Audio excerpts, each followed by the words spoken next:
Immigration Services Bureau, and I am also the chairperson Board of Trustees, Theta Uganda, a leading organization that deals traditional medicine. Thank you. Good morning, ladies and gentlemen. I'm Okelo Robert Abola, a teacher by profession and practice with a keen interest in traditional medicine. I currently work with St. Joseph's Girls Zambia and the director of studies of this school. Thank you.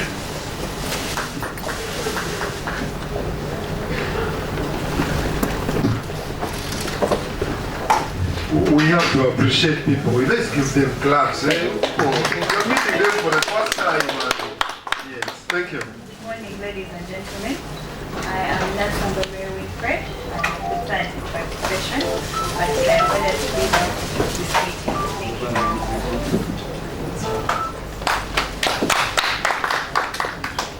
Good morning, ladies and gentlemen. I'm Lucembo Ronald, a biochemist, drug toxicologist at NCRI, Ministry of Health. Thank you.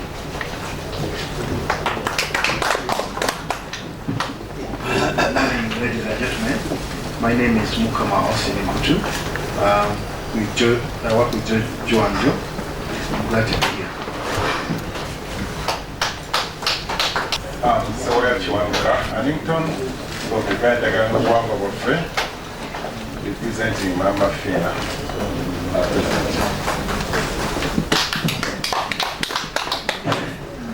Bampita Isa Nkondo, nkola n'aba University Mbalala, nva kushenyi olukala lwe, nkola mulimo gwa research okunoonyereza mu ddagala ly'ekinnansi, kwegamba ninsobola okuweereza abaana ba University y'Embalala n'ey'e Bushenyi tusobole okuganyirwamu mu Uganda yaffe ne mu Africa yonna gwe mulimo gwenkola.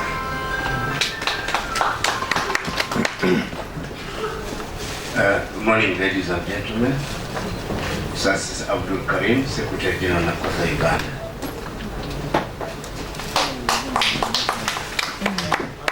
Good morning, ladies and gentlemen. My name is Mugume Amon.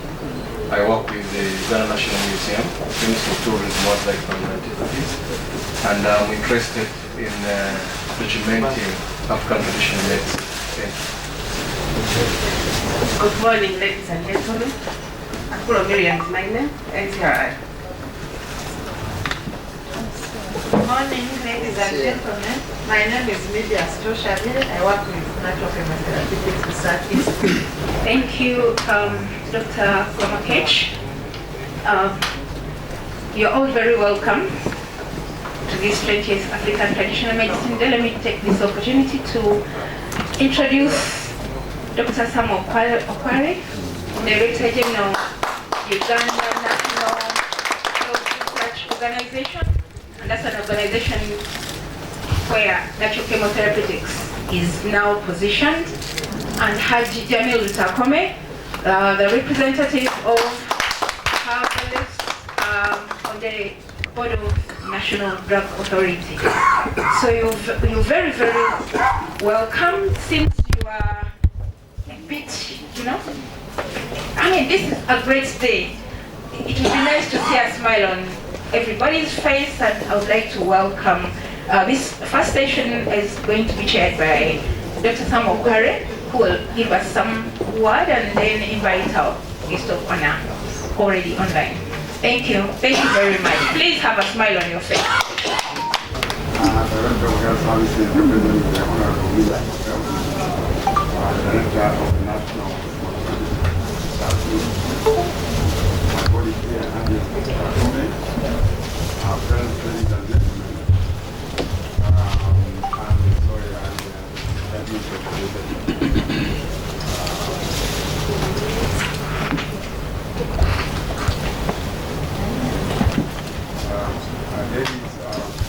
ladies and gentlemen, you're all most welcome.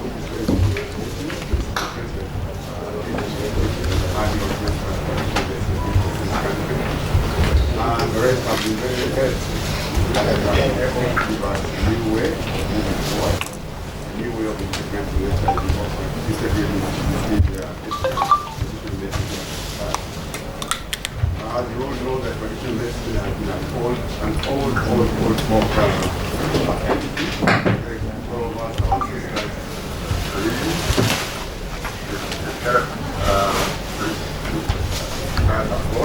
during those times when science was still very backward.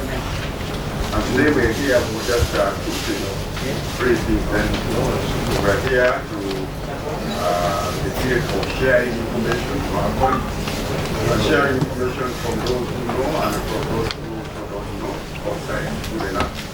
We're also be looking at how to learn from others and how to plan for the future, and also how we can be able to succeed. There's already been some success in terms of policy. There's a complementary deal with our authentic, and we have our own practice. And we have a strategy, but still we have challenges, most of which are among.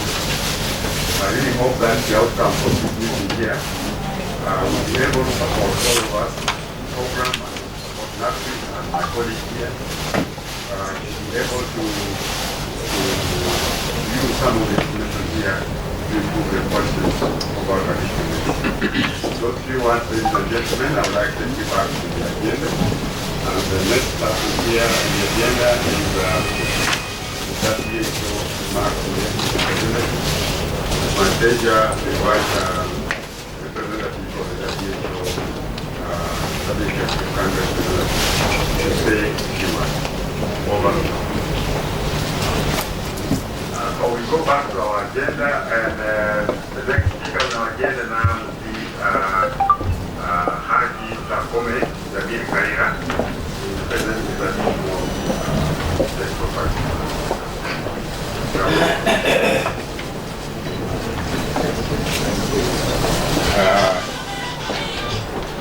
The Director General, Lunuro, the Director, Natural Chemotherapeutic Research Laboratory, Dr. Grace Nambatia, Commissioner, former Commissioner, Pharmaceutical and Natural Medicines, our Board Chair, Botheta, Uganda, fellow heads of associations in Uganda around, traditional practitioners, exhibitors, ladies and gentlemen, allow me to take this special opportunity to welcome you to this important day. This is a very important day. It is our day as traditional practitioners. As you may be aware, this was the first achievement in the traditional medicine sector we achieved. Director General, you can remember, we received the recognition of this day before we achieved the act accepted by His Excellency, the President of Uganda. So when we are here today, I request you to be comfortable, be happy. This is our day. Director General, I will not talk much, but I would like to thank the Director for Natural Chemotherapeutic Research Laboratory for the efforts made to make sure this day is celebrated today. As you may be aware, it has delayed, but we have intensified a lot of challenges instead of organizing this day. And I praise God that today we can make it. And we wanted to make it better than this, but all of you are aware of the Ebola epidemic which is in the country. It also limited the numbers of traditional practitioners, but we are happy that at least we can celebrate this day today. I think we can clap for the arrangement. Director General, in the sector of herbal medicine, we have a number of achievements. First of all, His Excellency assented on the Traditional and Complementary Medicine Act. The Director of Industrial Training and Ministry of Education came up with a curriculum of which traditional practitioners are now enjoying, learning, sharing experience.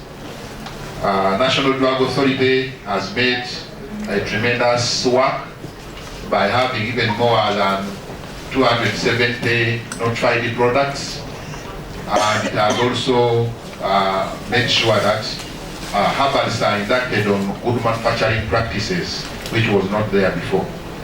We want to thank the director again, Dr. Grace Nambatya, because currently members, when you take your products there, just a few days you can get your results and proceed to another level. I think that will meet the club. I must thank His Excellency the government of Uganda for the total support. I must also appreciate World Health Organization for the support, and all individuals who are here, fellow association leaders, for the support you are doing there. And allow me to recognize them. I can see the chairman for Uganda, Ned Dagala, New Uganda, Ned Dagala, Obuwangu Wafe, is represented by Mwami Sewoya Chiwanuka. Can stand up for recognition. We have Mr. Kinagoidi, is the chairman for New Uganda Nedagala Liayo.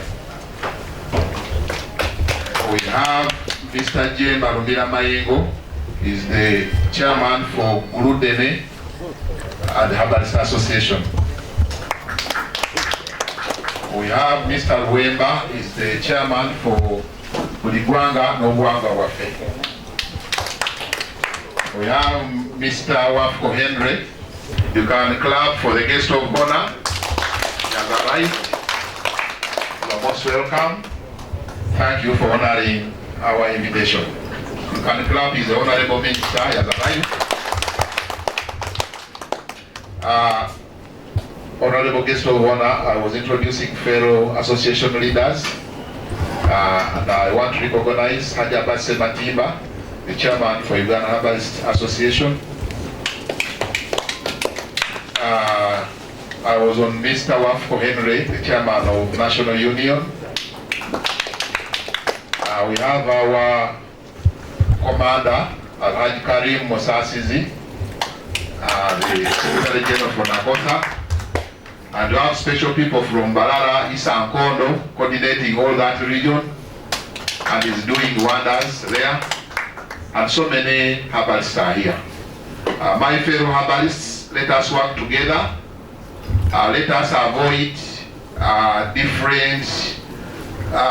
let us avoid conflicts, because now we have to work together so that we can enjoy the fruits in the government and in the traditional medicine sector. I want to alert you that the government has got a program on Ebola arrangement as far as traditional practitioners arrangement is concerned with UNICEF, and we are coordinating it. We shall be inviting you for inductions and see how we can sensitize our fellow practitioners against the epidemic of Ebola. Honorable guest of honor, I'm Haji Jamil Mukwaya Lutakome. I'm the herbalist representative to the National Drug Authority. Allow me to welcome you most sincerely to represent Honorable Minister. And we are very grateful for the Honorable Minister, because it is during her regime when the Traditional Medicine Act was assented. And she worked tirelessly to make sure that the Act is in progress.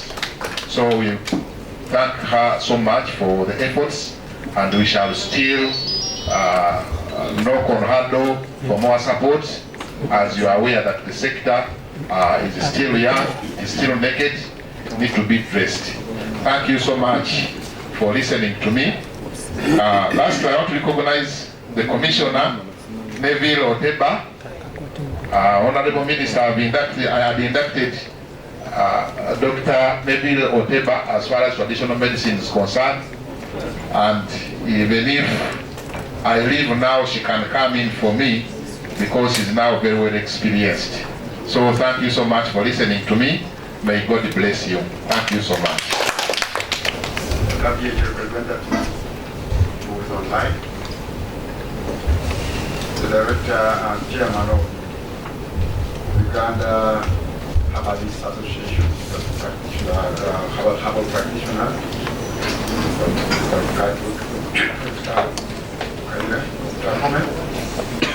distinguished friends and representatives, ladies and gentlemen. It's my very great pleasure to welcome all of you here. Very, very important meeting. The 20th meeting, 20th ATM, Annual General Traditional Medicine meeting, which meeting we have been having over the last 20 years on an annual basis. This meeting, as you all know, has actually improved the quality and also the strategic direction of traditional medicine in this country. And it's my great pleasure to feel and indeed a great privilege that this traditional medicine is jointly handled between us, traditional healers, and the Ministry of Health. It's a great pleasure for us to have the Ministry represented here at the highest level. Without wasting time, ladies and gentlemen, our guest of honor, it's now my pleasure to take you back to our agenda, and you are just on time. I will request that to begin with, I think we are requesting the WHO representative to make a few remarks. Before then, I'll ask the guest of honor to make his remarks on behalf of the WHO representative, please. You're online. Over.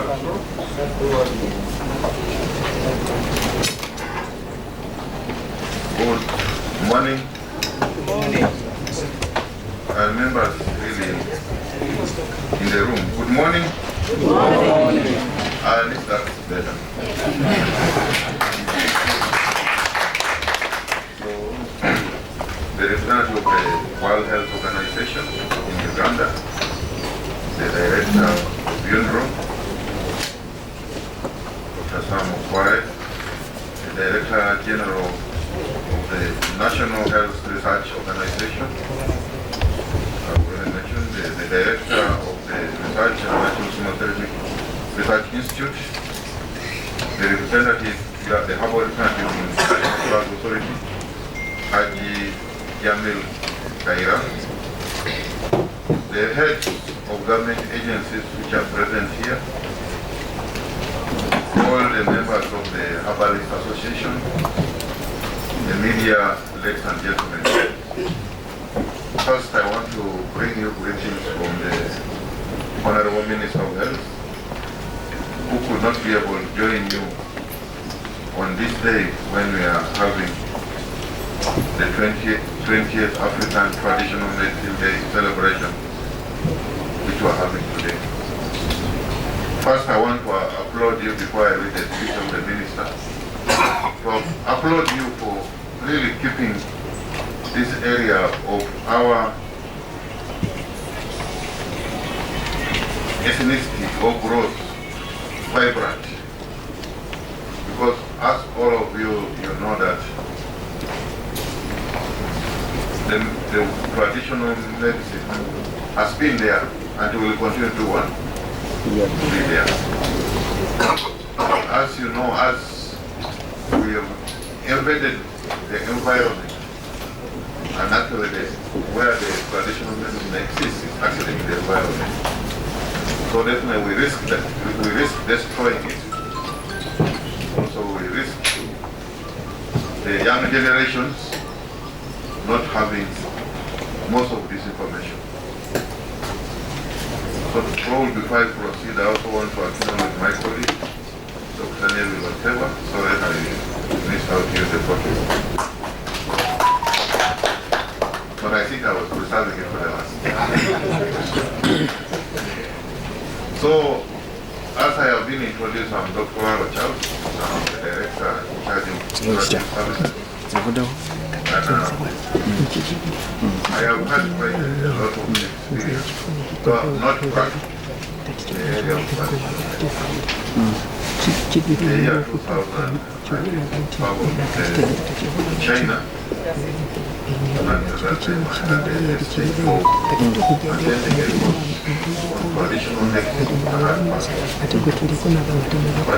I came back, I could not be able to practice.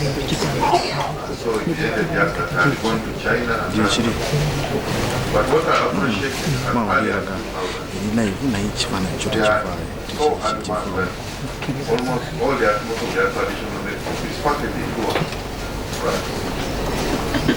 And also their traditional hospitals, some places you find that they are annexed of them. It is yet shown the Western hospital. So you have one wing, which is traditional medicine, and the other wing. Online people are not saying it, right? But what I wanted Hassan to mention is that they do all the investigations so that by the time when what did you say? Did you say probably this cannot be a back and require the other side. You have done all what one. So there's no guesswork. There's no quackery or whatever. There's no. And definitely the medicine they are packaged, you also know what is the dose. I think today when I was coming here,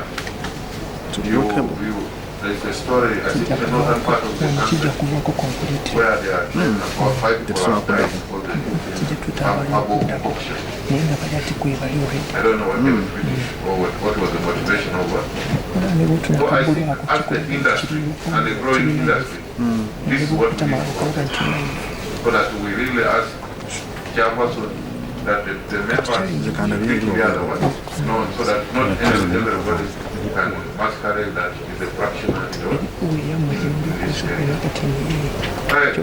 The Prime Minister is not able to be here, at the moment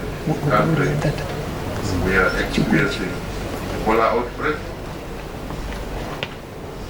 and it's now in Kampala, the minister. So actually, the other time it was more Uganda and Kasanda and the other district, but now it's in Kampala. The issues is that if we have anybody with all those symptoms, fever, cough, diarrhea, probably bleeding, is to get him to a health facility. As a ministry, and many of them who have been able to get them early, they have been able to survive. So they have been able to work. But also the other aspect that if you stay in the community, then definitely there's a risk of what? So now, having the Ebola in the urban setting, definitely, it's not like in the rural one. So the call from the minister is that let each of us, each other person, watch out so that we can be able to protect our government, protect. Because if we don't do that, then we risk everybody locking us one. Locking us. It is still within our reach that these outbreaks begin in the community and we can end them in the what? The community. So community has got a very big role. In this year, we shall be making 20 years of African traditional medicine. Day celebration following the Summit of African Heads of State and Government, which was held in Maputo in July 2003.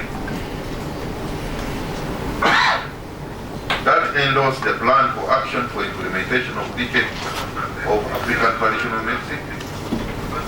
In this meeting, and WH member states agreed to make it part of what we should be able to do. Since the year 2003, the World Health Organization has encouraged member states to promote the use of traditional medicine in health care facilities, delivered in respective countries. For this matter, the chosen theme for this year's ATM celebration, not the other ATM of picking the money, the African traditional medicine. The theme is that 2 decades of traditional medicine, progress towards achieving universal health coverage. we cannot speak of achieving universal health coverage without using all the resources which as countries were endowed, which include traditional medicine, the African traditional medicine. So, ladies and gentlemen, I want to reinstate that Uganda has always observed this day to honor the integral role of the traditional medicine it plays in the health and welfare of our people. In fact, a lot has been achieved in regards to traditional medicine in terms of national policy development, conservation of medicinal plants, training of traditional health practitioners, research and development and promoting collaboration of traditional health practitioners with the conventional counterparts, just to mention a few. Today is another milestone for us to count on our gains and losses as we celebrate the 20th at African Traditional Medicine Day. The gains in the past decades have included very important, the health ministry made a prayer to support the development of the national policy and renewed framework. And I think now we have the law in which we want to operate. I think this is a big achievement. We need to clap for it. Unfortunately, we want to thank His Excellency the President, Yoweri Kaguta Museveni, who has assented to the long-awaited Traditional and Complementary Medicines Act 2019. The Minister of Health also established the public-private partnership for health, where traditional health partners includes both private care providers, and so you are part of that, so that you are part of public-private partnership. The National Drug Authority has also been registering herbal medicine as part of their mandate as NDA Act 1993 so far. So NDA has registered over 300 herbal medicines and products.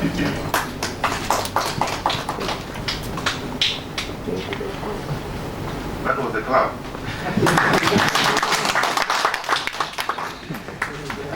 So you can really see that we have, so there is no limitation. So long as we go through the necessary procedures, then any product can be what? Can be registered. And I think NDA is represented. Yes, so the product can be what? So I think what NDA definitely is continuously working with the association is to make people clearer that what are these processes which they need to do to be able to follow, so that people can be able to get their products registered.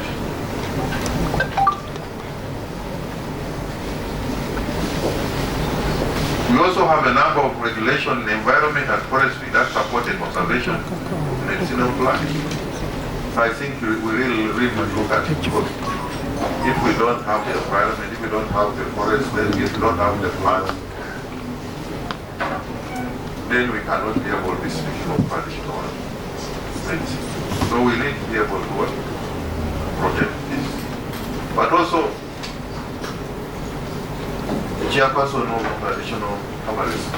Also, I am looking at people go and plant, they are planting eucalyptus, but also I hope we also have where we are growing this traditional plant. Because just like us, we want to conserve the forest plant, pine plant, whatever trees, we should also be able to see how can we, are we making, like I imagine the rate if we are in the community, they should be able to plant some of these plants which are really threatened by extinction. So if we don't do them, then they will be threatened by extinction. In terms of research and development, I'm pleased to mention that the National Chemotherapeutic Research Institute has been convening annual scientific conferences and symposia with all the stakeholders as a way of making the African Medicine Day a number of research findings that have been shared. I think they should also be able to work. Because as you that yes, we have to do one. Most of these products, it has to go also through a science what? A science process. We can't just put it in because you might just give 2 or 3 patients, then you say this medicine is treating this. It has to go that have you randomized, have either given these 3 or these 4, and have you seen that those who were not given, they did it badly, while those ones were given did what? So those are some of the things which we need to do so that we just don't run that, oh my product shows what? Shows this. So we need to be able to follow. And Dr. Grace and our team can be able to take us through this. Our bilateral partners have also supported research in traditional medicine, in universities and research institutes. I think this last year when we hosted a very big delegation which visited us, so they have been able to visit us. They're from WHO. The COVID pandemic, 19 pandemic, though it was a bad one, but it presented an opportunity. Presented an opportunity for us to be able to conduct the first ever clinical trials on a community-based product codenamed IVV01N in Uganda in the year 2020.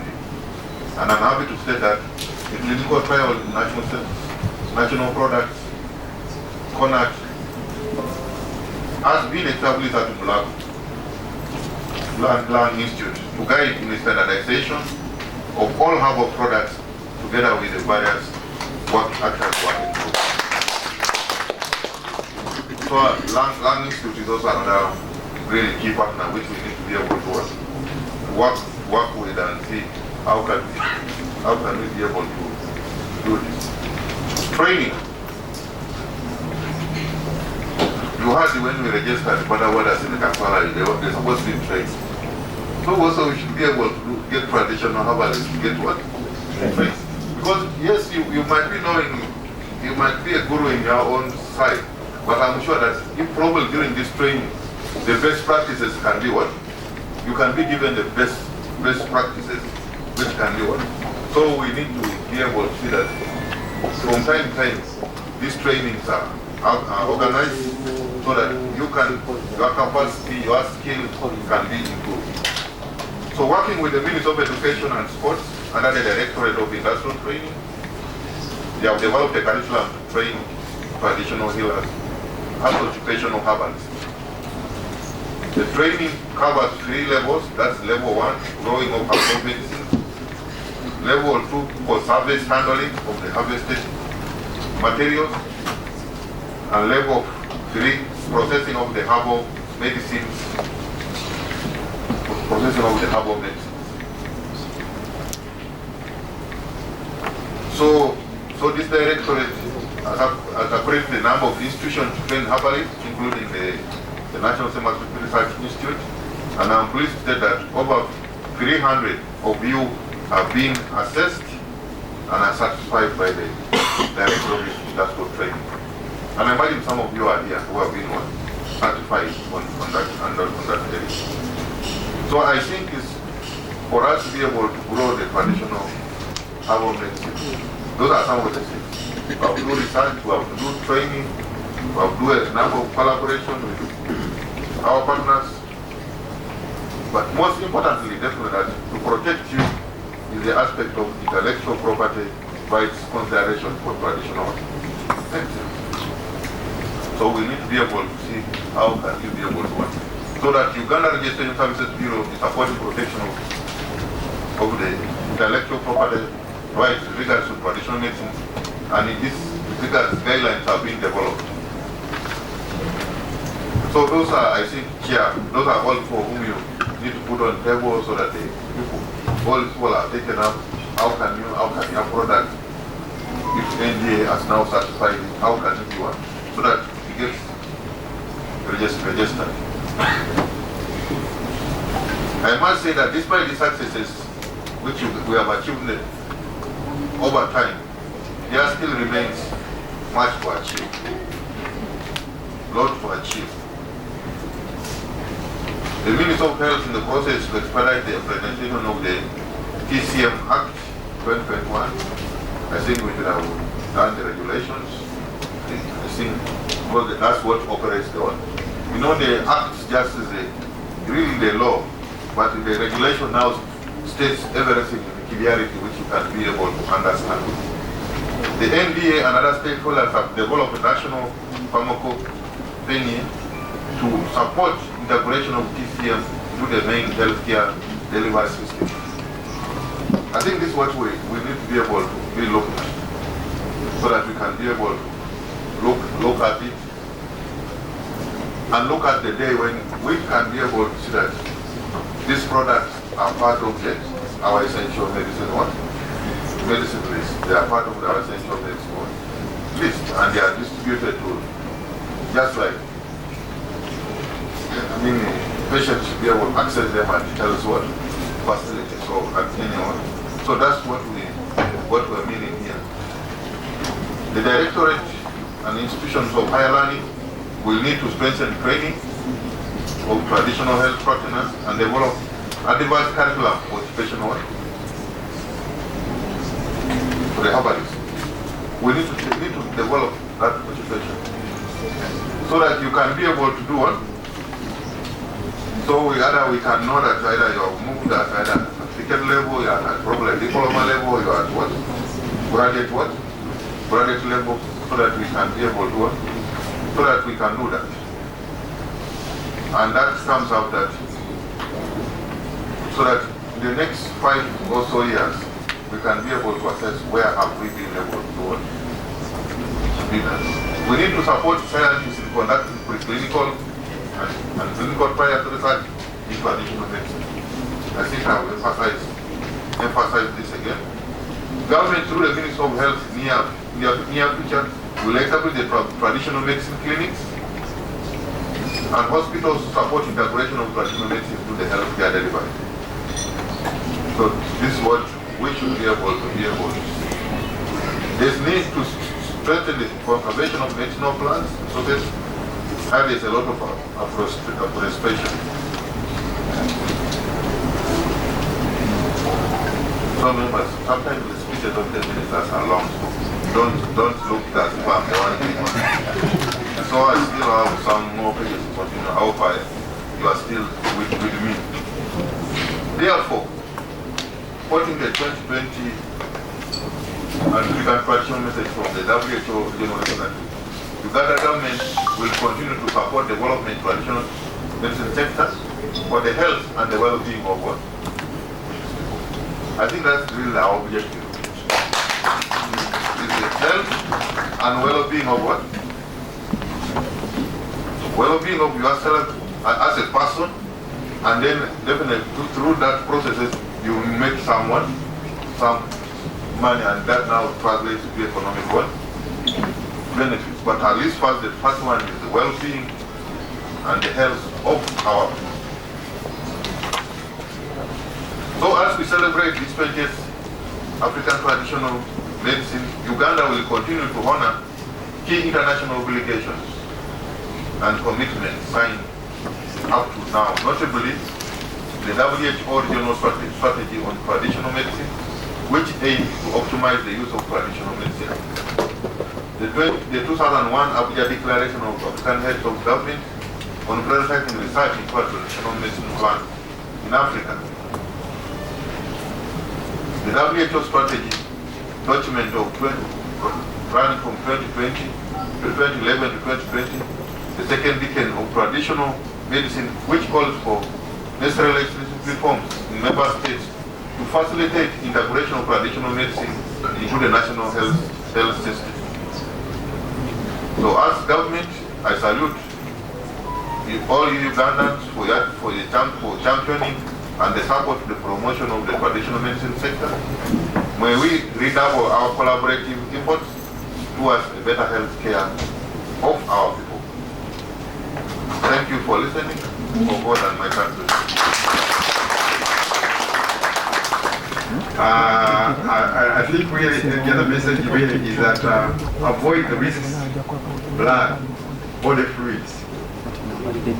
Visiting areas where you suspect there is a danger, all those things can propagate the disease. So please be on the lookout, be vigilant, report all the cases, avoid blood or blood operations is not going to those wards where blood is going to be interfaced with you. And also don't try to take blood from patients at this time.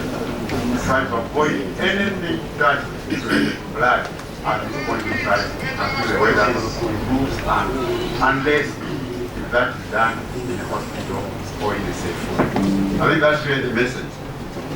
Really, I think this workshop, I think, serves two purposes.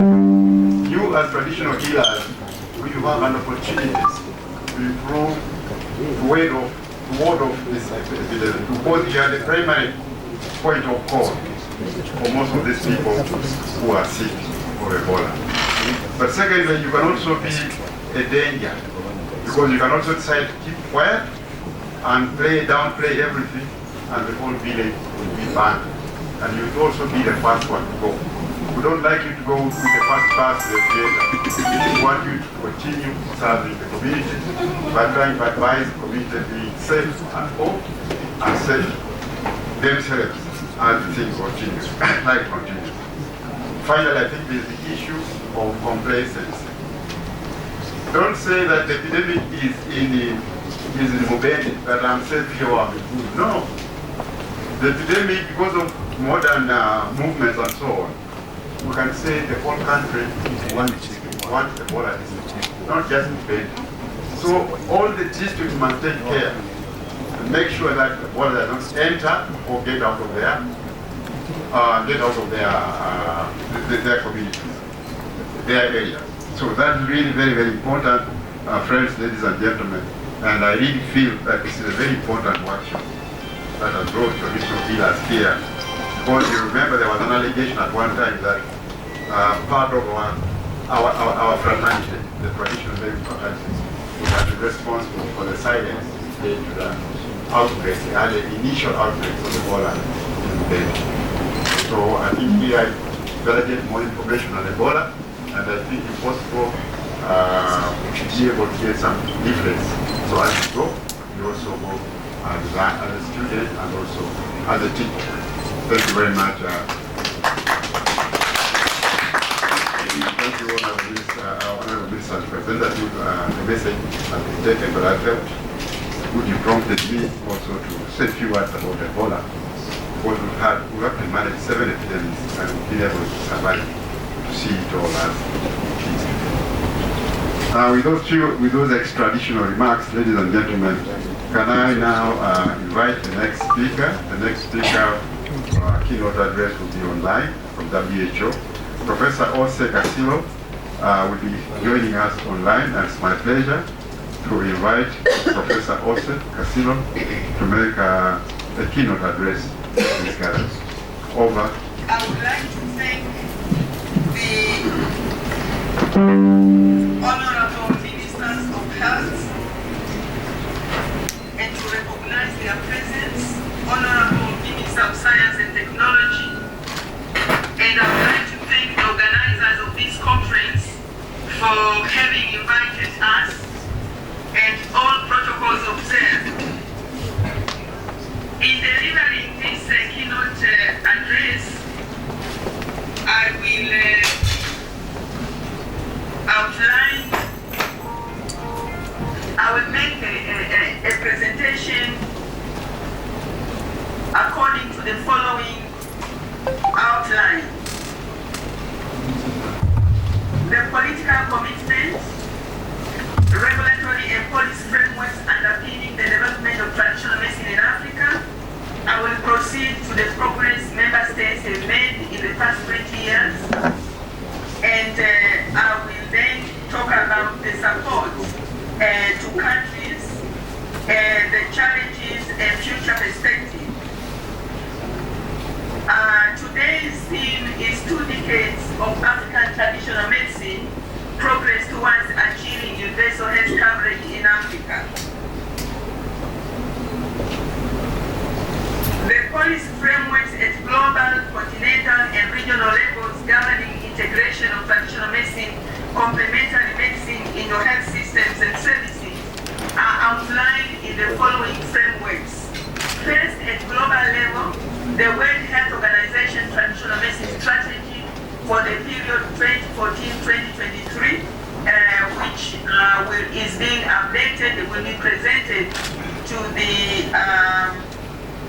the World Health Assembly in May 2023. There is also the Continental Framework and the African Union Commission, which is the Africa Health Strategy. The latest is 2016-2030, and this is the strategy that mandated the heads of state and government to declare the first decade of African traditional medicine in Lusaka in 2001, and the second decade in Namibia in 2011 as the second decade of African traditional medicine.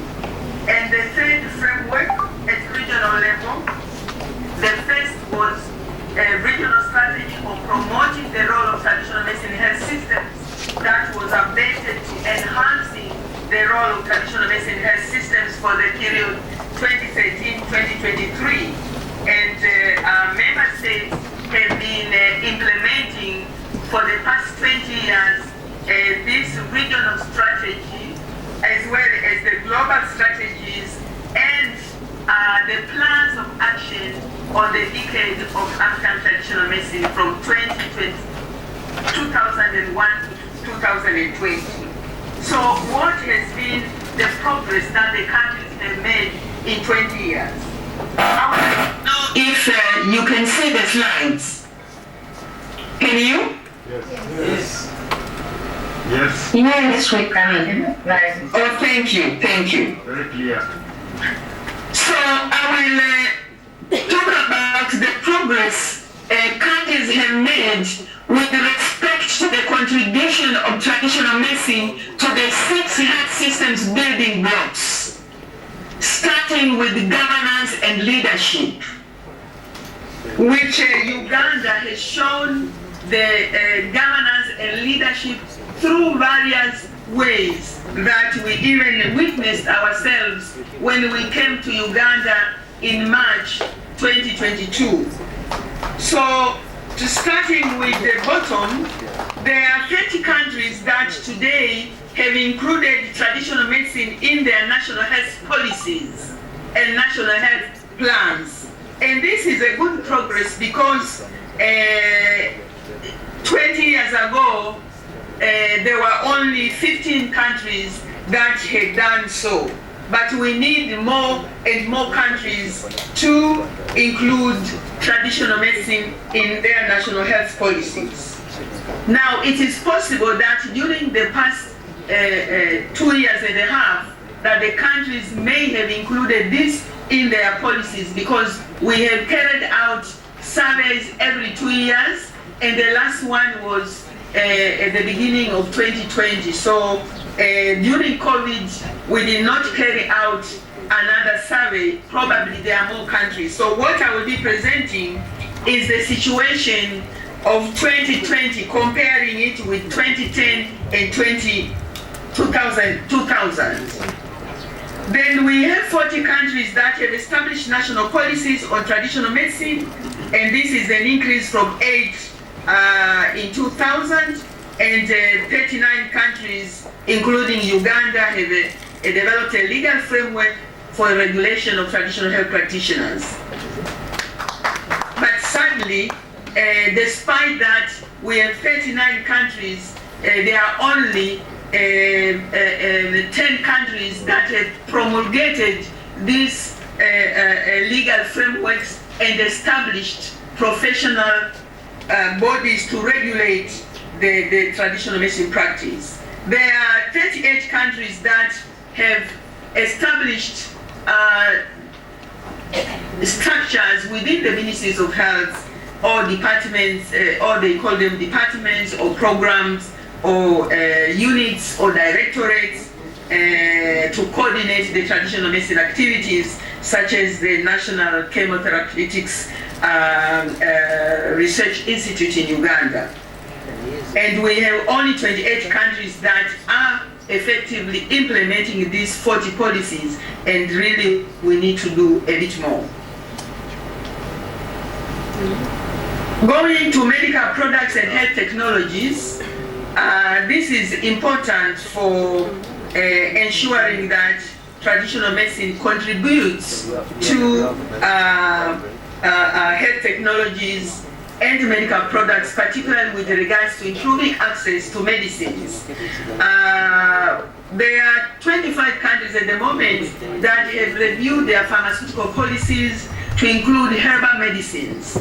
And we have 14 countries that have, whose national regulatory authorities, including Uganda, NDA, have registered herbal medicines. This is the over 100 herbal medicine products, and during COVID we know that more countries have done so, but we don't have the accurate data, and this is not included in this presentation. And these have been, of these products, more than 45 have been included in National Essential Medicines list, adding to the arsenal of pharmaceuticals that improve access to medical products. And 39 countries are involved in the cultivation and conservation of medicinal plants, whereas 19 countries are involved in the local production of herbal medicines. With regards to research, innovation, and information, we have 34 countries today that are dedicated to conduct of herbal medicines research. And this is an increase from 18 research institutes in 26 countries. And these countries have been researching, focusing particularly on 5 priority diseases. This is HIV, malaria, diabetes, hypertension, and sickle cell disease. And since 2020, also countries have been evaluating the safety, efficacy, and quality of medicines proposed for COVID-19. We'll look at this later. So this was because the Regional Expert Committee on Traditional Medicine that was established in 2001 recommended, and we agreed that given the limited resources, we should focus first in these 5 priority diseases, but we did not refuse to support any country that came up with a good proposal on other areas such as cancer and others. It was to focus and see how we proceed with that. Now, with regards to research on COVID-19, first of all, we congratulate Uganda and other countries that have allocated sufficient resources, domestic resources, to conduct research to determine the safety or generate the scientific evidence on the safety, efficacy, and quality of herbal medicines that have been proposed for the treatment of COVID. And this provided an excellent opportunity for the countries, and some of them, including Uganda, to conduct very good clinical trials. And for Uganda, this is a community-based product named UBV01N in the year 2020. And we have noted with interest that Uganda has established a clinical trial on natural products, CONAT oversight, in the financial year 2022-23 under the auspices of Mulago Land Institute that we visited this year. We have also noted that Mbarara University of Science and Technology conducted preclinical safety and efficacy studies of Covidex, and Buzitema and Gulu universities are also aiming to enhance their efforts in this direction. And we know that the Buzitema University is visiting the various institutions in the region to learn the lessons from them so that they can grow very, very fast. So we have at least 9 countries that are conducting phase 2 clinical trials. South Africa and the United Republic of Tanzania are conducting multi-center clinical trials, and some of them are conducting clinical observational studies. And is a total of about 22 countries in the region which are conducting such studies, including preclinical safety and efficacy testing. And this is particularly important because in the 6 countries we visited so far, we identified 8 herbal medicine products which have been evaluated, but of course we are waiting for phase 3 clinical trials so that some of these that will be found to be safe, effective, good quality can be fast-tracked for local manufacturing. And this will be a plus for Africa. It's only when we commercialize these products internationally, then we can say we have placed traditional medicine at the rightful place. Regarding health workforce, we have, I talked about the bill. We have 25 countries that have included traditional medicine in the curricula of health science students, and this is an increase from only 1, which was Ghana, that is providing a 4-year full-fledged course, and the medical herbalists who graduate from this university, after 4 years, they have to do 1-year internship at the Center for Scientific Research into Plant Medicine, majority of them, before they start working in various hospitals. Today, they've been placed by the government of Ghana in 55 hospitals and clinics that have been established in the various hospitals as a strategy for the country to integrate traditional medicine into national health systems. It will be good for Uganda to do the same. 20 countries have established training programs for traditional health practitioners. And as I said before, despite that there are 39 countries with traditional health practitioners bill, there are only 10 countries that have established professional regulatory bodies. And this is not good enough. Regarding service delivery,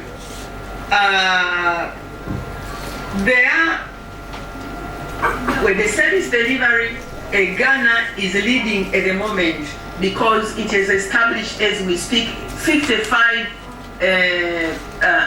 clinics in several hospitals in the country. This is the data of 2022, but as of 2020, there were 40 such clinics, which is still very good. And we don't have even 1 clinic in most of the countries.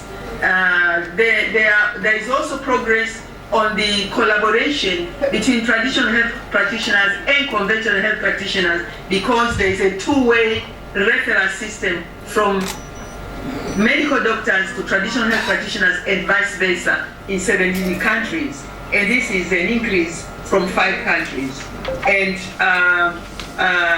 39 countries have established regulation for the practice of traditional medicine, and this improves service delivery as well as a code of ethics for traditional and practice for traditional health practitioners.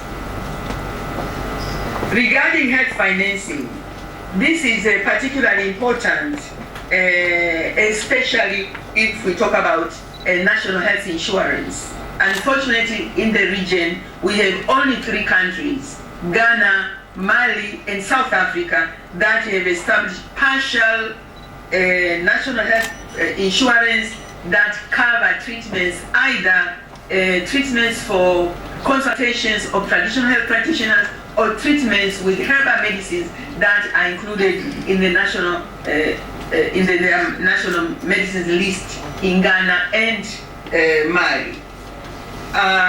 Of course, the good news is that there are 27 countries, as of 2020, that had been involved in resource mobilization, including through project proposals, and there were at least 20 countries in 2020 that had included, they had allocated a national budget for traditional medicine. And we commend all the countries that during COVID, all the countries allocated resources, and some of them, like Uganda, established the preside, and other committees that were spearheading and coordinating the activities related to COVID-19, including the prevention, control, and research. And this is commendable. So this is the full picture where countries are regarding integration of traditional medicine in national health systems. I've already talked about each of these, so this is just to show a landscape at a glance where the countries are. Now, all this progress that countries are making has been possible because of the government's commitments,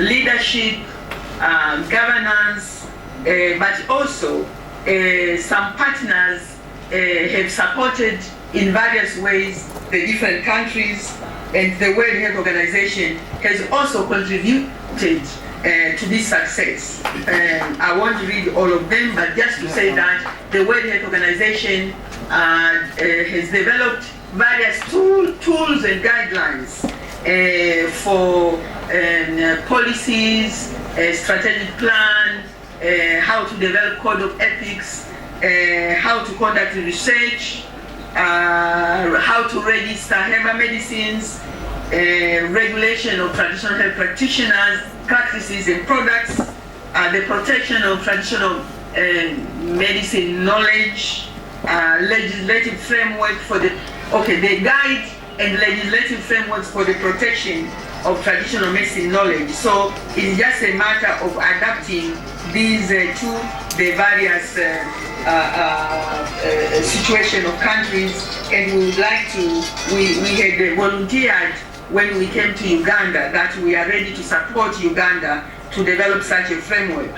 We have also developed a framework for collaboration between practitioners of traditional medicine and conventional medicine, and modules for training health science students in traditional medicine, and modules on primary health care for training of traditional health practitioners.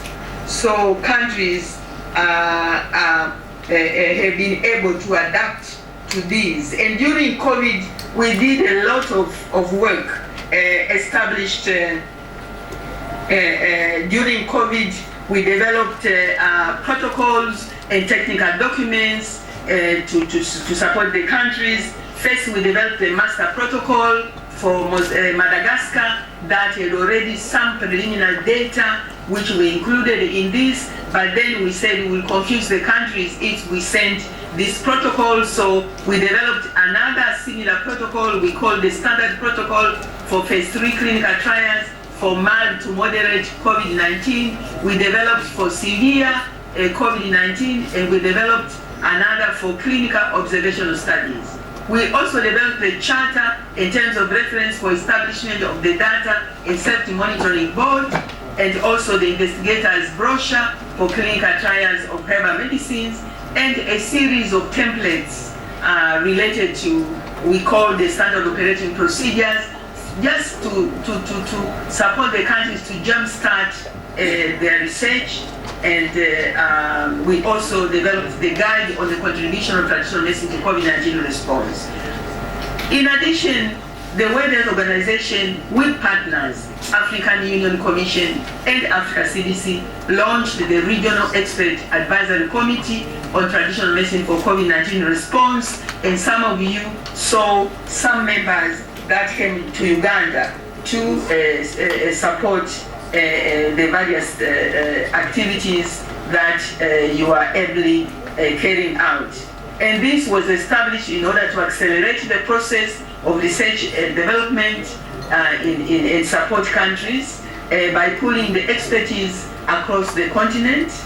And of course, this is a part of a bigger picture of the African Advisory Committee for Health Research and the African Vaccines Regulatory Forum Network that you all know. And we are trying our best to support the various countries, particularly at this very difficult time.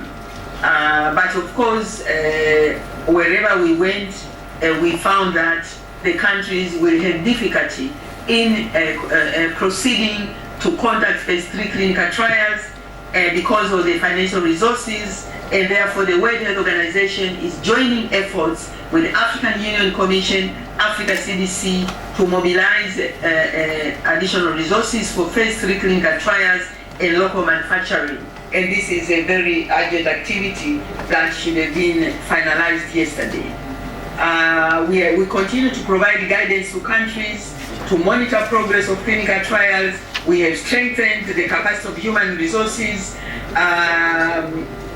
through a series of training activities, particularly during this period, and we provide a platform for exchange of country experiences on preclinical safety and efficacy testing, clinical trials, results that have been obtained, on ethics and regulatory approvals, local manufacturing, etc. And of course, we would like to convene face-to-face meetings as well when appropriate.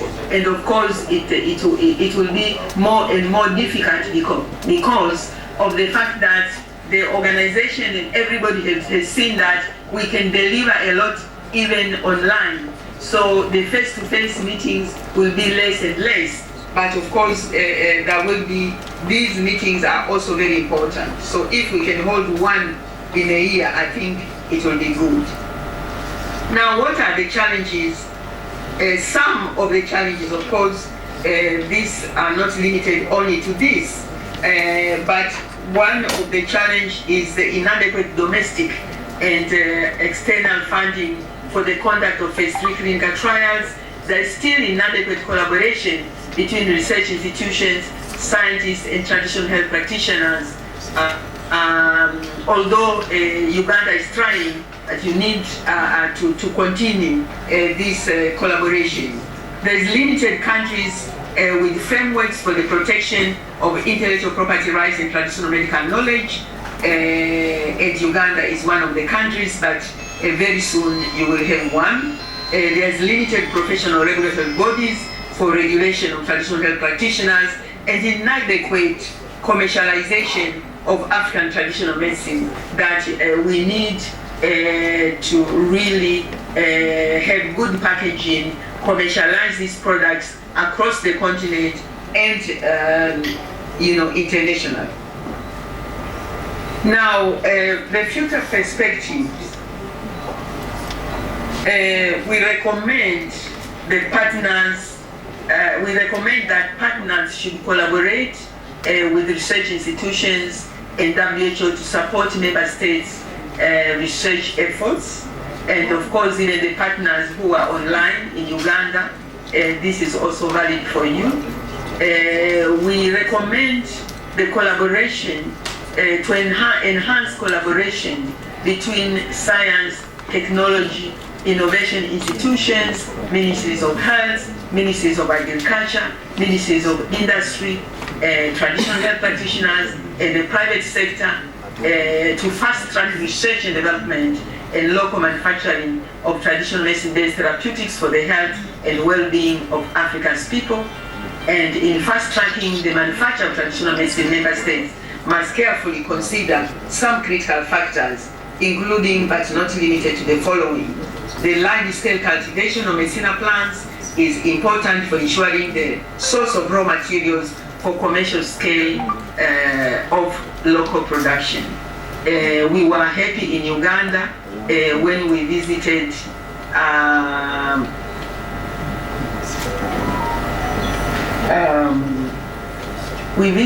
a very good botanical garden that was man-made in Uganda. How can I forget the name? I know it, but it has just disappeared. The benefit sharing arrangements with traditional health practitioners and communities where indigenous knowledge comes from is important, that the communities or individual traditional health practitioners or a group of practitioners are remunerated for the information that they provide to research institutions. In the past, we used to take the information, even myself, I used to work at the university and we used to work with them. Sometimes we even forgot to put their names, in the publication, and this is not good. We need, the research institutes need to enter into a memorandum or into a certain agreement. It could be whatever agreement, but is a memorandum of understanding that is important to salvaguard the indigenous knowledge of the holders of this knowledge. If the information they provided or the products emanate into a commercial venture, then they should receive some sort of royalties. We are not dictating how much it should be. This depends on the negotiation in each country. It depends on the laws of the country. But we need to make sure that we protect and we remunerate appropriately their indigenous knowledge. The availability of robust preclinical and clinical data and consistency of the quality of raw materials and finished products. Now, we found that in most countries, they have carried out research. It's very good research, but it may be very difficult to use this data to locally manufacture the products that will be accepted internationally, because you need to have a robust data and you need to have a good sample size for this to be accepted by the international scientific community. So it's very important. There's need for financial support from the government for the early stage development activities until the sector is commercially viable. And this is also critical. But this was demonstrated by the various governments, particularly during COVID, that it is possible to do this kind it's possible to allocate resources, and we congratulate Uganda and other countries that have done so. With this, I thank you very much for your attention and for inviting the World Health Organization to contribute to this important celebration. Asante sana. Merci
Kamibye,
Mama wa Uganda mwali ajerede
Habari baseka mwe muje mundabe nafunye omuntu ambita dia era basigende bana bachambi ngomwe ndali yananukepera nga naimba sinyumirwanyize bayita babiri obugalo n'engoma nabekendenya yasobola sebo nebimwana jiza watakulabuye bazalekula nesoga ndi mukyenda sebo otuze ebisotana yebiri wabula waterere ebikusufunyewo omwana w'omugagani mirembo ye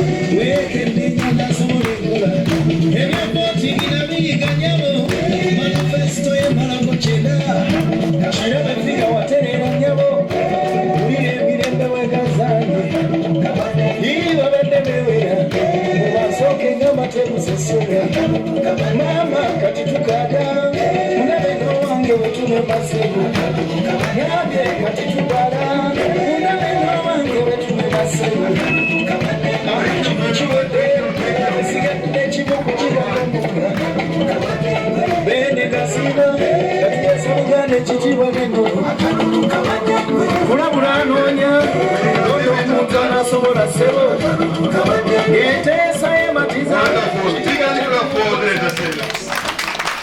Wonderful. This is the 20th African Traditional Medicine Day celebration. And we are all very happy to be at Hotel Africana.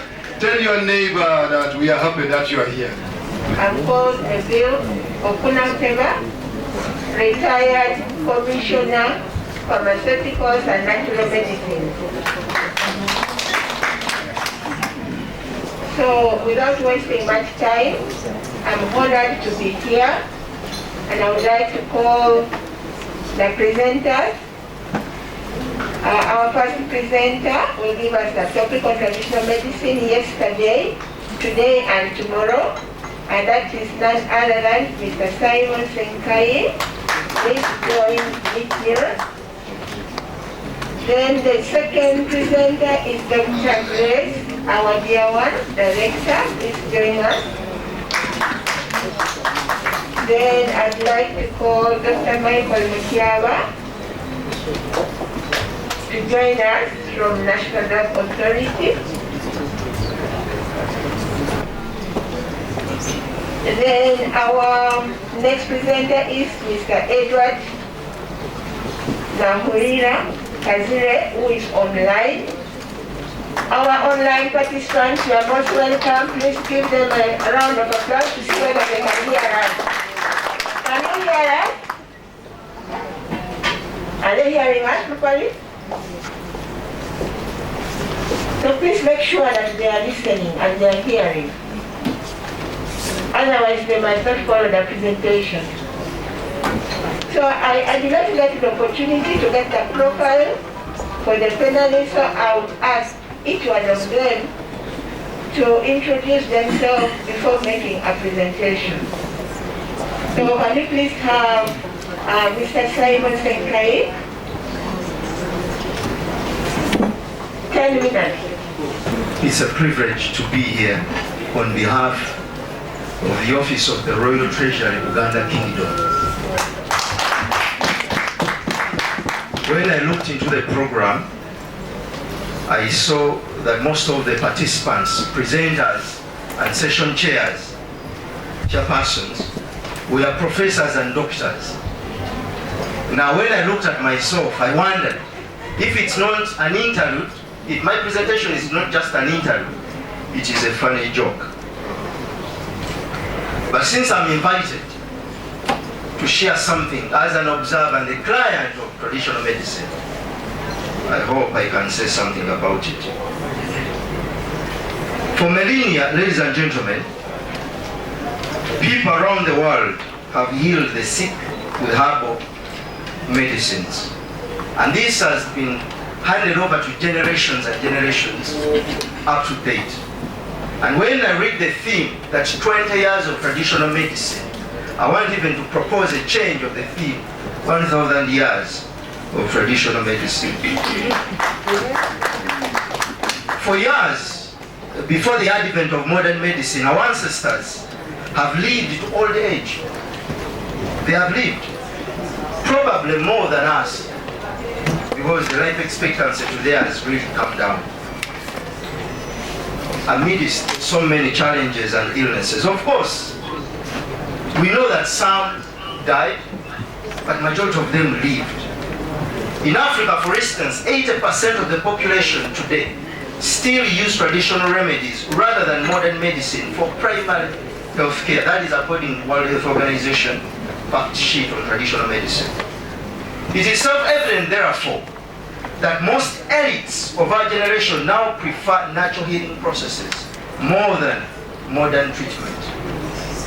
And of recent, when COVID struck us, all of us became doctors in our own right. And people have appreciated more the impact and the effect of traditional medicine on human life. So with more exposure to knowledge and experiences of using modern treatment procedures and its long-term effects to the human body, the population has steadily begun to appreciate traditional medicine, not just in the developing world, but even in the developed world. For instance, a survey conducted in 2021 found that 74% of US medical students believe that Western medicine would benefit by integrating traditional and alternative therapies and practices. So since traditional medicine thrives more on culturally grounded nations, there has been evidence in such nations of more revenues being generated from traditional medicine. For example, in 2005, traditional medicines worth $14 billion were sold in China. In 2005. In 2007, Brazil saw revenues of $160 million from traditional therapies. So on the other side, it's also true that modern medicine is desperately short of treatments. It is a fact.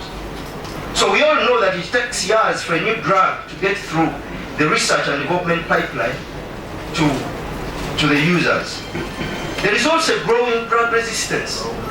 I have a friend who has been using amoxicillin to treat cough, but a time came that it could not work on him anymore. So they elevated him to a level of ampiclox. Drugs have developed lots of resistances in our people, especially modern drugs. So both these trends have stopped interest in traditional medicine as a source for highly successful and lucrative drugs. The best known in China, it is artemisinin. Today we have artemisinin in hospitals. When you go to hospital, you don't want quinine, they use artemisinin. But it comes from artemisinin. Dr. Ndege from Sefa Organic knows this. artemisinin, which is extracted from Artemisia annua, or China's sweet wormwood. You know, it's the basis for the most effective malaria drugs the world has ever seen. Western researchers first became aware of this in the 1980s, though it had to take long. We take long to appreciate our own medicines, not because they're not effective, but because there is a direct competition between traditional medicines and modern medicines. There is a direct competition. And the people funding modern medicines, though I don't think they will be interested in promoting traditional medicines because they know they're effective and efficient if they're well worked on. So, what do we need to know about traditional medicine? Traditional medicine practice involves a range of medical disciplines that include indigenous herbalism and African spirituality, typically including diviners, midwives, and herbalists. You know, we have to accept that I'm a black man, and I'm proud to be a black man. Every nation is defined in its own way. And when you look at most of these medicines, some of them are spiritual. There are families, for instance, here in Uganda, there are families that we knew that family, they're supposed to be doctors or traditional healers. So instead of focusing a lot of effort to do research about this and develop it and put it to that level, we are instead fighting it. So the mindset. It is believed that our indigenous medicine can cure a variety of health conditions, including cancer, psychiatric disorders, high blood pressure, epilepsy, asthma, fever, UTIs, and wounds. Traditional medicine was the dominant medical system for millions of people in Africa prior to the arrival of Europeans who introduced modern medicine. The question that we all need to ask ourselves: how is it possible that our forefathers lived before modern medicines? And they lived long. And what has happened today? A lot of things have changed. To clock to 60 years of age, it's a miracle. Without illnesses, and I'm shocked. We have a 76-year-old here who can even still shake a little bit. Is the gentleman here? I saw him shaking, 76 years. But when you go deep into his life to examine how he grew up and how he has lived, it is because of tradition. The traditions of Lango.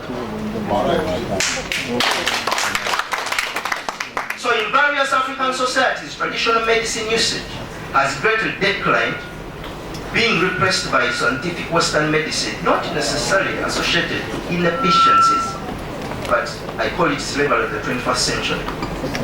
Slavery of the 21st century that changed the mindset of black people to believe that anything associated with blackness is demonic.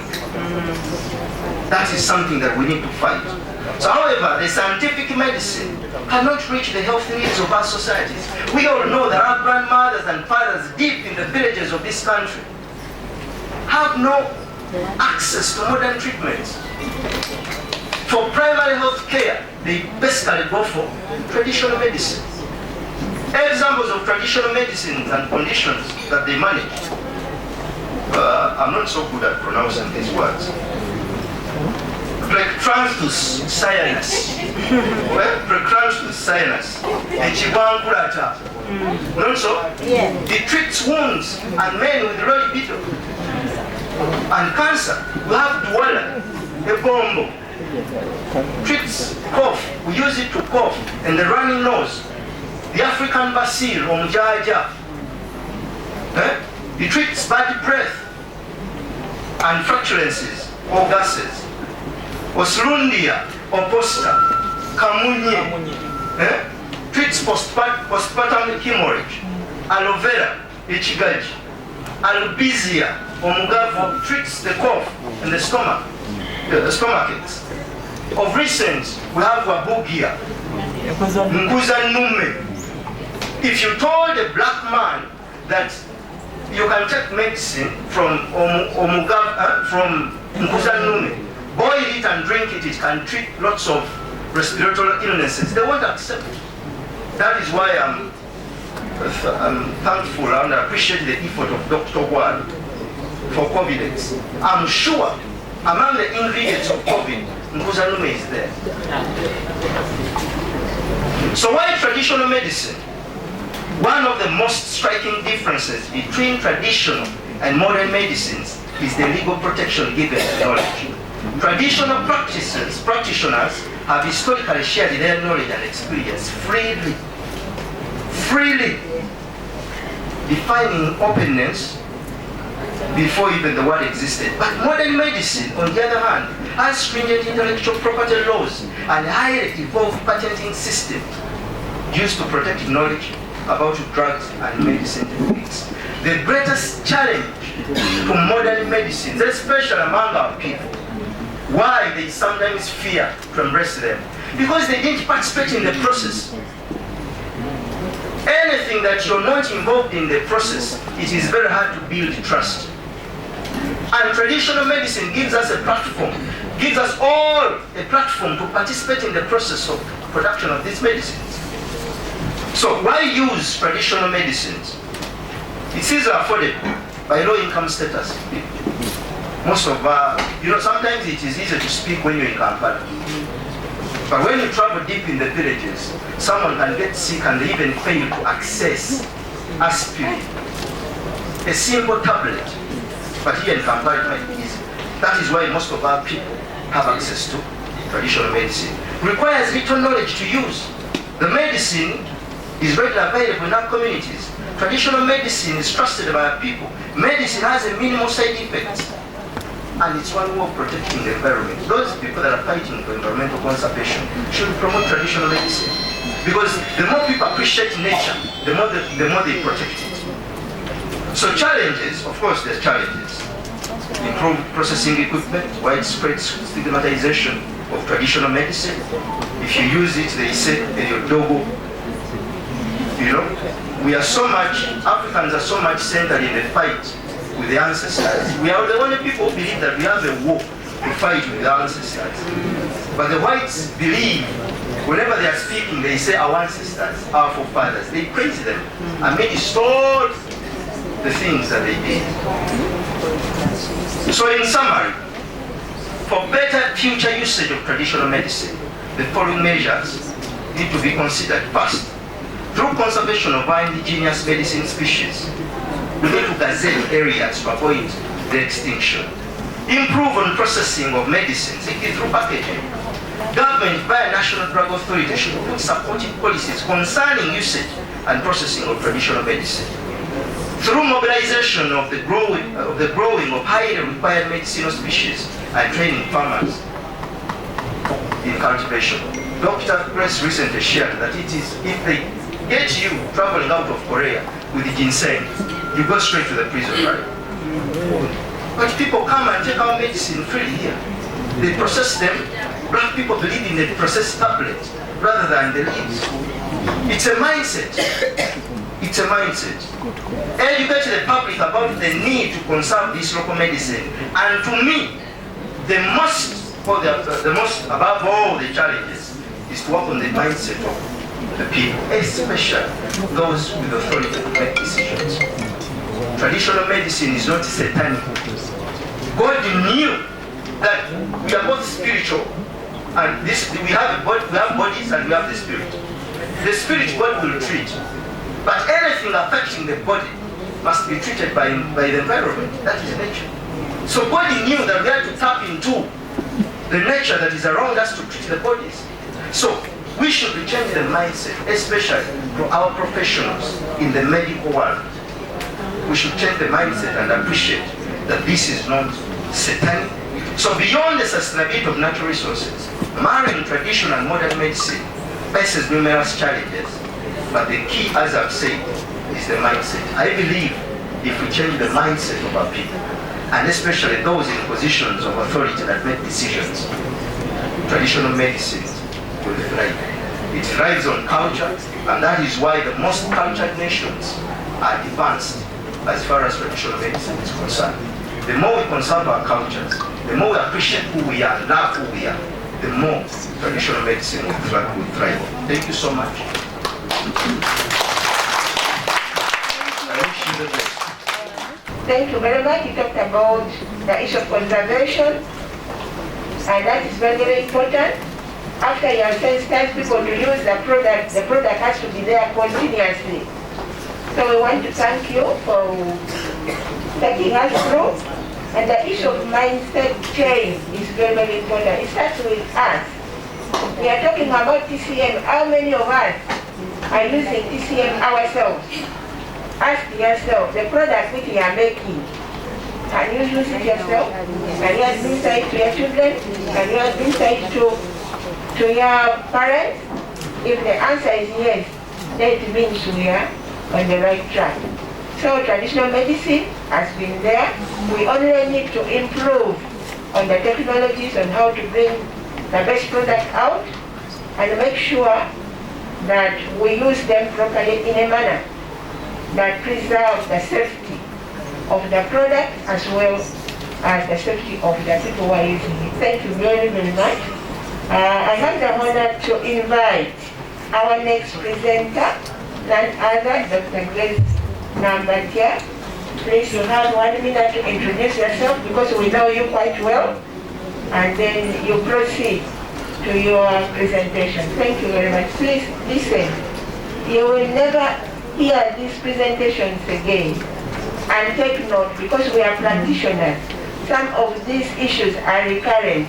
Take note today and start working on the issues that we are not very good at. Thank you very much. Thank you, Dr. Neville. So, Kokwetonda, tukoze omukolo guno mu budde bwa Ebola. Kubanga mwandibadde musingawo obungi, mwandibadde mu kifo ekinene ennyo, ne Ssaabasajja Kabaka yali atuwadde ekifo, naye nga bwe mumanyi nti Ebola wajjidde, ne wabawo ekigambibwa nti ate abasawo be batambuza Ebola, ndowooza ebisikadde ne bwe zikunyonyola. Olunaku luno tutera tukuliza ku nnaku 3, naye bw'obeera mu Afrikana, kusiba atasobola ennaku 3, oyetaaga ng'olina ttani za ssente. Naye tubeebaza abasobodde okujja. Kakati abayinza okuba nga bawulira nti ebimu tebabifunye bulungi, bukedde olwaleero mulimu pages 2 namba. Byonna ebyogerwa wano byawandiikiddwamu ne New Vision. Nsaba mukole ki? Musome ebintu ebyo kubanga okuteeka mu vision, that is like 10 million. Mutuyambe mukole ki? Musome ebintu ebyo. So I think ekyo mukitegedde, ate tujja kwongera emboozi eno, but for purposes of diversity we had to use English. Bannange mujja kutusonyiwa naye manyi nti era. So I just want, as I start, because most of what I had to present was presented by the keynote address, Professor Osi Kasiro. So I'm not going to take very, very long, but I would like to, I'm so happy when I saw Jaco. Jaco, can you stand up for recognition? If you know Theta, he's at the best of Abatalikawo Theta. After COVID, together kokunganya byaffe byabula. Thank you so much. I would also like in a special way, Dr. Neville will thank the previous presenter, but I want to, in a special way, okwebaza Simon Senkai, okulaba nti wakkiriza okujja. Banaye Simon Senkai, simozi wa bulijjo. He commits time every Saturday at 6 a.m.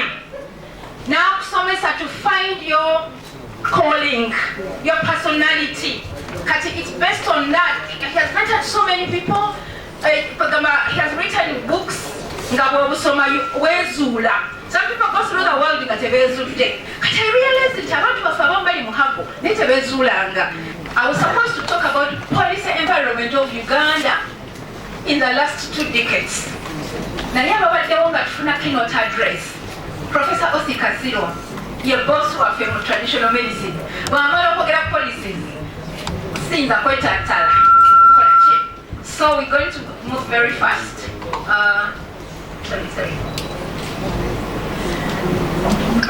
You know, kati kwegamba tuwunzikire ku Uganda mutegedde decade. Tugamba decade. Sebo Mwami Senkai, 20 years was not meant for traditional medicine, not 20 years. But we're talking of 20 years of African Traditional Medicine Day. And you might also have a quickly to what you decade of declaring 2010 as African Decade on African Traditional Medicine.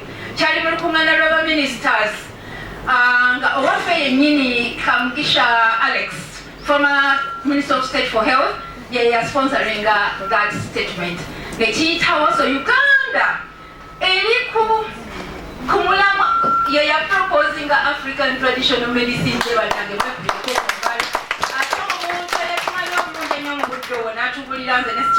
Today, Mr. Konamai. Mr. Konamai, please stand up. He looks about, I don't know how to say, he's an elder. We were transferred to Chemotherapeutic Research Institute. For us, about to that we stay in touch.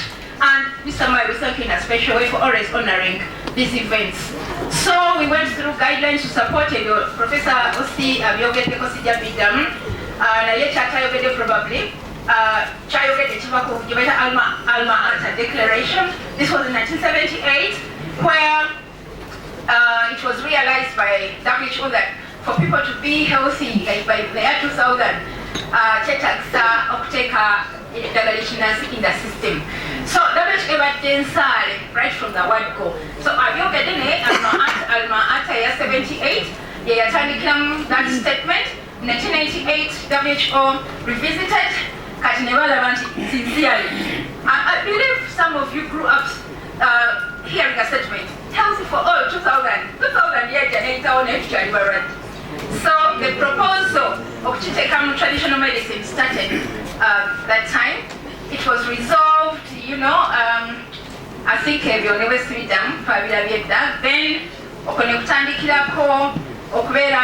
strategy of traditional medicine not designating a 31st August every year as African Traditional Medicine Day. This year, Pesanga Day.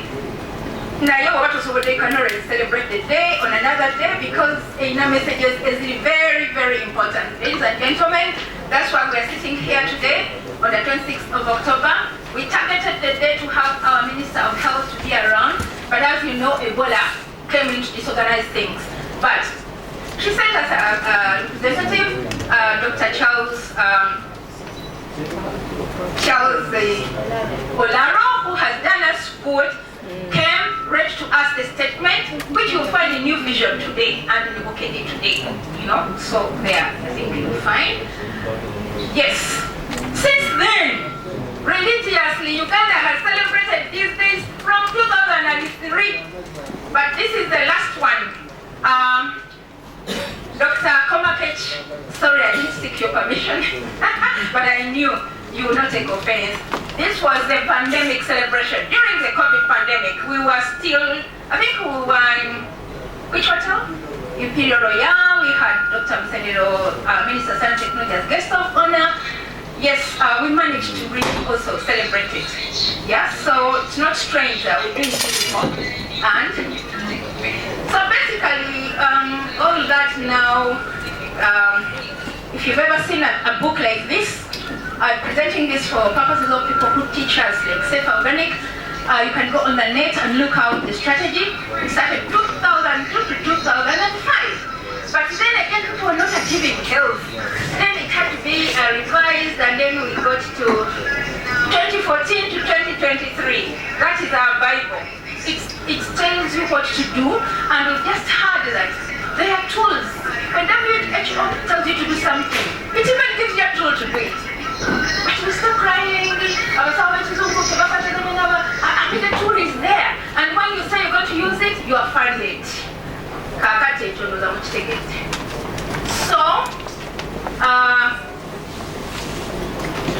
now, we're talking of 2 decades, 20 years.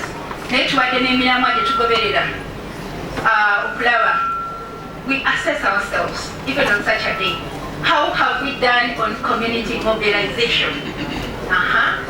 Resource mobilization, cultivation and conservation. In a nutshell, Uganda conservation.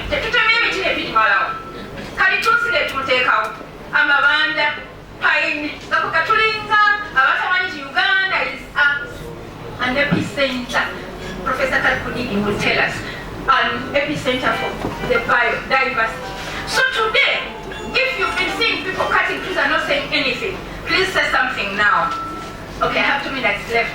Research and development, local production, intellectual partnerships, are the key indicators. We don't just assess ourselves just like that. But we have SOCAT, I think for Uganda, we were appraised of where we are. We have that law that should now be operationalized. All those things have been talked about by Professor. I'm taking you to the end. What have we been doing in the absence of the law? Part of what we've been doing, mentoring students. Herbalists, I'm sure some of you are in that picture. Herbal training that is going on under DIT. Herbalists do graduate.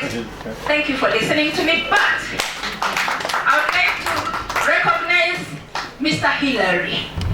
Mr. Hillary, stand up for recognition.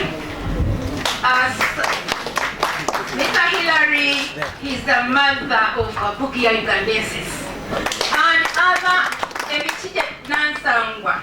You know, to make a disappearance, we invited such people in a special way. He brought lots of Bugia seedlings, Prunus africana. Don't go away without a seedling. Of course, at a cost, it comes from Mr. Hillary, sorry. I come from Rubirizi district. Rubirizi district? That gentleman is passionate about Wabukia.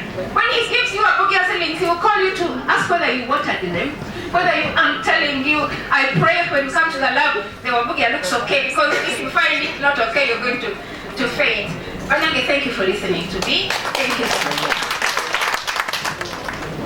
I'm glad to be here to speak on behalf of the National Drug Authority as we look at the 20th African Medicine Day celebration. Now, we are looking at the progress so far we have done over this period. First, I'm going to highlight. First, I'm going to highlight that NDA is mandated by the Act of Parliament, that is 206, but also as the emphasis on traditional medicine.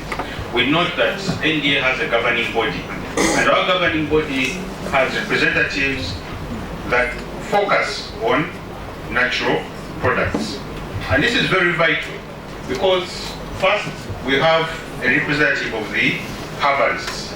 So if you're a manufacturer, you cannot do without herbalists. Also, as in regulation, we do have a representative from the herbalists.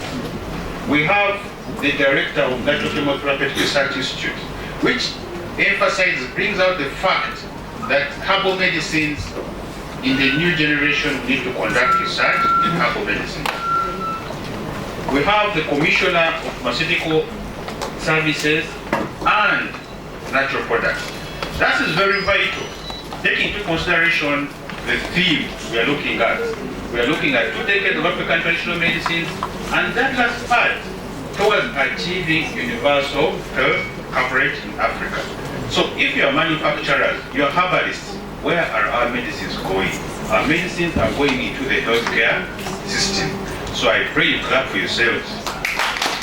Because as we look at this, we are looking at the integration of traditional medicine into the healthcare system. And also WHO talks about this in their strategy of 2016-2023, how our traditional medicines can be integrated into the healthcare system. That's our vision, which also look at the herbal medicines. Basically, we want to ensure that as the entire population of Uganda, we have access to safe, efficacious, and quality medicine.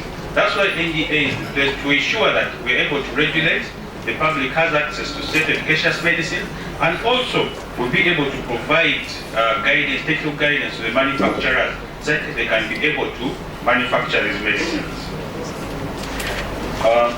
That is our definition of a drug. What I need to highlight, it also encompasses herbal medicine. One of our core functions of the mandate of NDA is to encourage research and development of herbal medicine. And we define a drug as any substance that is used for treatment or prevention of a disease or for improving a physical function for both agricultural and industrial purposes. So if you are making products and your product has a claim either treatment or prevention of a disease, but also here I wish to encourage the herbalists to also make products for the veterinary sector. Don't neglect it.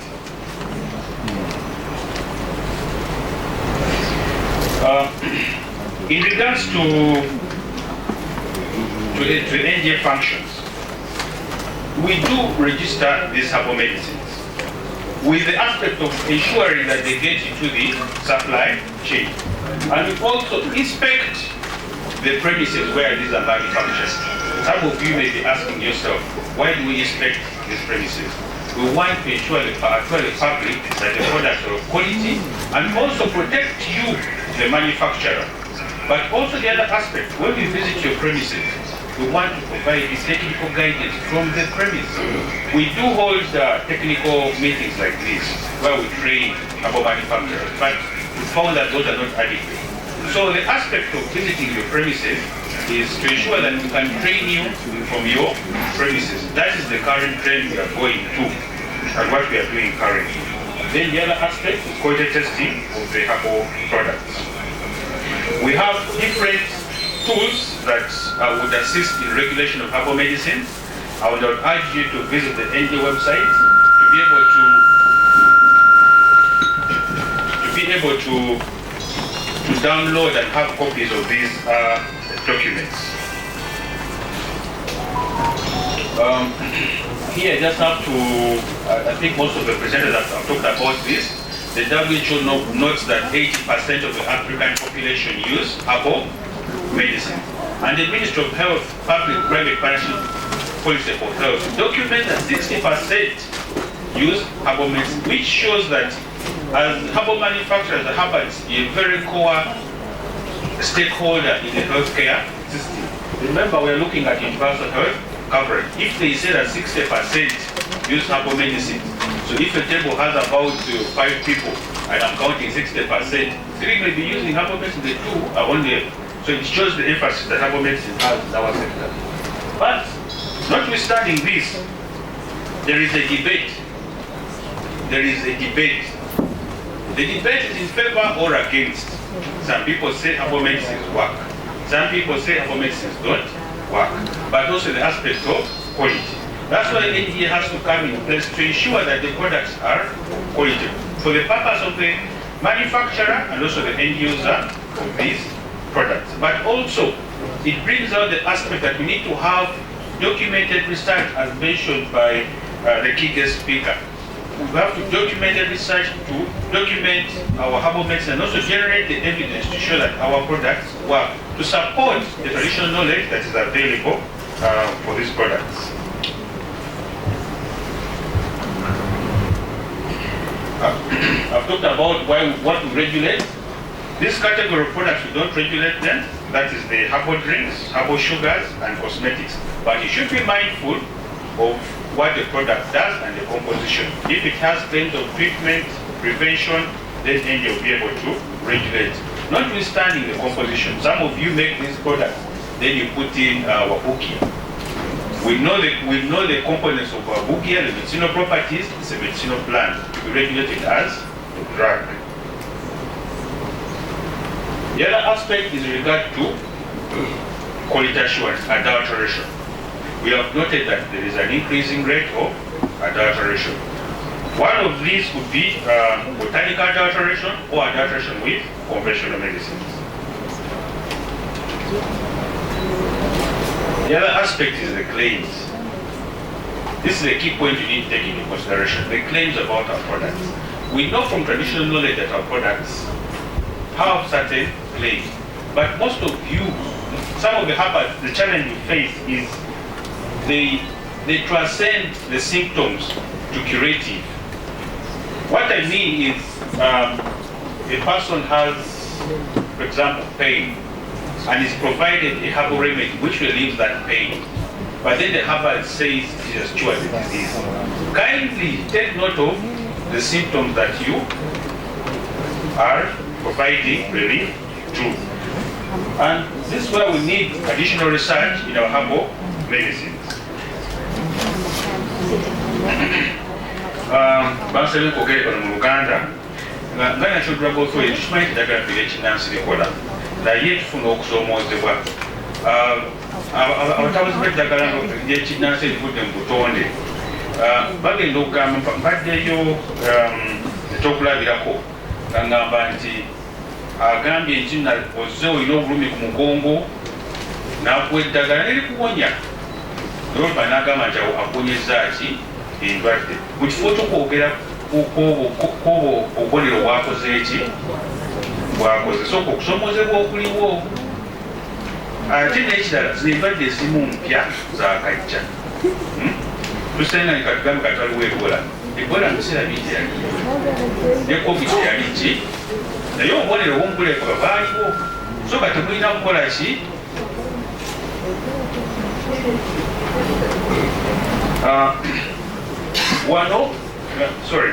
this is our requirements for approval of the drug. There are very few requirements, 7 in brief. We require an application form, we require analytical reports, and NDA has established MOUs with different research institutions to support you. One is National Chemotherapeutic Research Institute, Uganda University, Makerere University, and also one to go to Uganda University. As a herbalist, we should know that you cannot complete the value chain alone. So you need support of the scientists. The other challenge you face is the labeling. If we are going to universal health coverage, you want the doctor to prescribe your medicine. You want the doctor. You see, everybody in this room, there is a bottle on your table. The bottle of water has a label. It even has the amount of ingredients it has. Here, I have to note the key aspect that the challenge you face. One of the challenges, you say, if you declare your plant, we are going to steal it. Your intellectual property is how you make your drug. You can't say I'm patenting eucalyptus. Your intellectual property is how you make your drug. For example, if you're using eucalyptus leaves, some of you boil it, some of it use steam distillation. So your intellectual property is how you make your drug. It's not the plant. Tufuna okusomozebwa okulala wano okusomozebwa mu kuwandiisa eddagala. Oli najja n'agamba nti nno ayagala kuwandiisa eddagala lye, oba ajja kubba eddagala lye, omuti gwe bajja kubba. Ine emiti baaginoonyerezaako dda. Obwennanyini bw'eddagala lyo buli mu ngeri gy'otabulamu eddagala lyo.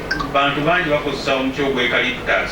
Oli omu akozesa bikoola, abalala bakozesa bibajjo, naye nga tagambye nti kimuti. So buli product gy'okola olina okuwandiika ki ekiri mu ki. Ate jjukira eddagala ly'olikoze, you have made your product, ogenda gitwala w'omusawo gw'eddagala ezzungu akuyambeko okukola ki? Okuligaba. So kati n'omusawo oyo w'eddagala ezzungu alina okumanya kyagenda okukola ki? Okukola ki? Sijja gaba ddagala ezitamanyi. So we need to know that our products are well packaged so that we can be able to integrate into the healthcare coverage. Sorry, I'm out of time, but I'll try to summarize. Now, this graph shows you the number of applications we have received over time.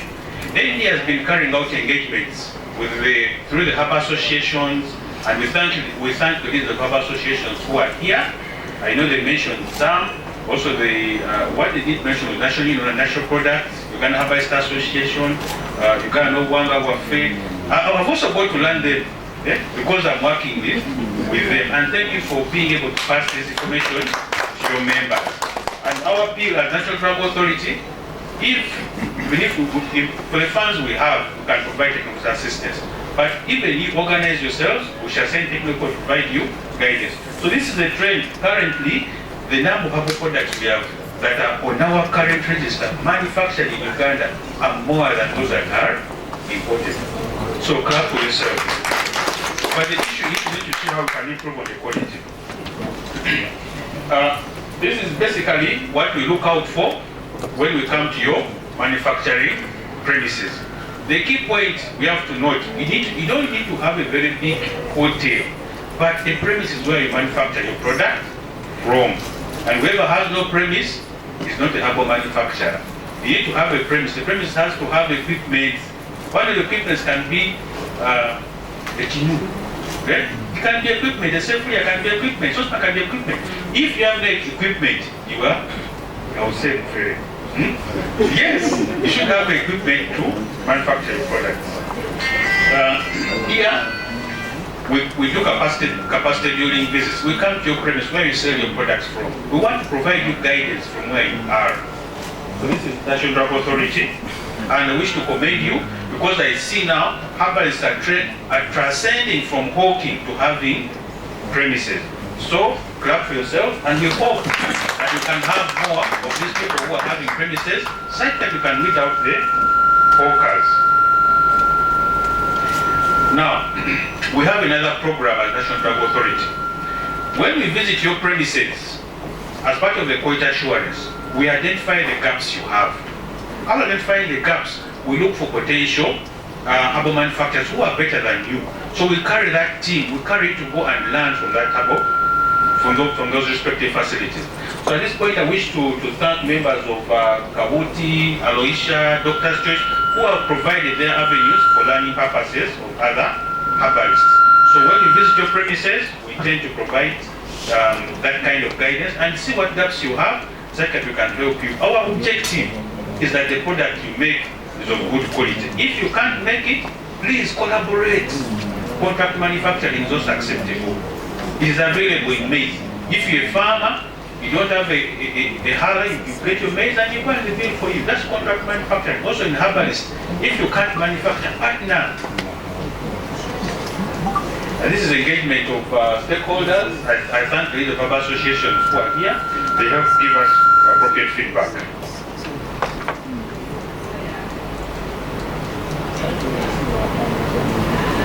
Now, clinical trials, we have the guidance for clinical trials already in place, and it's based on also the WHO guidance documents.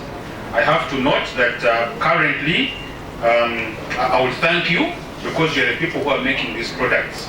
NDA has received so far 6 applications for clinical trials in herbal products. So far, we have approved 2 clinical trials applications. Those are the applications that we have approved National Drug Authority. There are still other 4 that are still under the process. And also with the guidance of the board, the fees were reduced.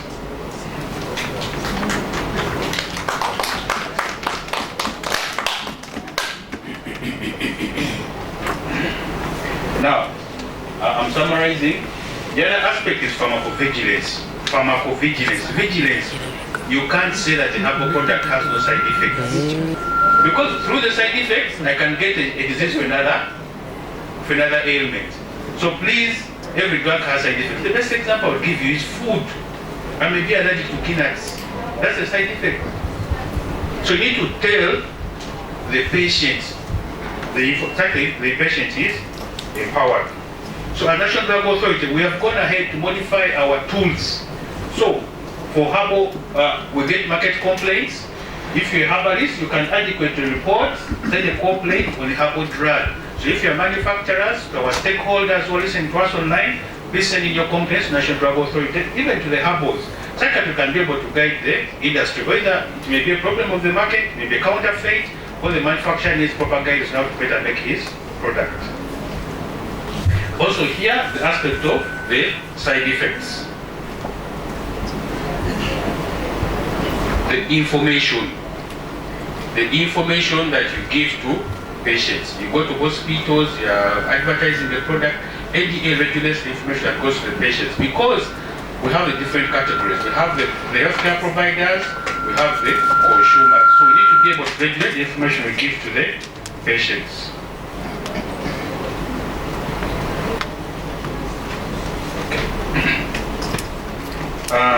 Probably my time is up, but I just want to inform you that as part of our post-marketing surveillance, we monitor the products on the market.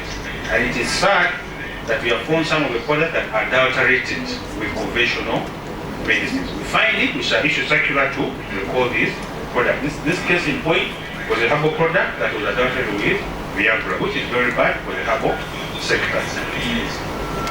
We have an adequate lab, so So I can assure you, we shall test your products and be able to understand what is there if they're counterfeiting.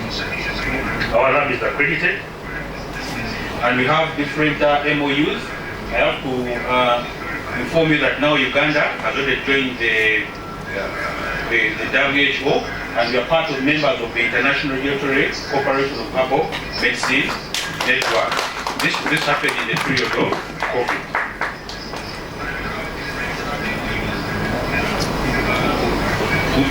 Now, this is my last slide, but also as National Drug Authority, we want to see how we can establish baseline data to inform our policy decision. So we have done a few studies in the past year. One was to assess the level of adulteration and use of herbal medicines in diabetic patients. Remember, we are going to universal health coverage. So we are looking at the patient groups. How do they use herbal medicines? Are the medicines adulterated? What is the... But the good thing for this study, we found that the medicines were not adulterated. But the key aspect we found, which you need to take into consideration, was that 90% of the patients that we interviewed, the diabetic patients, use herbal medicine together with conventional medicine. So if you're a herbal practitioner or a Western trained doctor, you have to know that if you give your insulin, the patient is more likely to go and also add a herbal medicine. And also if you are a herbalist, if you give your herbal medicine, the patient is more likely to go and also take a conventional medicine. 90%! And our study showed that also 60%, 66% similar to the public-private partnership policy for health use herbal medicines. The second one, we are looking at quality of the herbal medicines on market, we to analyze the data. And the last one, we want to see how best we can standardize our plans. Dr. Grace talked about the development of the Hillary or Bugia Ugandanensis was one of the products that we tried to look at its physicochemical properties, toxicity. Thank you very much. Vivian, support your help. Thank you. Please clap again. So I will not try to summarize what Michael has presented, because this is information we have been interpreting with it most of the time. The requirements, what you're supposed to do, how to fill the form for your medicines to be registered or notified. And I want to talk about adulteration. One of the things that make people fail to take herbal medicine is because of lack of trust. So if we are to move in the next decade positively, then we need to help the users of PCM to trust our medicine. And this is of adulteration. We want to be traditional medicine practitioners. Why do you put there the conventional medicine? It will kill the market. Please desist from it. The associations who are here, make sure your members do the right thing. Thank you very much. With all that, I want to call up on the next presenter, who is online. Edward, can you hear us? Well, aware that our health sector in Africa, like it was shared before, that most of our communities and the people, more than 50%, entirely depend on natural, traditional herbal medicine. A day like this one is so unique because even if we don't standardize, like the previous presenter,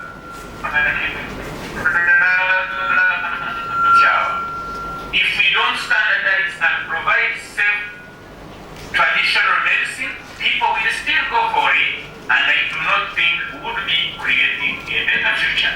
Because entirely less than half of African citizens, about 615 million people, have access to health care that they need. Entirely meaning that more than half of our people are barely depending on traditional medicine. This, in the wake of COVID-19 outbreak, everyone seemed to think that Africans were going to die in large numbers, something that never came to a reality. And this was entirely due to the fact that most of our people in the communities rushed to African healthcare system, especially where they went for traditional medicine.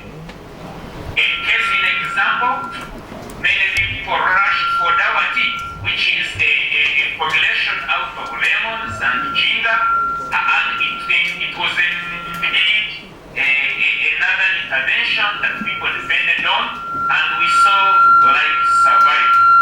It was traditional medicine that came to our rescue, and this has led to a paradigm shift.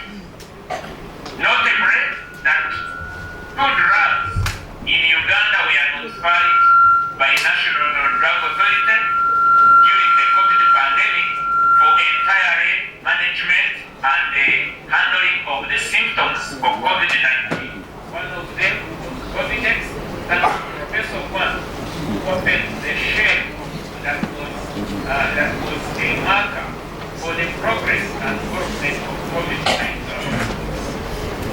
in the intervention of COVID-19, and also was considered medicine.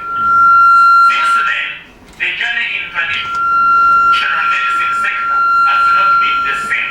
Today is the support of the government of Uganda through SDI. We are building the pathogen economy discourse, and this is entirely based on the experience that was observed during the COVID-19. The milestones in production and market of herbal drugs at the personal level in my journey for the last 21 years, from the undergraduate research with the bias in natural products development, thanks to Dr. Grace Nabaja, who inspired me when I was still an undergraduate for the interest and love she had for natural products development. Thanks to Professor Kwan, he was by then a young researcher at the Natural Chemotherapeutic Research Laboratory, but they inspired us both to keep onto this journey. It has been a rough journey, full of rapids and cataracts above all, but it has been a slow but consistent achievement of success after success. From the social stigma to the policy to the community perceptions, thanks to Dr. Senero and the whole team that worked harder so that there was to be regularization, shifting us from the Witchcraft Act of 1957 to the current today, 2019, Traditional and Complementary Medicine Act of 2019. Once it was passed, it paved the way for the production systems. My brother Dr. Mchawa, it would be hard for you to do all that you have been able to do for us in the natural medicine sector. It was not that was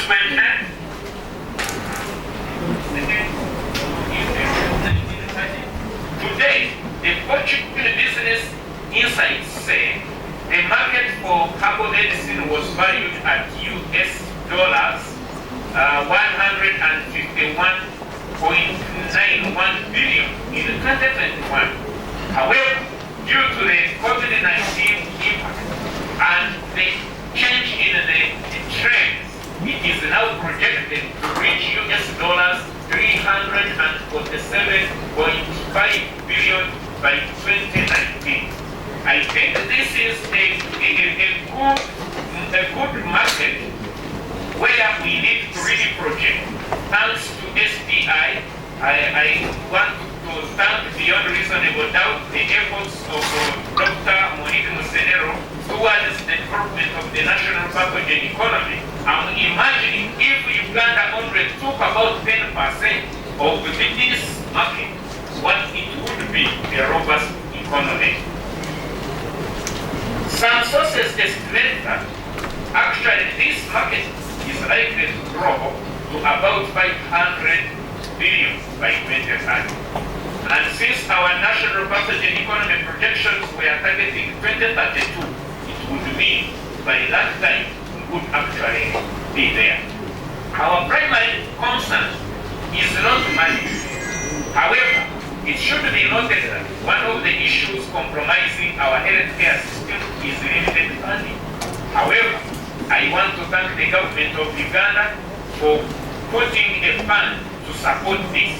For example, currently the ongoing preparations for various clinical trials on herbal medicine is not a simple contribution that we can take for granted as manufacturers and developers in natural medicine. For that matter, we need money to strengthen our healthcare system, and there is a solution in herbal medicine if we can do it right. The pathogen economy as a project will be a river to deliver us to the middle income status, and this can only happen with streamlined systems in the herbal medicine sector. Irrespective of what we have been through in the last 2 decades regarding herbal medicine, and then we are sure, because the ray of hope is now clear, I want to congratulate the many fighters, Dr. Grace Namatia, Professor Kwan, Dr. Mujara. These are people that have continuously kept on the forefront, that whenever we would look at you, we would know there is a journey we are tracking on, and that's why we have not lost hope as many as practitioners in the manufacturing sector and also in the practice of natural medicine. The golden chance for herbal medicine to save Africa's daily health system is here, and everyone is sure about this. As practitioners, we need to do things right and ensure that we do not in any way compromise our people's health. That's why there is a call from WHO.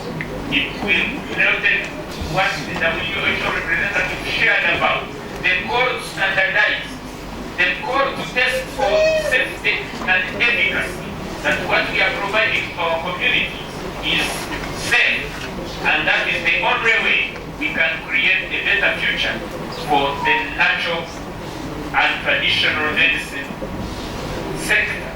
And this will be the easiest way that we can lead to that collaboration and integration into the mainstream healthcare system.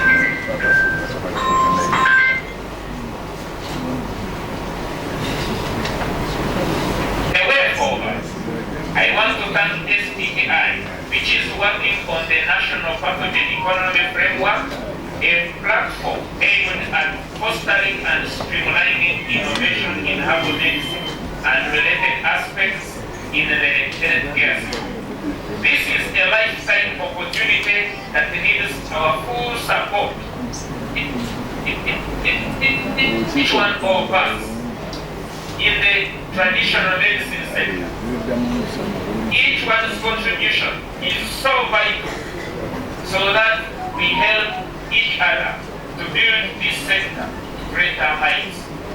If these things can be done right, then we shall create a better future in the herbal and traditional medicine sector.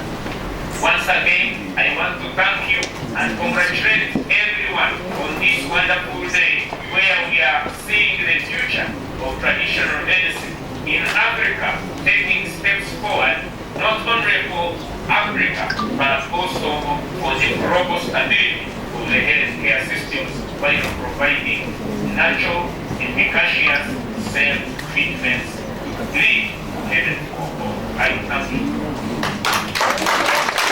Hello. Hello. Are you able to hear me? Yes, you can. Okay. Thank you. So, this afternoon, I present on government support for natural therapeutics research and development. My name is Brenda Nakazibwe. I am the team leader at the Pathogen Economy, that is at Science, Technology and Innovation Secretariat, Office of the President. a quick look at what pathogens are. Of course, we've been discussing it, but they are simply organisms that can cause human, animal, and plant diseases, and that is our mainstay at the pathogen economy. Science, technology, and innovation is made up of 10 departments, so what we call bureaus, and the pathogen economy, which speaks directly to therapeutics from natural products, is what I'm presenting on this afternoon. So what is the pathogen economy that we are referring to? Dr. Kazire has just been mentioning. This refers to the making, selling, and use of goods and services related to the prevention, control, and treatment of damage due to pathogens. And definitely, as we talk about Uganda and Africa and other countries, we have a situation on our hands. We are resident to over, we are habitants for over 200 pathogens, those that have been characterized and isolated, and yet we have not had effective solutions to them over the years. If we have had, they've been more of subsistence, and here we are coming in to make it a whole economy. Continuing to look at the situation analysis for this for the financial year last year, 2021, science, technology, and innovation was only given 0.5% of the national budget. And in this, all these prioritized industrial value chains have to be worked on. We are supposed to bring products on the market, and with that kind of budget, you find that it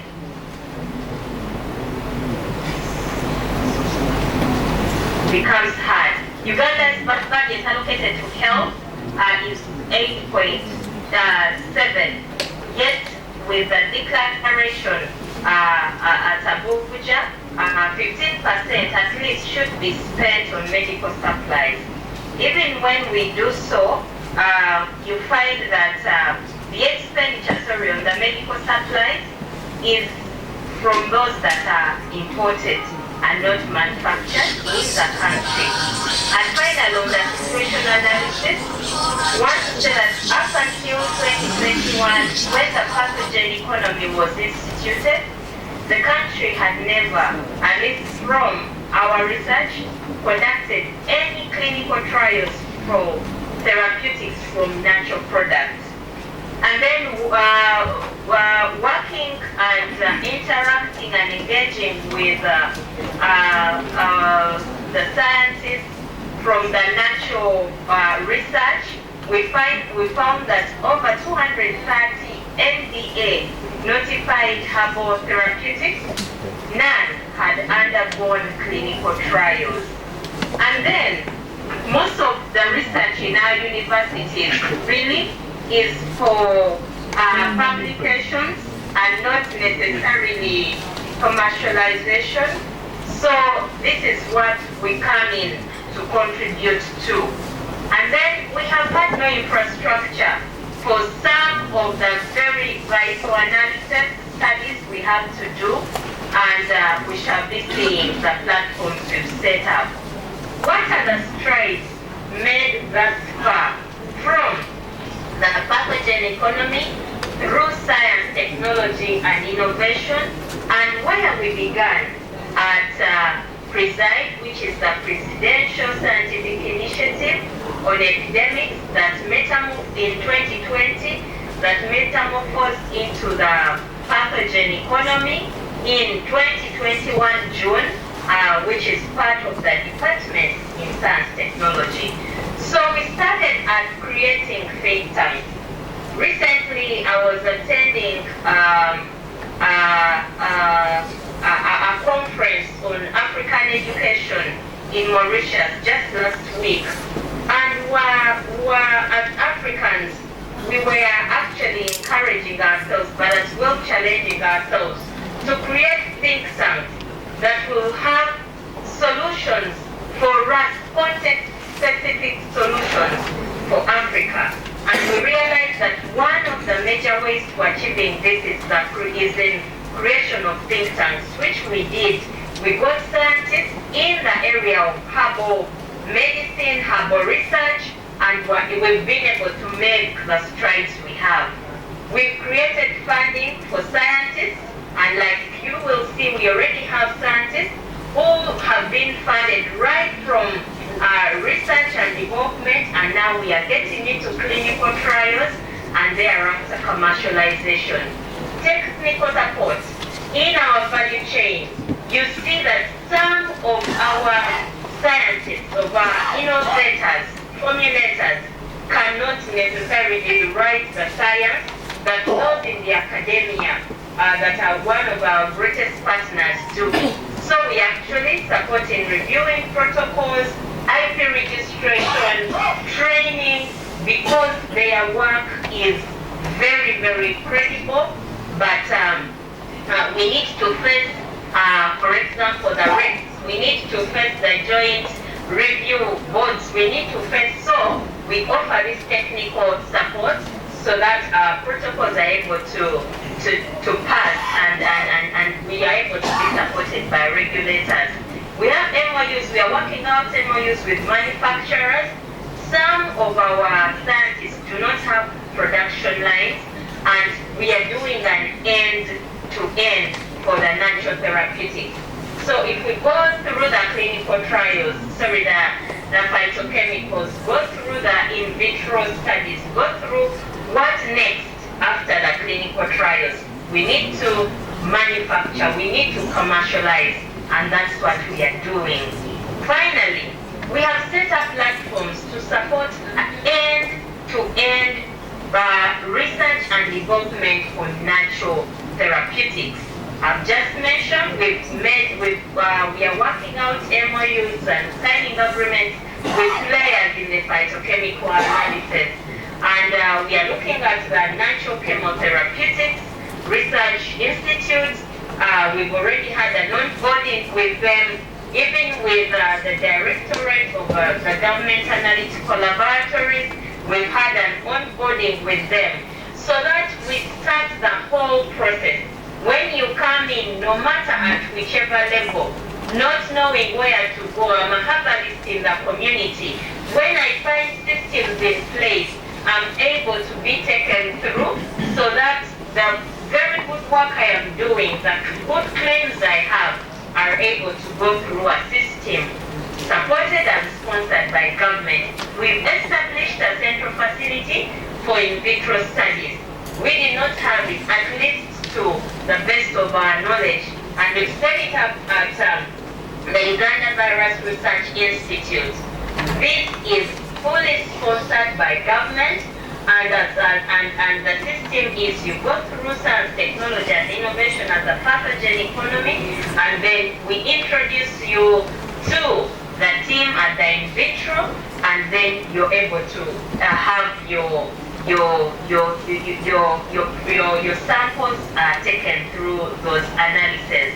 We've also established a central platform for clinical trials, and we are going to be hearing it from the in vitro and from the clinical trials platform that we've called CONAT. And like I said at the beginning, we had not had clinical trials, at least not for natural products, therapies or therapeutics from natural products. And that's what we've set up, fully funded, and this is to help us to standardize, to go beyond just the subsistence, not only to produce for the market here in the country, but actually to go beyond the borders of this country. Just around May, there was a pharmacist show at Lugogo, and we were able to interact with some of the herbal researchers that subscribe to the Uganda Herbalist Association. And we thank the chairman very much for being very supportive. Haji Takome, thank you. And when we talked to them, they said they don't want to have clinical trials, but have not had the platform and all the expertise to do this, and we've set this up, and you're going to be hearing in what we are doing. And then I talked about the MOUs. Achievements thus far. In 2020, when the now Minister for Science, Technology and Innovation, Dr. Monica Msenero, was appointed Senior Presidential Advisor on Epidemics, we started out with what we call the Presidential Scientific Initiative on Epidemics. We're looking at local response tools to the emerging and re-emerging diseases, but we're starting with COVID-19. So in 2020, through the think tanks, through the hackathoning, through the brainstorming, through the ministry, then we're able to identify scientists working on vaccines, diagnostics, and therapeutics. May I request that you summarize? Our time is out. We are talking therapeutics, and this is how we already did a clinical trial, phase 1B, and that is one achievement we have done. We are getting into clinical trials from Busitema University and Kazire. We are getting into the vitamin D tablets and capsule formulation, and then with cancer that we are still working through with from Kivu University and others at Barra University.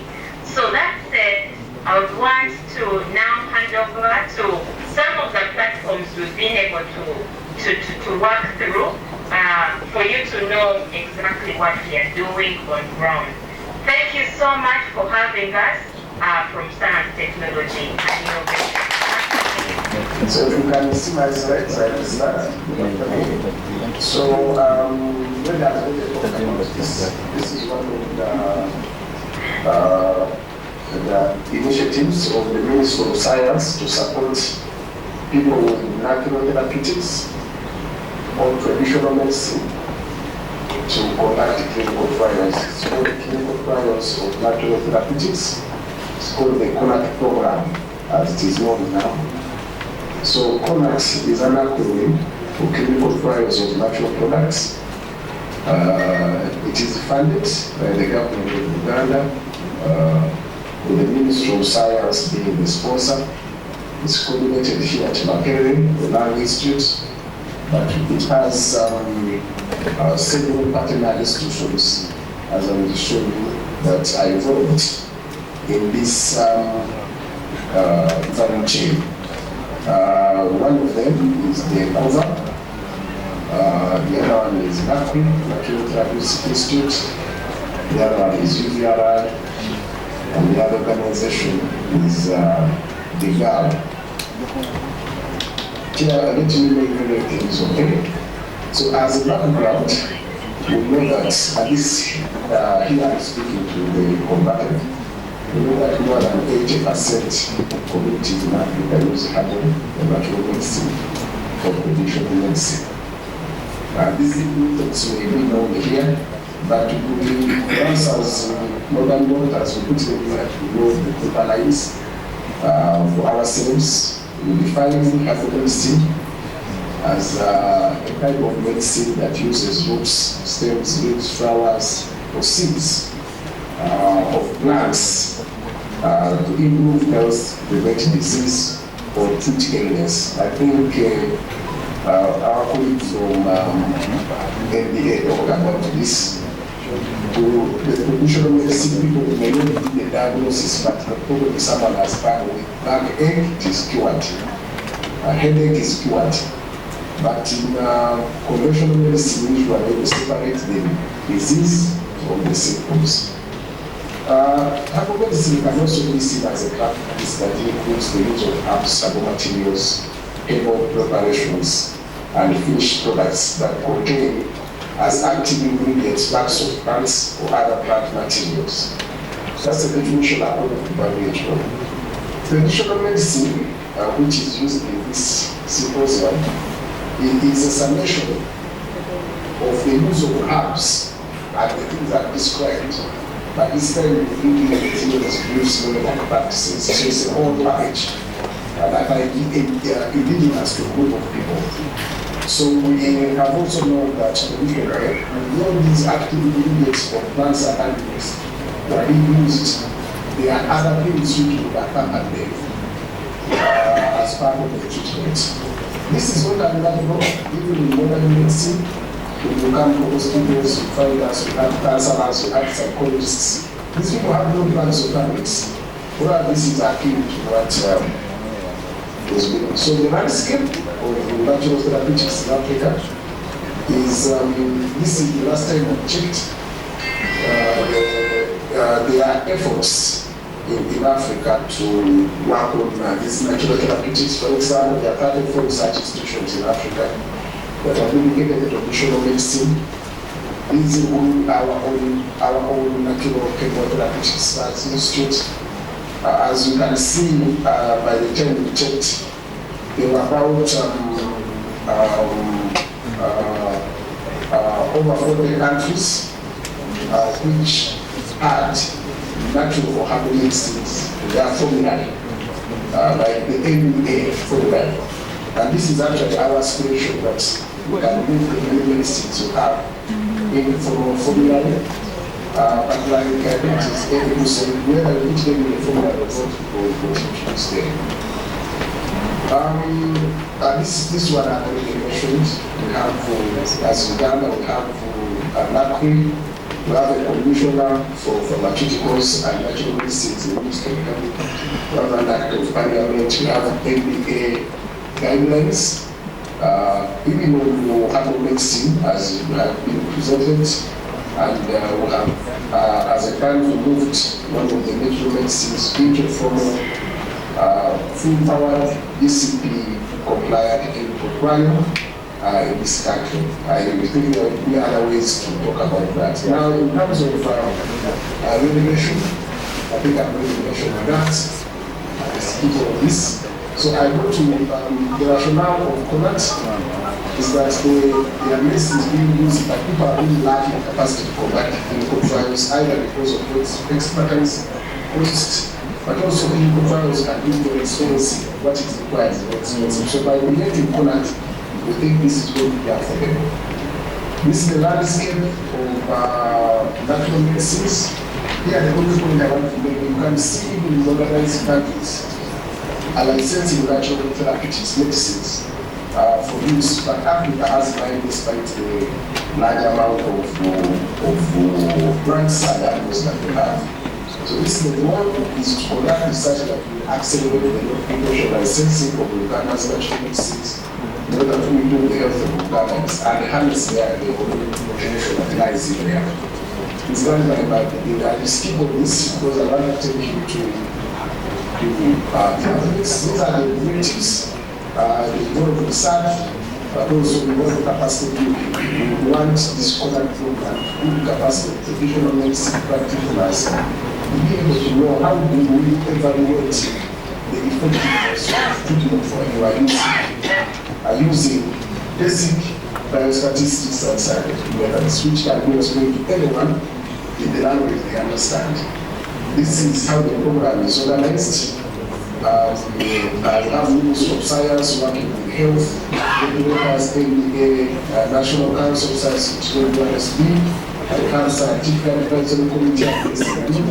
Then we have the African scientific institutions, as you can see here, NCRI, want to do clinical trials of your products. They're presenting and you're talking. Please listen. Thank you. Thank you very much. Chair? Yes, I'm on. Yes, I'm on. You can start from there. This is slide number 1. Okay, thank you, Prof. Just to give a quick update of the journey taken this far. I know that previous speakers alluded to the UB01 trial. This is a trial we undertook, but the background to this, I think, was also highlighted in the presentation made by one of the speakers. that around the time we had COVID-19, most people resorted to a use of herbal therapeutics to manage COVID-19. Of course, you could argue that these were the ones that were readily available at that time. Actually have options to look to. So during COVID-19, these medications were widely used. And one of the products that came on board at that time was what we call the UP01. This was a natural product, and of course I was approached to evaluate it and see if it has potential to manage COVID-19, treat COVID-19, but also if this product was safe. So we entered this file in 2021, and just to know that this was the first clinical trial of the natural therapeutic. Because we stand around this region, we are yet to come across any reports in that regard. So you could say the group here was the first program to take such trial so much rigor. We successfully completed this, and the dissemination is planned. But just to let you know that we were able to plan things by just doing this file. And I want to keep that in mind was that the product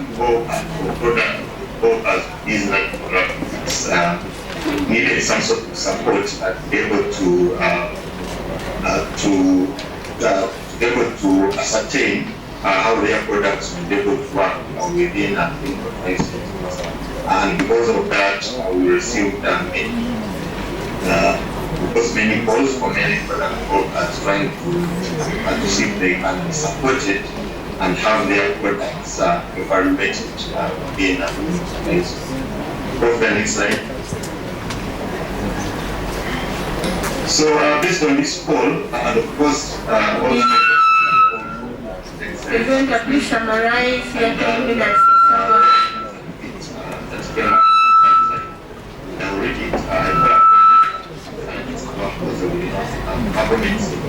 Especially by carrying out clinical trials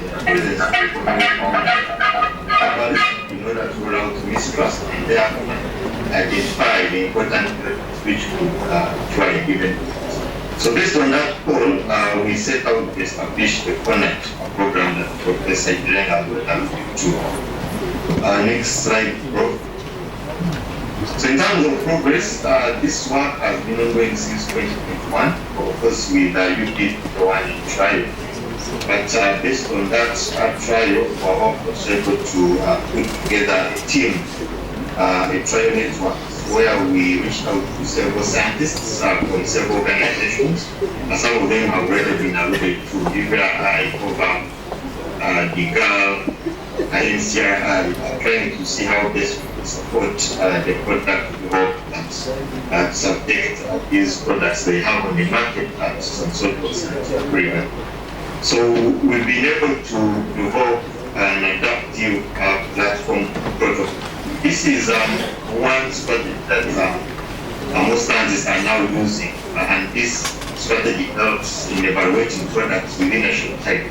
And you'll notice that for emergencies like COVID, even the products until now, time is of essence. So most times you need to have a starting point.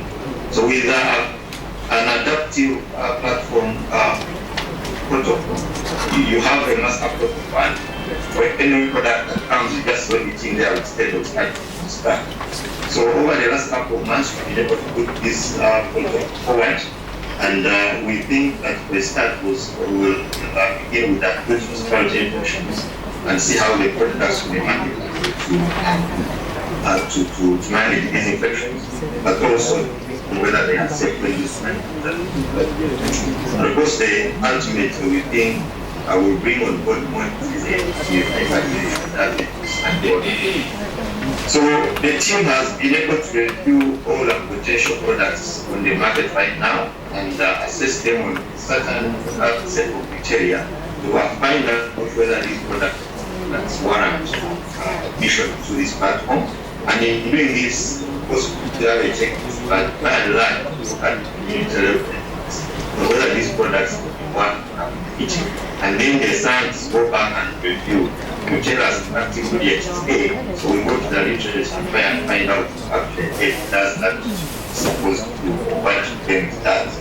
And then we also know that some product developers have gone a step further and done some preclinical studies could be within the lab, not just as big or usually big, but could also be studies that have been done. So we look at all these and try to see if this product needs to advance the clinical trial stages. Next slide, go. This is the last slide. So we've been able to identify the products to start with. These products are going to be the first set of products that we try through this platform of Connect. And we've made some sort of progress there. We've had understanding sign with the product developers, but also keep notice that we've been able to sign with them the non-disclosure agreements. And this is very key in terms of we've had approval processes started. I need to note that we are probably around 70% done. In the coming week or two, we should be able to have the approvals in place for us to be able to start this trial. Also to notice, we want to subject these products to high-level scientific rigor. And what is key is a dedicated clinical trial. Because these are things we learned from the individuals for one trial. But most times for this study, you have a dedicated space where you can be able to monitor these patients and really confirm if these products work and safe. So the pictures there what the clinical trial would be like a high-end state of the art equipment and all that. And this is a pilot for here. We've had personnel recruited, and we anticipate that from there for next month we should have this one. So ladies and gentlemen, that's how far we come, but of course there's still a lot of work to do. Good afternoon, everybody. Can you see my slides? Yes, we can. Thank you very much. And I'm going to present to you about the anti-SARS-CoV in vitro studies on the natural therapeutics. I'm called Dr. Jacqueline Chosmire Lugemwa, and I'm presenting this on behalf of the in vitro team at NCRI. We want to recognize our funders who are Government of Uganda through STIOP and Preside. We thank you so much for this funding that has made a difference in traditional medicine work. The partners that we have are MRC, UPRI and London School, Busitema University, NCRI. Now we also have Kazire and UCSF as our partners.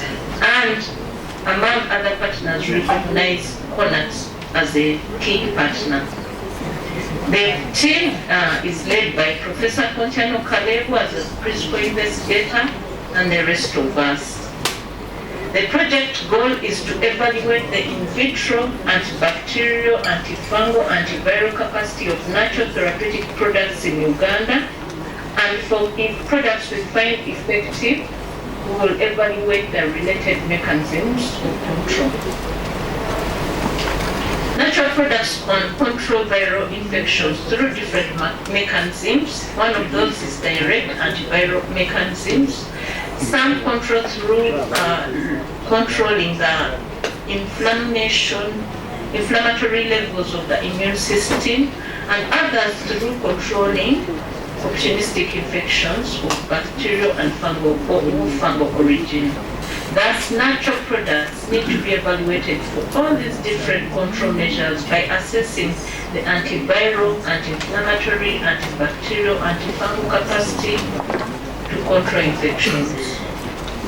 The main objectives of this work are to determine the bacterial and fungal stability of the natural products. That is, if products are sterile is when we go into other studies. We will also determine their capacity to, and their in vitro cytotoxic capacity, that is the capacity not to kill cells, because they can kill the virus by killing cells as well.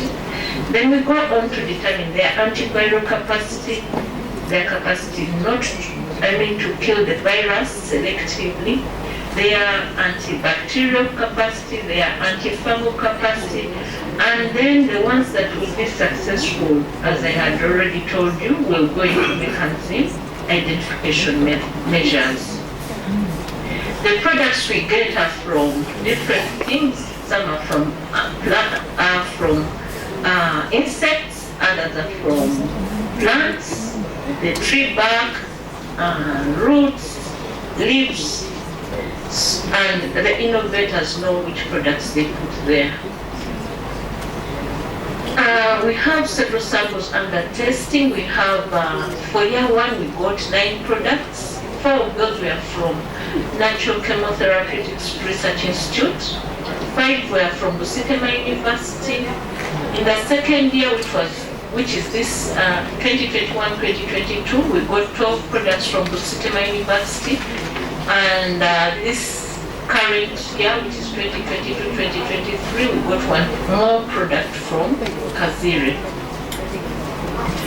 The process that we take these products through is compounds are received. We examine them for fungal and bacterial sterility. Sterility is a major quality control step. If they are sterile, then we take them into culture where they are seeded on viral cells, and we assess the cytotoxicity of the compounds. After assessing the cytotoxicity, we go into antibacterial, antifungal assays. We then go into antiviral assays, and then we identify the selective index. The selective index is the measure of how good an antiviral the product might be.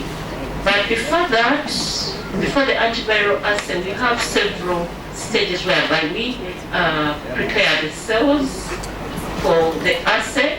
Then we also prepare the virus for the assay.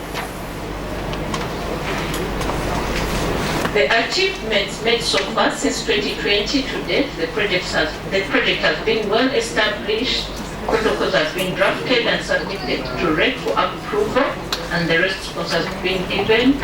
Reagents and equipment were procured, more staff were trained and recruited. Documentation of SOP, quality manuals, and several forms has been done. High containment biosecurity training has been conducted for all staff on the project, and firefighting training. We have achievements in relation to the objectives for bacterial sterility. 21 products that we received in both year 1 and year 2 have all been assessed, and they are all sterile, and that's why we took them to the next stage.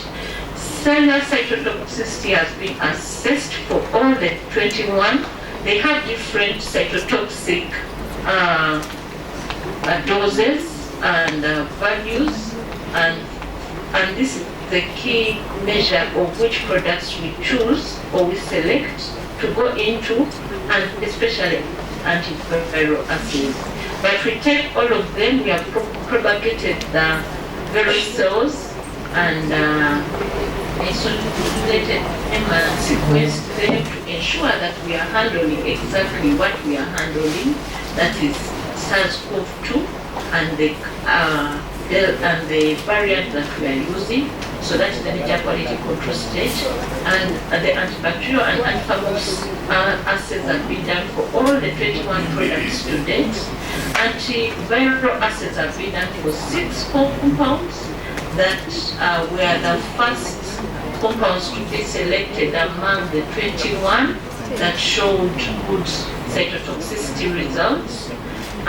But we will work then on some more other compounds. We are currently titrating the virus by visual cytopathic effect using a microscope that was procured from the project, and it also has a camera. We are continuing to assess the antiviral capacity of more products. We are getting immunostaining assays to work better. We are trying to troubleshoot that assay because it's highly specific for the virus. What we are using now is not very specific, but it's able and it has been shown in literature to show us good results. We are expecting more samples since the system has been set up and we can test those in a short time. We want to acknowledge many of our people who support us. NCRI, UPRI, Government of Uganda, Natural Therapeutics, University, UCSF, and CONAT as well. Thank you so much. The topic I was given was to discuss how to demystify. This is a very complicated one. I'm going to put it gently. Tumalamu tutya eddagala ery'ekinnansi okubeera nga teritegeerekeka kubanga you've heard since morning that up to now over 1,000 years of use of the medicine, African medicine, up to now conventional doctors barely prescribe. Batono nnyo abasawo baddagala ttono nnyo eriwandiikibwa abasawo ate nga 80% of the people in Africa, probably even the world, use this. How come we don't use this in a way that we use for convention? So I'm going to marathon. I'll just run. They gave me just 7. Njakudu see 80 minutes to discuss demystifying African traditional herbal medicine with modern approach. Probably we have contributed to this mystery. Demystify, to get rid of mystery or obscurity. Eddagala lyaffe likyalina ekizikiza kinene nti abantu bangi tebalitegeera. Ffe tulitegeera abagenda okulikozesa oluusi balitegeera naye bingi ebitamanyiddwa.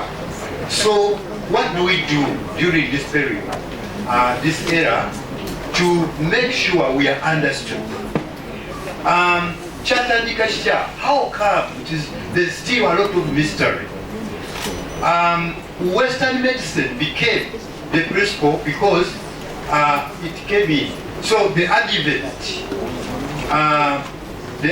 of industrialization made the conventional medicine the principal approach to treating disease. And this made the indigenous health knowledge. Can you imagine indigenous health knowledge practice became a minor concept? Our own knowledge became a minor concept. And to be kind to us, the Western, the originators of the conventional managed to say, don't worry, yours is complementary or alternative. Therefore, the philosophy we had became an alternative to a level of not even being understood now.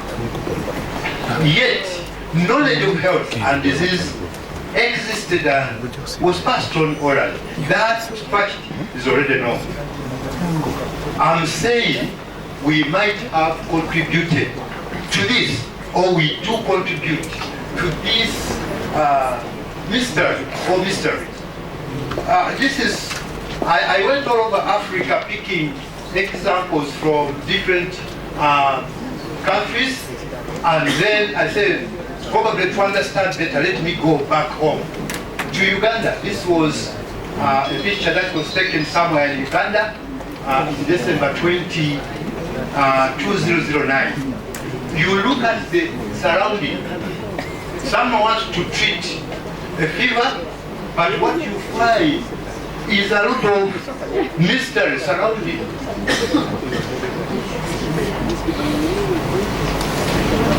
This is in Kenya. Zanzibar. You have cough, but someone will show you a lot of,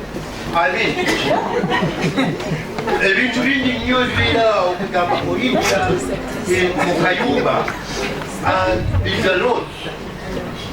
A leopard skin, a snake somewhere. So and we want the conventional doctor, by the way, they intentionally made me discuss, demystify. How then can I prescribe when something is enshrined in this kind of cloud?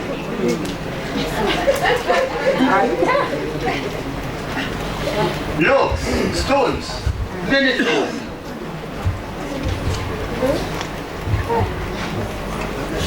So, what has been presented since morning indicates that African traditional medicine is not devoid of side effects. Much as it treats, much as it helps, it also has other issues. And we have been advised by the National Drug Authority officer that be careful when you are giving, when you are dosing your patients. You are giving your natural remedy, which works. It is known to lower blood sugar, but you've not done enough science, enough, collaboration. And to what level does it lower? You are going to throw someone into hypoglycemia. These kind of things, lack of that kind of scientific approach makes it difficult. So ATM is not without safety issues. We have to be very careful of that. Expanded, increased African traditional medicine use in a largely uncontrolled manner. Safety issues are of extreme concern. The reason why the government is coming is because of safety. Safety. If your things were not causing problems, you would give until. Unlike where we practice as the conventional, because for me now I'm conventional and traditional, at least now I'm balanced. Thank you for that. Dr. Nambakia has taken me overboard. She has moved with me all over the world to look at how other countries have done. So we are saying this can be done here. So, modern approach. Is it possible? Yes. And this is long overdue. Since morning you've seen that actually Africa traditional medicine is just waiting for you people, the scientists, at whatever level. It is just waiting for, to work on. And many people have already presented the amount of effort that has been put. Already the day like this is a call that can we not sit there? Let us come and share information. Can you imagine? 80 minutes and it has all even been reduced to 6. So what I'm saying that efforts are already in place. People have already shared. Probably when there will be time I'll come and share more. Now when they mentioned the Bastema University, efforts, you remember Guru University during the COVID-19, you remember the Mbarara professors or Wang's COVID-X, you remember, now you can see where Natural Chemotherapeutic Research Institute is at a level where we have this kind of arrangement. This is where you can see the standard compared to what we saw. Yes. You see, from a green environment, if Dr. Grace Nambakia now calls medical doctors to come and say we have this immune booster, it has gone through this system, or Kazile as they are planning for clinical trials, or any other of you herbalists, we are willing to say, okay, yeah, there's something, then we can start. Like Kabuti, I remember Kabuti. The entire country of Uganda was using Kabuti, and we were prescribed. So don't think we hate. Some people say doctors hate us. No, we don't hate. We just want people to be safe. This is a photo which is intentional. People are not seated. Is there anyone seated there? No. No. The president, the first lady, or the Minister of Education, the professor who was just presented, the director are all standing to ensure that things are. Yes. Yes. So you see, this slide has what you go through this session here to have a natural code. They have told you only one clinical trial has been, because we went through all that it takes, sleepless nights to have that. And that's what it requires. That's what it requires. We no. At national level, this is the Minister of Health. I'm sure she delegated. She's here standing also. And when it comes to matters of traditional, African traditional medicine, no one is seated, for your information. No one.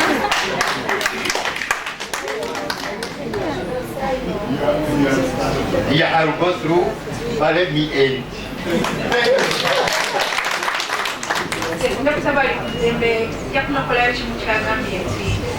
Omutoyiza mu eddagala erikinnansi ate sukaali nakka mwawuliddeko abo abafudde nga batikiza eddagala sanga sukaali nayo. Okay, ngezaako okutranslatingako mu lulimi Oluganda kuba tetulina national language. Ebitonotono ebyetaaga okuba nti ab'eddagala babitegeera. Dr. Balikudebeka bwe mansookerako medical doctor naye ng'ayagala nnyo eddagala ly'obutonde n'okulambika. Kakati nagamba nti osobola okuwa omuntu eddagala nerisa sukaali kati nga bwe bayogeddeko abafudde ebyo byonna. So gavumenti omulamwa si kuvumirira naye kuluŋŋamya kubanga tewali ddagala litalina side effects. Dr. Mutyaba yatugambye side effects ekitegeeza nti ebambi all the time eyinza okuba good side effects. Nga waliwo eddagala ly'oyinza okunywa ate nerikola bulungi naye nga tekigendererwa kyali kirala. Dr. Bruce Chirenga, Professor Bruce Chirenga atuyitidde mu lugendo olw'okuteekawo ekifo ekyogezesa eddagala lyonna eryekinnansi n'alaga ebitongole nga bwe bikwatagana kyoba irese ewandegeya National Drug Authority ekwatibwako National Science and Technology kweganga ekifo ekyo kirimu obukugu bw'okwagwiza. Madam Brenda Nakazibwe eyogedde ku Science, Technology and Innovation yalaze bulungi nnyo nga gavumenti ya Uganda through Office of the President bwetaddewo okuyamba okulaba nti naawe atamanyi kuwandiika kye bayita protocol weyambibwako n'okiwandiika nga kati Mwami Ssenfuka bw'ayambiddwa. Mwami Ssenfuka mubadde mumuwulira nnyo agamba ajjanjaba sukaali eddagala litwalikeberako ewandiika ne tulaba yes nga isobola okujjanjaba sukaali naye nga yeba siteepu emu yokka. Bulijjo twali tulina steps endala kati eyo basogera ekolome gye boogeddeko nga etwaliddemu ebyobutonde obushekinga kwegamba nsaale nnyo okuteekawo ssente okulaba nti oyambibwa kubanga gamba wandiika twala wano byonna babiramuluje naye nga byemutategedde bwe tuli kwebuzibwako. I think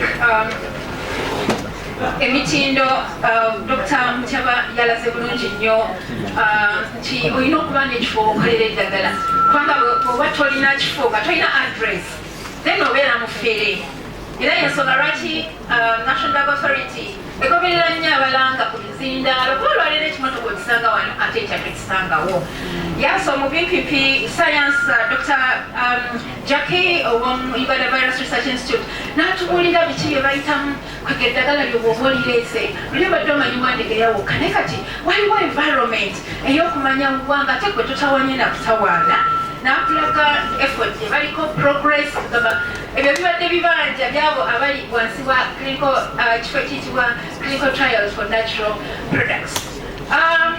Ng'abatuli nti bwe tuli mujja twebuuzaako twongera okusanyukira okulaba nti tusobodde okuzza olunaku luno olukulu ennyo mulaba obukulu bwalwo twogera ku bye tutuseeko wagye tulaga naye nga bukyalubanga lwa minti eddagala ligenda kakasibwa oba liri safe bw'olikozesa bw'olaba ng'owonya omusujja naye bameka be bazise ng'ekikumba kyekikoze eki kyekibazise naye tugamba nti tulekere okuvuma obuvumi dokita abagambye nti abasawo b'ekizungu tubavuma nnyo by the way naye omusawo tatendekebwanga kuwa muntu kintu kyatategeera mubasaasire batendekebwa so kati kino ekiriwo kijja kutuleetera okuba nti ffenna tuwuliziganya ate bwetwogera ku bascientist tusookeraku oyo yennyini omusawo ow'ekinnansi ffenna tuli bascientist mu ngeri emu oba endala netulwebaza nnyo gavumenti mu butuufu mu ngeri ey'enjawulo saba tukubire mu ngalo omukulembeze w'eggwanga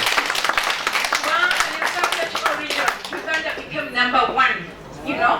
Kwegamba abantu tebamutegeera naye ffe abatudde muno tumutegeere ate n'abalala tubagambe ate buli lw'olimba ekyo ekirimbo kitakomawo gy'oli. So gavumenti ya Uganda esapootinze nnyo twebaziza nnyo Dr. Mukisenera wa Monica mumanyi bulungi ne abantu abatamutegeera but I think now it's history bamutegeera tumutegeere ajja tutwala mu maaso ne minisita waffe w'ebyobulamu netumwebaza okulata etteeka ly'ekinnansi lyayita netwebaza entegeka ennungi tulina commissiona akwata ku bya natural medicines nga tulina omukyala Dr. Neville Oteba eyakava mu ntebe eyo waliwo omulala mujja kumulaba taliwo olwa Ebola naye nga system weeri ate tugibanje twebaza Katonda tuwa obudde obulungi byonna byonna I think ebyo bituleeta ffenna tuli online webale nnyo okumpuliriza. Regina from Rena Devised Solutions. We do hibiscus products and we have gone to the level of making the tea bags. We also do viriguma, okra and the rosemary. My question here is, how do we document these plants which we are using and they are very beneficial, and then what is the next step to take us through to get to the medicine part? For us, we are doing it as a beverage, but it still remains very important as everyone is taking it not as a medicine. It is very important to the health. Thank you very much. Thank you. My question goes to the people who are dealing with clinical trials. I'm Rebecca Nalbeka from College of Veterinary Medicine, Makerere University. And I do a lot of research in animal-related natural products. And as Dr. Mutiaba encouraged us to continue working in the vet sector and improve the natural products there, I'm wondering whether the people who are dealing with clinical trials have also put there a section to help the animal sector, because there was a time when I wanted to do some in vitro studies for Newcastle, and then I was told that UBRI does not handle non-human viruses. So have you put there the animal sector, or do you have a plan to also cater for us? Thank you very much. Thank you, Dr. Rebecca. Manya nze Julius Mwanje okuva mu Sirocom International Uganda Limited Namungona. Ekibuuzo kyange kiri nti abakulu mwenna balamusizza nti gavumenti erina nteekateeka ki okutuyambako okulaba nga abafulumya eddagala ly'obutonde, okulaba nga tufuna ebyuma okutuyambako mu mbeera ya ssente, ebyuma ebisengejja eddagala, ebikuba eddagala ly'obuwunga. So ebyuma ebyo zonna binoonyerezaako ku Google nga ndaba bya ssente nnyingi tetusobola bimanaginga, naye nga ate singa tuba tubirina ekyamazima tusobola okufulumya eddagala eddungi ate okusinga ku bye tufulumya kaakano. So ekibuuzo kyange kye. Thank you very much. Any other person here? Yes, bring here. Okay, one more there, then you, my brother. Matthias Nakede from Promitra, Uganda. So there is someone who talked about pathogen, that we have almost 200 pathogens that are causing different diseases or bacterial infection, ABCD. And we have many medicinal plants like Prunus africana, Ubaga, ABC. Is there any arrangement the government has so that people can conserve most of the traditional, most of those plants around? Because people are cutting down trees and not replanting, and yet the population of Uganda, we are many. How are we going to maintain that? Thank you very much. Thank you very much for that question. Bring the microphone right in front here. Thank you very much. I'm called Chinagwedi. That's what you know. This is the Musada Musuma. Ichigambo Chingeza Kukuga, Kukuza. Government in the National Drug Authority. Mutuyambye mutya kuva sajja abambala amasuuka abatunda eddagala okusala ensalo mu Tanzania. Nze nalidde Tanzania naye bw'obeera n'eddagala tosobola kutuula nga tolina abantu abo mulina mwabawo wakapamiti era eddagala lye bagaba mwalikebera nga ddala liwonya bantu oba lireeta bulwadde kuba ndaba balitambuliriza mu budomola. Amazzi ge bafumba mu ddagala eryo gaba mafumbe, ge batunda mu ddagala eryo gaba mafumbe, oba amazzi basena mu bidiiba mu myala ne bateekamu eddagala ne batunda. Kyekibuuzo kyange. Thank you very much. You see, these are the questions that make the 20th African traditional medicine beautiful. Yes, Ndogo. Neyanza nnyo Sewaya Kiwanuka kuva Amerika endagala n'obuwangwa bwaffe mu ofiisi ya Mama Fina. Nze nno njagala kubuuza kibuuzo nti NDA Dr. Nambatya oba oliawo n'ebitongole ebirala nga bwe tuli wano ti omusawo waffe w'ekinnansi ali eyo wansi ekanunabulemu ng'akola eddagala lino ery'ekinnansi ate era ng'alijjanjabisa abantu era libavumula mu mbeera gy'alaba nti libavumula agenda kuyambibwa atya okuba nti atuuka ku mutindo nga kati bwendabye Dr. bali ku ddembe bw'asobodde okujja napresentinga awo n'ayogerera ekintu oba omuntu walagerera eddagala lye obulungi eggwanga lino lisobola okutegeera nti eddagala lyaffe ery'ekinnansi ng'omusawo omuzungu nti ayinza okubeera gy'avudde n'ayogerera nti panado ajjanjaba bwati ne bwati ne bwati nti owa wansi eri wansi n'ayogera eddagala lya Africa yonna obakalekaŋŋambe nga nze Uganda mwendi mwonna omuntu ali ekabonabulemu n'amanya nti eddagala laffe ery'ekinnansi likoze ki ku mutindo n'okumanyibwa eggwanga lyonna. Ndowooza kyetugezaako okulwanyisa nti eddagala laffe ery'ekinnansi libeere nga liri ku top ng'eddagala ezzungu. Ekirala ekyo kiri kusoma. Abasawo baffe ab'ekinnansi beetaaga okusoma kubanga era teeka bwekola ki bweryamala okusayinibwa ate era ekyo kirungi nnyo ffenna twakyatuusa.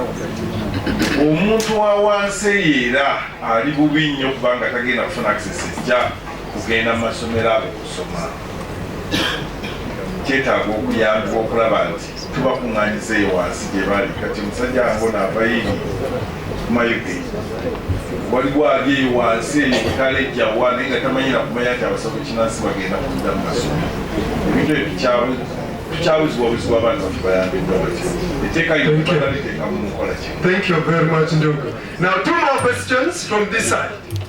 2 more. So many questions, but please put it in writing. Just write it down. Just write it down. Let's have 2 people from here. Time is not on our side. That lady there, and then, in fact, the other lady in white was the very first person to put up the hand. Yes. Thank you very much. I will not also stand up because the men have not been standing up. And Josephine Kasolo, professor in Makerere University College of Health Sciences. Fortunately, I did my PhD on medicinal plants. And in fact, I have a lot of information on them, but most times I don't actually come out very clearly because I'm not sometimes invited in such fora. But there are things which I would like to give information on, like standardization of herbal products. It is not very difficult to standardize herbal products, and the methods are already there. But because we don't want to look for them, so we don't. Because I can know that if I had a cup of this plant, or maybe leaves or whatever, I can get out, when I extract, I can get out maybe let's say about 100 grams. So every time I have that amount, I know this is what I have. So that is number one. Thank you, Professor. Then second, yes. Wait. Yes. I'm a professor. Now, secondly, the studies which have been done, the presentation they have done, they have left out one very important step. That doing in vitro alone is not enough. Because plants have got a number of phytochemicals inside there, and these are secondary metabolites. Once you put it in the mouth and it goes into the stomach and through the GIT, you find that they all change. And that's why you find it's very difficult to work on what does the body do to the drug, which is pharmacokinetics. Okay? So which means that once they leave that one out, they're not seeing exactly what this drug is going to do. And I tell you, you will quote me, the studies they are going to do on what they have done, many of them are going to fail. They're not failing because they are not effective, but the effective part of that drug has not been reached. It is still hanging. These things are not done in vitro. They have, after in vitro, they have to go inside the body and do in vivo. So once they do that, then that is another thing. And then secondly, because they're getting products which are already done, okay? So sometimes it may not be that they're using only one plant. They may be using a number of plants. So when you put it in vivo, it helps out, okay? That whatever you have combined, it will work together as a single drug, which will have come out of this. And then another thing they haven't also done is to look at what is the safe dose, okay, for that medicine. What is that dose that gives no side effect or any adverse effect? And that is what is used to say that, no, look here, I can leave all those doses below because they are all safe, okay? And not above that, which is not safe. I'm looking at science, I don't know how things are done. And then lastly is the medical doctors not willing to prescribe some of these. Because some of them, they find that there are also some conventional medicine which have been mixed with it. That can be a problem. And secondly, in their training, we have not introduced them to herbal medicines. So they look at it as something which is abstract. They don't even know what it actually does. So one thing we have to do is maybe to introduce traditional medicine in health science training so that people get to know that these things work. I'll give an example of my product. This product, I've worked on it for 8 years. And most of the people who are in the College of Health Sciences have heard about it. Because I did it, I have been publishing what I have been doing. Now, when we had our circle, MS circle, okay? I told them what it is. They said, oh, we have been waiting for it. What am I trying to say? Now they have started prescribing it because they know where it is coming from and how it has been done. So now you people, we have to make sure that these doctors get to know. So long as we keep them in ignorance of what the drugs are all about, we are in trouble. I submit. Thank you. Professors are always very good at camera, isn't it? Give a big hand clap. Thank you very much, Professor, and we look forward to interacting with you more during the lunch break. We'll learn more about your products. Thank you. Bakadde bange mbalamusiza nnyo ate mwebaza okutumbula eddagala lyaffe n'okusomesa abantu. Naye ekibuuzo kyange kibuuzibwa banze pulezidenti w'ekibiina nti ebibiina biri wano bingi era ebitwala abantu baffe abakwata mu ddagala. Naye tunaakola tutya okufuna nga ffe ka service akagenda tuyambako wansi okusomesa abantu baffe kubanga tuli ba pulezidenti b'ebibiina ate tulina abantu bangi tulina okuba nga tutambula wansi gye tuba tugenze okubanga ewala twagala nnyo tutuuke wansi nnyo wansi ku ground abantu gye bali naye tulina okubeera nga tuyambagana tufuneyo ak'omunsawo akatono akatuyamba okugula amafuta tusobole okutuuka ewansi tusomesa abantu ebyo. Thank you very much. Over to you, Chair, and we wrap up this session. Yes, thank you very much. Dr. Namaja, please say what you want to say and answer the questions so we can have the answer. Yes, I want to say something before we leave for lunch because sometimes we forgot to come. This is just in reference to Dr. Josephine's submission. I just want to say that the presentations done under the science, in vitro, wherever, they were so rushed. And CONAT is detailed. It's going to have, it has mapped out all stakeholders in a sense that even pharmacokinetics, pharmacodynamics will be done. PKA studies are going to be done. Everything is going to be done. But the one day and the details of the presentation will not do justice. But trust the Ugandan system, they've set up a real good system. All the people who have presented the science, especially under preside, I'm telling you, they would need maybe some more time to really do justice. It was so summarized, but CONAT is having it all. Talk of pharmacodynamics, pharmacokinetics, everything is going to be there. And they've recruited different scientists, that was brought out clearly. But I support that curriculum in medical schools should pick up again training people in indigenous medicines. It used to be there as community corps. I think finances were not adequate, but that one is greatly supported. But doctors, that is really done. Probably what I would have wanted to hear regarding your product, I would have wanted to hear National Chemotherapeutics acknowledged because we were part of that story. Thank you. Thank you, Dr. Namaka. Before we sit down, Dr. Namaka. Yes, we have a question to answer, but how do we document what the team is doing from the first question? Yeah, okay, that question, how do we document? I think you meant document your formulations, because what you're using has already been researched. Hibiscus, rosemary, most of those are not indigenous here. But I believe you have a way you are putting them together. And I know, Rena, you've registered your products. I believe you've gone through your recipe, where they help you to document.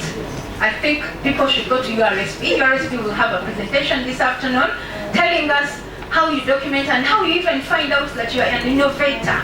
That's what I can do. Secondly, how do you get from a beverage to a medicine? Yes, how do you get from a beverage to a medicine?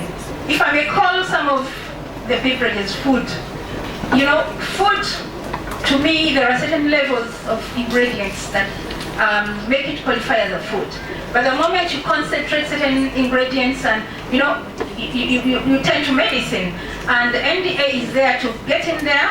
I know there is still a challenge of getting to know what should UNBS do and what should NDA do. So, an onion, if you concentrate it, and you know, it may stop to be a food, and then it becomes a medicine. Then the next question which you can answer is about research on animals. Yes, research on animals. There is COFAB. COFAB is a center of excellence, has been worked on to be in that ecosystem. When we talk of CONAT, I think we shall share the document that has created CONAT. I'll request Dr. Bruce to see that it's shared out to the concerned parties so that you see even where you fall. They've put for us centers of excellence. You don't have to have an equipment as an institute. You just need to know where it is. Like now for me, for us, we send samples to Uganda Virus Research Institute. I can map out to cover because maybe my lab is not accredited to do more studies. All that has been put in place, and that's why we clap again for Dr. Mseniru Monica. Thank you. Then the question from Julius Mwange, what is government doing to support the manufacturers? Okay, in the submission of Madame Nakazwe, in the pavilion economy. The science and technology component takes care of even packaging. What you have to do is write your request and submit it to science, technology, and innovation. If you don't know where they are, you can come to Nachokemo, we can always deliver your document there. And they will really handle, I assure you. And then the last one is from Papa here. Yep. What plans do you have to train the spiritualists down in the community? Okay, when we talk about traditional medicine, and the definition that encompasses those who do herbal, who do things you don't understand and understand, there is big stakeholdership. There is Ministry of Culture. So what we have to do is to engage them, and I'm sure they have a mandate under there. We would have wanted to have Honorable, there is a Minister of State, Honorable yeah, so help us to, even you yourselves, reach out to those people, because health handles the docket together with ADA, and that's it. But the law we are talking about is for both the herbalists and the spiritualists. All of the council is to cater for all. That's why there is a mix here. But when it comes to technicalities, people are assigned what they can do best. So we have actually, this Mutuzo is the one I was talking about. They are there with Muslim because they've developed some regulations. They've taken us away from the Witchcraft Act. There is issue of looking at sacrificing children and all that. We cannot handle it all here. But nyabo never sebo. But to about traditional medicine, definition in nene nyo, mulimu n'abayibemmere and everything. So mulimu abakwatibwako abatali wano. Era bwe tutunuulira eyo document 2014 to 2023, mulimu finance, public service, Ministry of Education, they are all here. We only try to gezaako okuyita abarepresenting abalala abali wano muri special byatudde wano aliko abatutukumye mabegawo nolwekyo bweddayo totuula butuuzi. Then the issue of conservation, how are the herbalists being supported to conservation in light of the 200 pathogens? Yes, conservation, there is advocacy for propagation.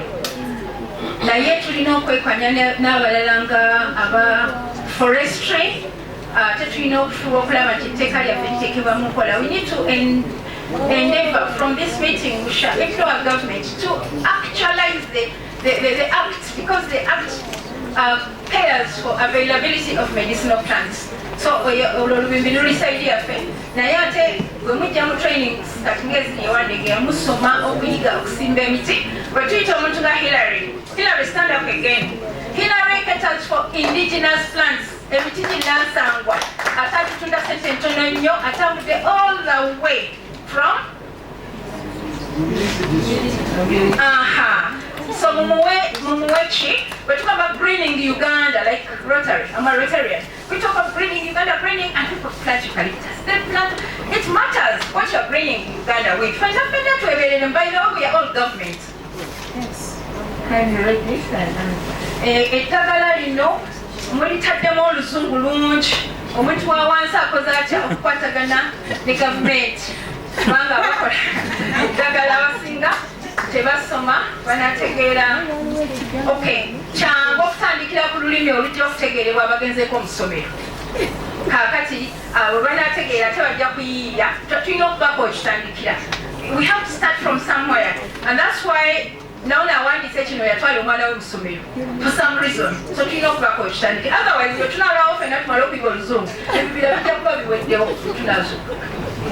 Thank you very much for this. I think the questions are all very, very important and good. I would like to request that we ask that who are making the report to make it part of the report and the answers we have been provided.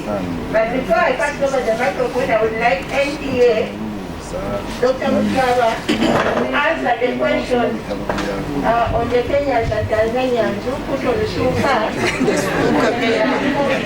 Dr. David, can I finish this one? It has just come in. Dr. Dambata mentioned something about the damage of putting up tools and also being ready to fund those that are willing to use them. What are the steps that one can go through to be able to get that funding and also to know about those tools? This is a very, very good question because When you say abasawo bafa betuzungu tebamanyi, there is a tool which WHO did to make the basawo bazungu know and vice versa. So how do we reach these tools? We have a country office here in Uganda for WHO, and the person who is so passionate, who's been with us over the years, who is responsible is Dr. Moga Joseph. I can give you the number after lunch. He's very friendly. They are here in Kampala. The office has an open door. You go in there, Dr. Moga, even if you talk any language, he will understand, and you can table your case and you get funding. But of course, STI will help you to know how to get that funding. I think you can also talk about the strategies, because you have a lot of information on the strategic plan which can answer most of the questions that are there. There is this one, the bank bills for labs are too high for each item. The bank bills for labs are too high for each item. If you mean labs, what I know in Uganda, labs, whether checking blood or checking materials, they use standards, they use chemicals, which are very expensive, and since we are landlocked, it even makes it more expensive. That one I don't have an answer for it. But when you are funded, you are given money for the chemicals. Thank you very much. And also the question about the, actually, NDA does not encourage hawkers. If you see, I can stand next to this poster. This poster, we are trying to ensure that people don't get better from hawkers. But also, the NDA board had an interaction with the external partners on these people who are hawking to see how they can discourage them from crossing the border. But in addition to that, NDA has started arresting these people. But when we arrest these people, they claim they can't speak the indigenous languages. They claim they cannot speak the indigenous languages. NDA tandise okulaba engeri okwata kubana abantu abatembera eddagala naddala bamasayaabo naye bwe tubakwata bagamba nti boogera nnimi z'ekinnansi ezivudde wano naye bw'omutwala mu poliisi n'agonda naddala mukwogera ennimi ezawano ate so the people, some come from out, but rightly now some are Ugandans actually who dress like that. We are carrying out enforcement activities, and you've arrested some of them. So, what I want to encourage, my appeal goes to the herbalists. First, herbalists, please don't encourage hawking of medicines. Don't encourage hawking of medicines. Then, secondly, I appeal to Ugandans not to buy medicines from hawkers. Dr. Nenfi, I think that those are questions from NDA. I request I hand over to Haji to supplement. Thank you so much, Michael, for answering questions.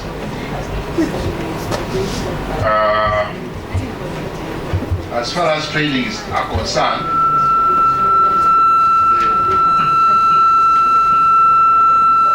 curriculum for all levels are out, and as far as the Director of Industrial Training is concerned, everyone can establish an institute provided you go through the procedures. You can get people with skills who can train, then they can come and assess. So for that matter, I want to encourage associations also to open up different centers. You can consult us, we can identify different people with skills who can train others.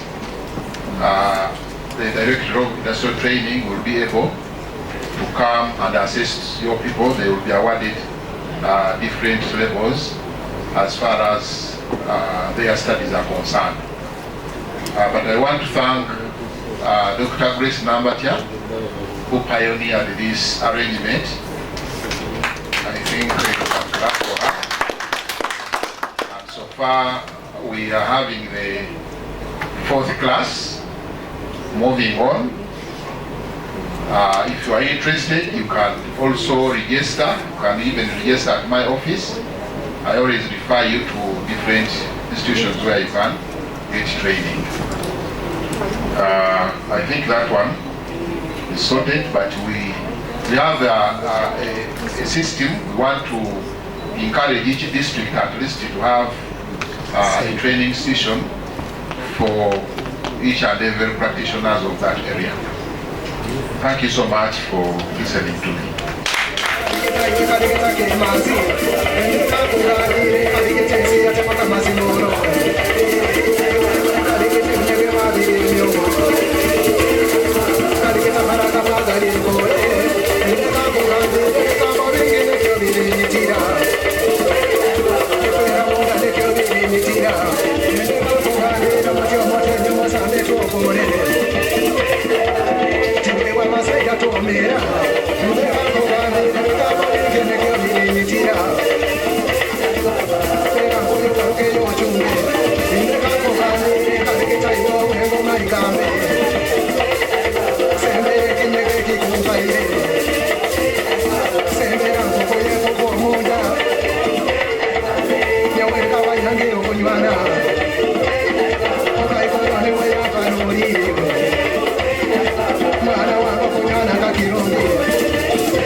like to take this opportunity to invite the afternoon moderator.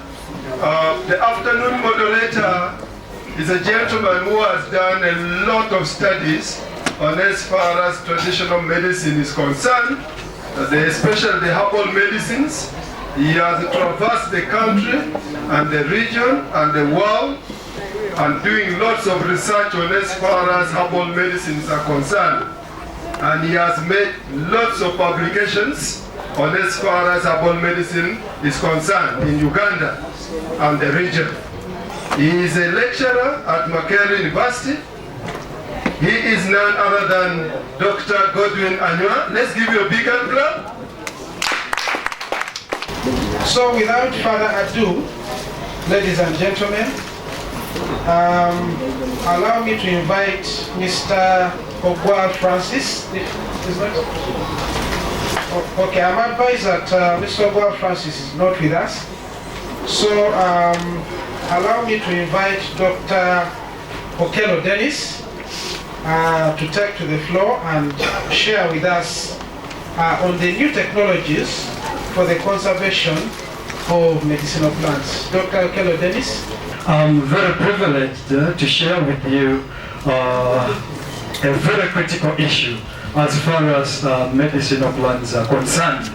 Right from the representative of the Minister of Health, we had a lot of emphasis on the conservation, and conservation. So I'm very privileged to share on that topic. I cannot really skip this without first giving a vote of appreciation to the team that is behind us sitting here today, headed by Dr. Grace Nambatia. A round of applause to I am in the Department of Biological Sciences, Kabale University. So I bring for you greetings from the Switzerland of Uganda. So this is an outline that we are going to run through. But jumping straight into the content for the afternoon. Aware that a number of us, according to WHO, over 80% of people living in countries that are developing rely on traditional or medicinal plants for their primary health care. It is also very clear and eminent that a number of countries, including even the developed countries, are growing and on a daily basis promoting the use of medicinal plants. It is quite interesting that even in developed countries, 1 out of every 4 prescribed drugs is actually herbal medicine that is obtained from medicinal plants. So it is a very great moment for us to share this. Now, aware that a number of us do use this. For example, when we look at this figure, this is a plant that we know as Aspilia africana. Now, this one plant is used for the treatment of a number of diseases. What does that tell us? It gives us an indication that the plant is heavily utilized for diverse range of diseases. So that means that when we don't take precautions, eventually with time already, as the President has earlier indicated, these plants eventually will become extinct. Now it is our responsibility to make sure that we hand these plants over to our next generation or the people that will come after us. So that is a responsibility that each and every one of us who is in the house here has. Just like our predecessors handed over to us, we must do service and as well hand over this to the next generation. Now, when we look at conservation of medicinal plants, holistically, there are 4 major aspects that we need to focus on. One, we need to look at how we get to protect and preserve these medicinal plants and their habitats. Secondly, we must ensure that we manage these medicinal plants and their habitats sustainably. This includes utilization. Then thirdly, a number of medicinal plants are already endangered, including Prunus and Wabugia ugandensis. Then what do? We need to plan a rewilding strategy. We multiply these plants and then we send them back to the wild. Then fourthly, how do we ensure that plants that are no longer existing are brought back to life? That is what we term as de-extinction. But then we need strategy to ensure that this happens, as we are going to look at in subsequent presentations or subsequent slides. Now, one of the strategies that is very, very important and one that has been used in other countries like Greece is micropropagation. Now, what is this and what does it entail? In micropropagation, we use this technique to multiply plants within a very, very short period of time. So we use a combination of plant growth regulators and nutrients and raise plants under aseptic conditions. So this strategy, if picked up, then we would ensure that we would have quality supply to the pharmaceutical industries, aside from ensuring that we do have these plans for subsequent generations after us. So this is one of the protocol that we developed. I led this research work for Makai. I think that is the Uganda name of the plant. It's referred to as Aspelia africana, or the wild sunflower. As well, this was led by Dr. Kumaket Richard, who is with us for Prunus africana. So these were protocols that were developed to ensure that we do not only have a mass of these plants, but we also protect them for generations that come after us. Now, micropropagation, there are two aspects or two directions that we take. We can carry out what we term as organogenesis or somatic embryogenesis. Now, with organogenesis, maybe the details time will not allow, but the key thing there is micropropagation, where we raise plants under in sterile environments, and you produce multiple plants within a very short time. That means from this, any part of the plant can be used to multiply the plant, including the roots, the stems, the leaves, any part of the plant. With this technology can be used to ensure that we have a number of these plants. So this is also one of the publications that we did on micropropagation of still Aspelia africana. The first was the direct approach. Now this is the indirect approach through somatic embryogenesis. Similar illustrations for research that has been done, and multiplication of plants using the same technique in other parts of the world. Now, another important aspect is cryopreservation. We talked of de-extinction. How do we bring back plants that have already become extinct? We must have already long planned for that. So what happens is this technique or this technology involves preserving explants like the seeds or the nuts or the shoots in liquid nitrogen at a temperature close to 200 degrees below zero.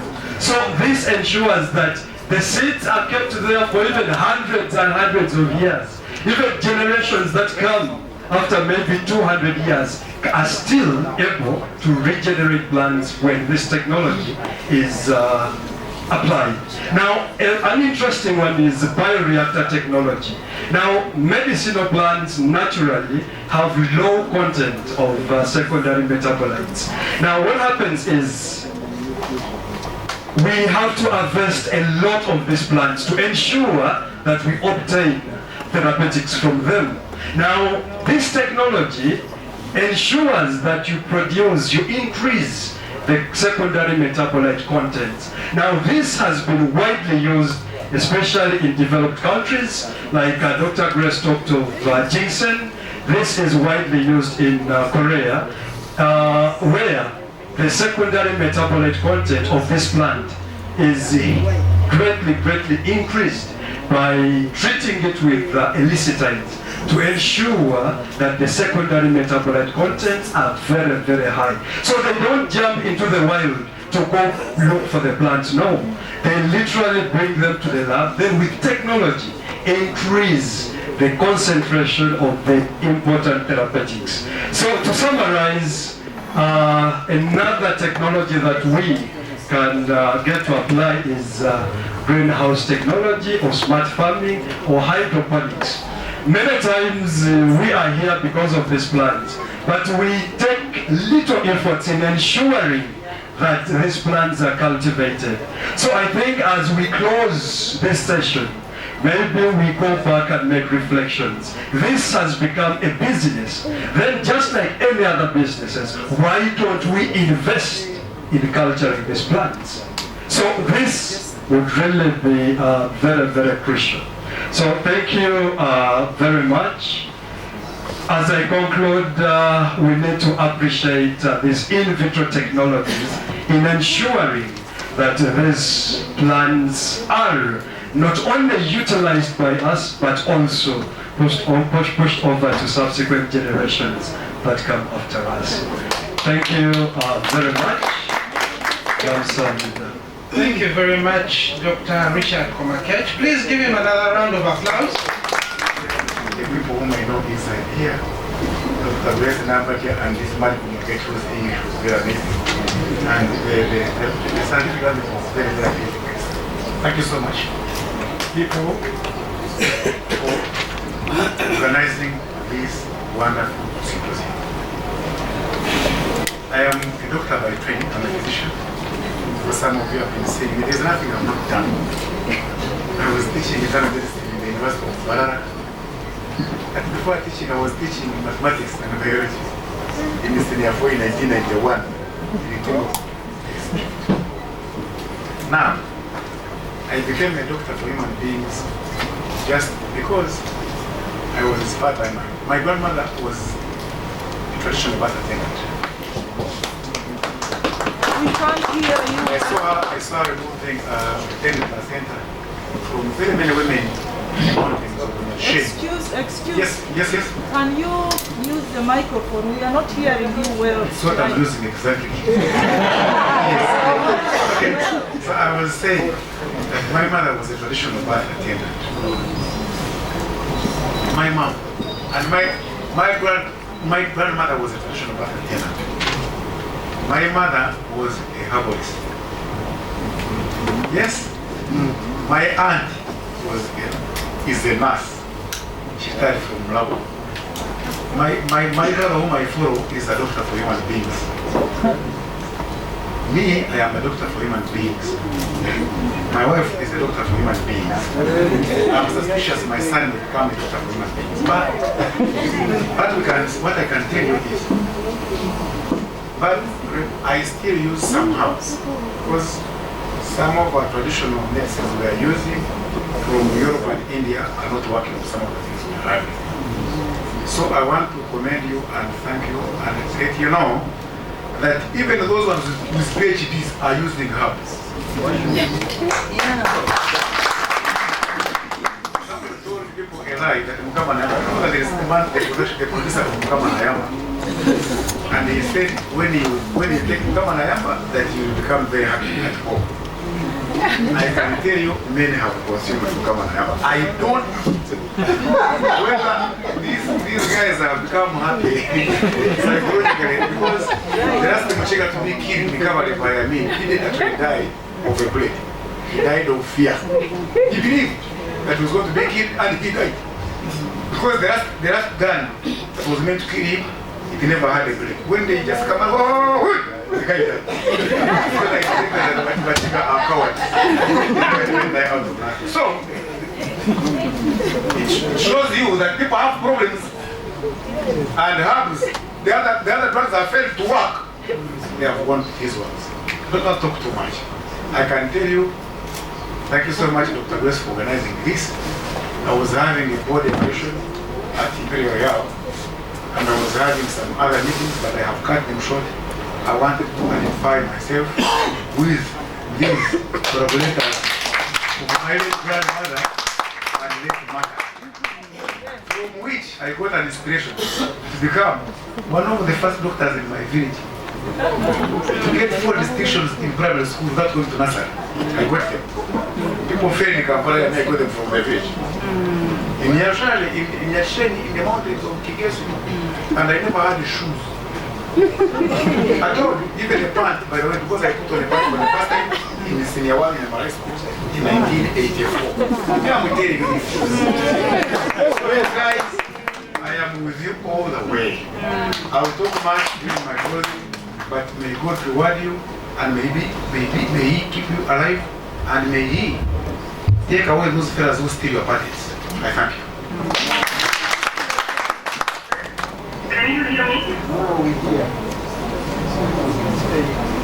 Yes, we can now hear you. Please go ahead. Thank you.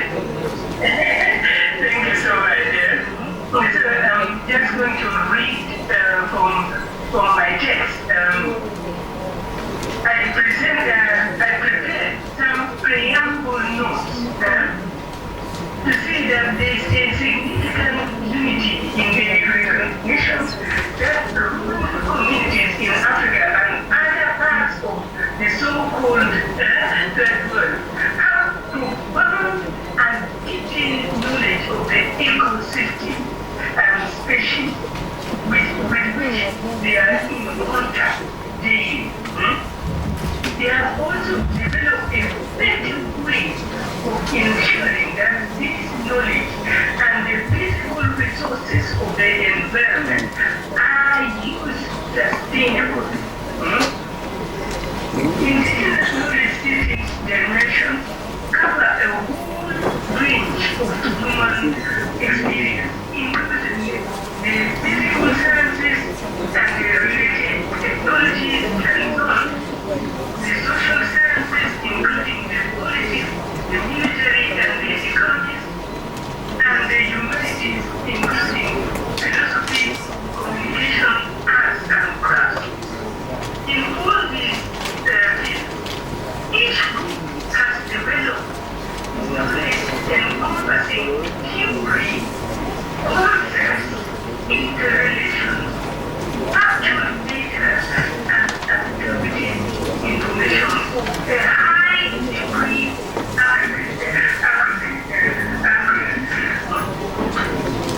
the process of mapping, application, coding, and decoding information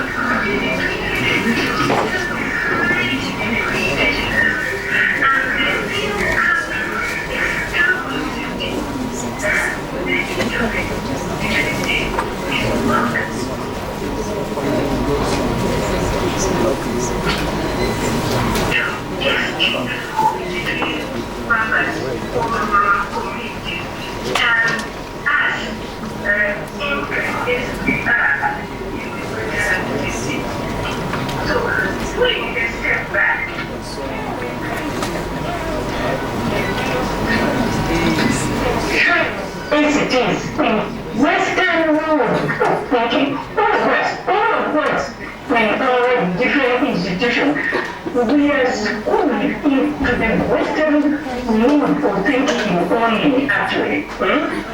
It becomes quite clear that any overt attempt to enter this process with condensation or arrogance will quickly reveal itself as a great if not greatest liability in poverty interventions or bringing to dialogue other ways of knowing. We have to accept IKS that it represents a form of shared knowledge and beliefs, rules and techniques for productive activities. It is dynamic and it is driven by an internal creativity and adaptation, experimentation internally and in contact with external systems, but on its own terms. It is also not compartmentalized, but it is integrated in its cognitive skills and affective domains across the disciplines. IKS is holistic and inclusive in its epistemological framework and approach to reality, which is in sharp contrast from the Western scientific epistemology, whose positivistic mechanistic and reductionist worldviews is experienced inherently as exclusive and alienating. Like many other areas, for example, agriculture in IKS is both technically and socially in that it has got strong cognitive but affective dimension linked up with it. So the IKS for non-formal agricultural education programs presents a cultural basis which links with medicine and livelihoods, which is absent or glossed over in the present mainstream technology transfer approaches. Usually, indigenous knowledge and practices are viewed by mainstream, as in the mainstream, in the mainstream practice is mythical, where mythical is an excuse to avoid the task of recognizing and thus working with an encodement of knowledge used by millions of people who think differently from the restricted Western ways. Vital information and on natural resource management, ensuring sustainability, is often encoded in unique forms. It's proverbs, myths, artifacts, rituals, and ceremonies. Professor Hoppers, you have 3 minutes left. Technology transfer efforts in agriculture, for example, should involve an ethic approach to preparing professionals to work for a society whose majority, in fact, is indigenous. The lack of awareness of IKS, the top-down approach of technology transfer extension models, and the alienating effects of Western education indicate the need for a confluent curriculum to be developed, in which the knowledge and values creation on the basis of indigenous knowledge is a form of mental and economic decolonization and a major contribution to the individual and collective self-reliance. Professor institutions, Professor Hoppers, public and private, you have consideration time demands a rehumanization of the parameters of institutional functions. Professor Hopper, you have 2 minutes left. You have 2 minutes to go. A sharpening or deepening of methodological tools and development of bicultural expertise. Traditional knowledge has played and still plays a role in the daily lives of the... Professor, you have 2 minutes to go. You have 2 minutes to wind up. Yeah, please summarize. In many countries, traditional medicine provides the only affordable treatment. But now, let me go to the conclusion. A look at emerging UN imperatives. We are here celebrating the WHO and their celebration of traditional knowledge. But in other UN agencies, including WIPO, UNESCO, CBD, and UNESCO Science and Agenda, and so on, they have all been at it, but us focusing on traditional medicine, we have to broaden our lens so that we look at other UN initiatives that support us indirectly. So, in conclusion, what Uganda needs now is an overactive indigenous knowledge system policy that can steer initiatives across all the sectors, not only in medicine. Thank you. You are most welcome, Mr. Ogwa. Yeah, you will have... How are you? We are okay. Thank you very much for making time. You have exactly 10 minutes within which to make your presentation, and I will warn you once you have 2 minutes left. So kindly share your slides. I hope you have PowerPoint slides. Yes, I think you have to allow me with that. Okay, let me see here. It's a minute here.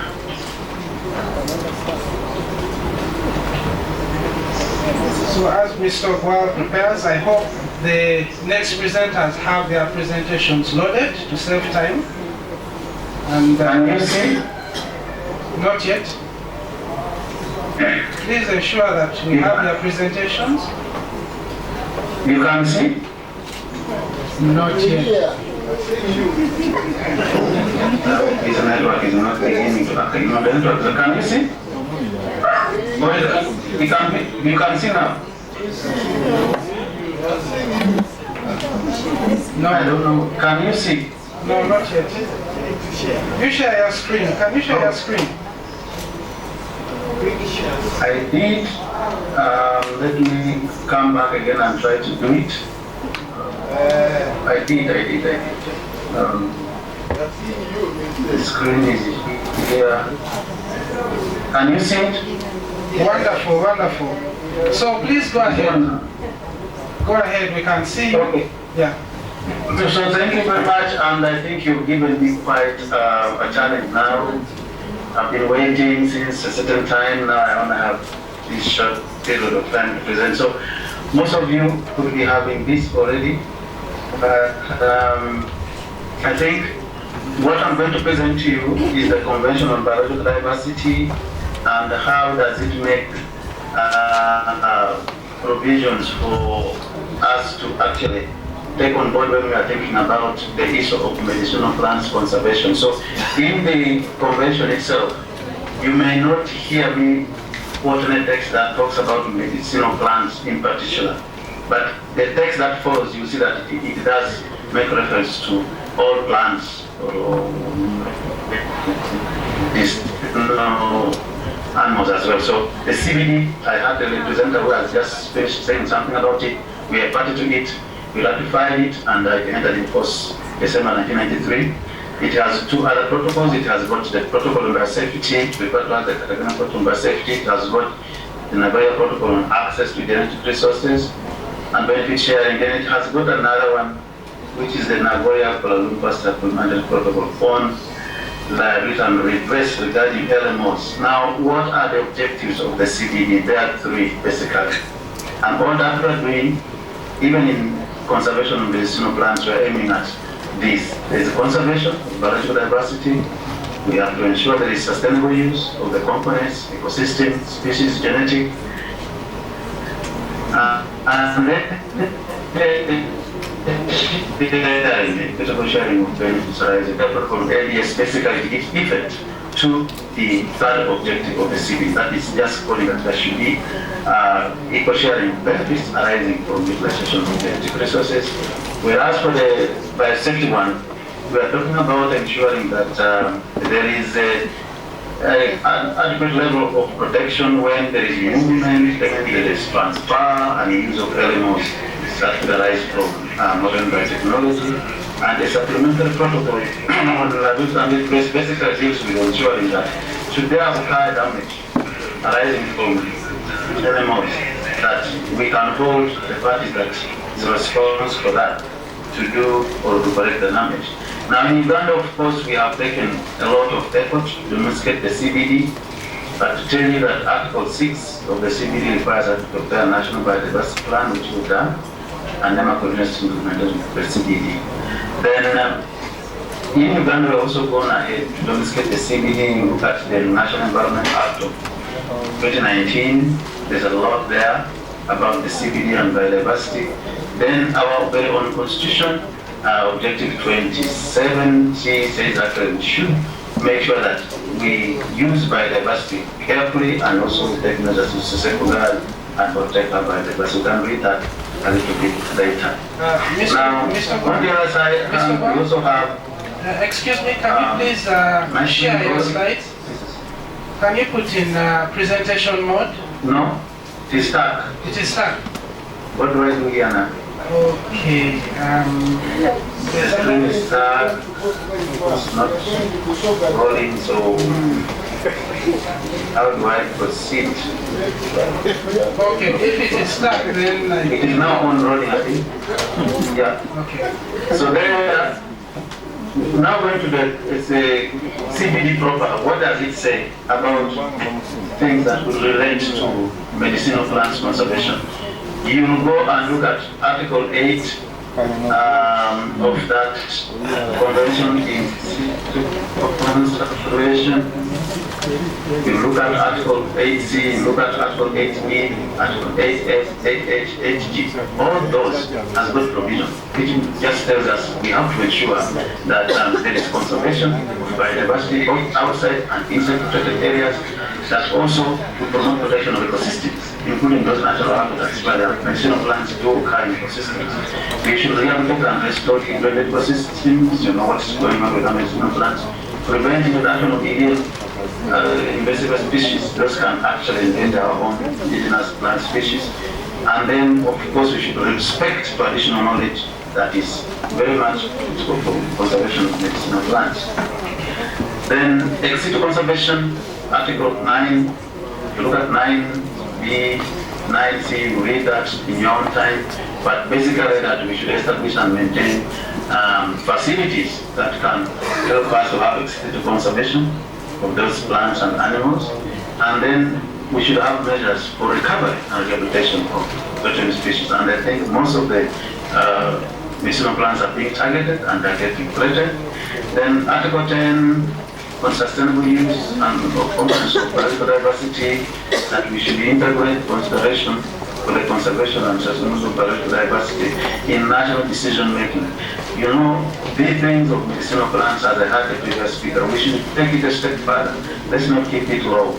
Then adopt measures that relate to the use of biodiversity to avoid or minimize adverse impacts on biodiversity. In this case, look at medicinal plants. How do we make sure that people don't degrade them as they use them? Then protect and encourage customary use of biological resources. So we're not going to say, no, there is so much economic potential here, we're not allowing other people to use it. We should still be able to do that. Then going on to sustainable components of biological diversity, this is an interesting one. Article 10E says, encourage cooperation between government authorities and the private sector. You know, private sector is much more involved in this atmosphere, this very aspect of trade or exploitation of these medicinal plants. How do you bring them on board? Then research and training. We should establish and maintain programs for scientific and technical education and training in measures for identification, conservation, and sustainable use of biological diversity. This is where the universities become very important. Promote and encourage research that contribute to conservation and sustainable use of biodiversity. Where you see me referring all this, you can keep taking it and narrowing it down to medicinal plants. Of course, we should create awareness, and I think I'll be ending soon. Then, on access to genetic resources, this relates to the one that deals with the Nagoya Protocol on access to genetic resources, where we are saying states have got their rights over those natural resources, but where you want it, then there has to be a mutually agreed terms before you access those genetic resources. But also that prior informed consent with that government, with that country, must take place, unless otherwise there are other conditions that will prevent that from happening. Now, when you look at Article 5 of the Nagoya Protocol on access regarding fair and equitable sharing of benefits, it says that benefits arising from utilization of genetic resources, in this case medicinal plants, as well as subsequent application and commercialization, shall be shared in a fair and equitable. People are going to be commercializing these medicinal products from plants. How do we ensure there's fair and equitable sharing of benefits arising from that? Then I go to now Article 7, not go back to 5, which is more of an explanation of the previous one. Article 7, access to traditional knowledge associated with genetic resources. Most of you scientists will know that that is usually the starting point. You hear people telling you this plant is used for that, this plant is used for this, and then you get the sample of the plant, you do your analysis, and you start saying, of course, we have discovered this, but your initial scientist is the traditional person there. So TK associated with genetic resources held by the indigenous peoples and local communities shall be accessed with the thereby informed consent and also mutually agreed terms to ensure that there is benefit shared. And lastly there, that under Article 9 of that very protocol, parties shall encourage users and providers to direct benefits arising from utilization of genetic resources, medicinal plants in this case, towards the conservation of the same. You can't just keep exploiting and not put anything back.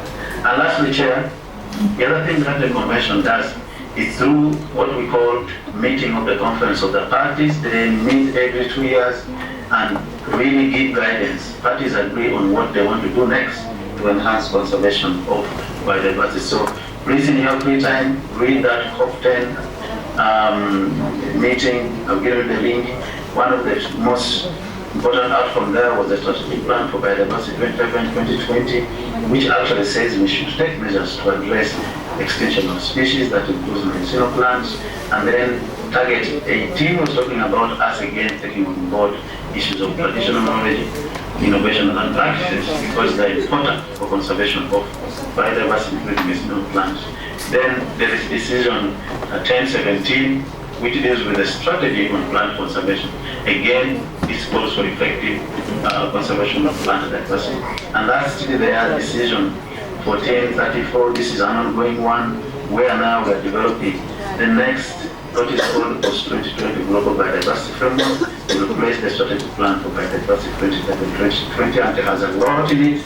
It's going to have up to about maybe 21 to 25 targets. Right now there are about 22 targets, but there is target 4 that deals with management and conservation of species and genetic diversity of wild and domesticated animals. So it still talks to what we should be doing thrown all to ensure conservation of our medicinal plants. So just to sum it, that the convention itself gives us a framework of what we need to do at the national level to ensure that biodiversity globally is not lost, but rather used sustainably. Thank you.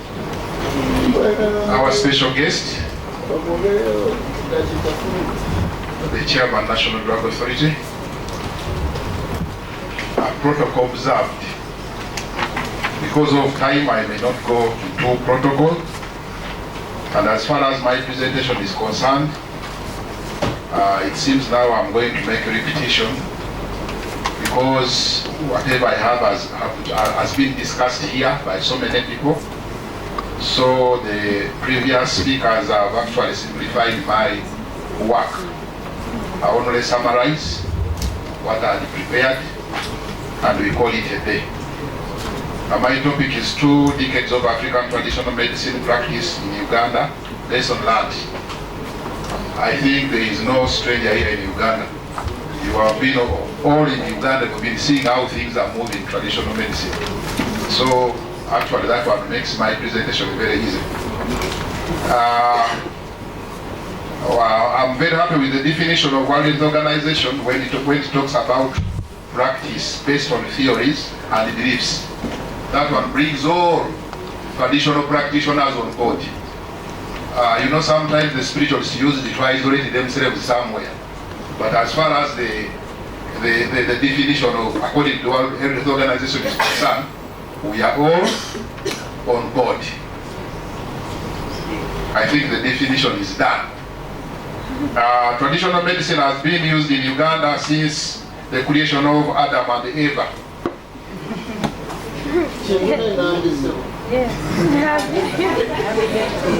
All communities in Uganda have been different ways of treating their illnesses, and the plants are named according to different tribal backgrounds, but they treat the same diseases. For example, when you look at Muruluza, in Uganda, other people call it Mobilis. And in other tribes, it is named according to their background. All communities in Uganda had much respect to knowledge owners and cultures and their cultures, which would foster discipline and respect to community and environment at large. People have been talking about preservation here, but traditional practitioners had ways of preserving their medicine using their traditional norms, cultural beliefs and norms. They could say in that forest there is a leopard. People could not approach, and you could see the medicine growing. The experts could go and exploit the medicine during their own time, but you could not see environmental degradation like this time.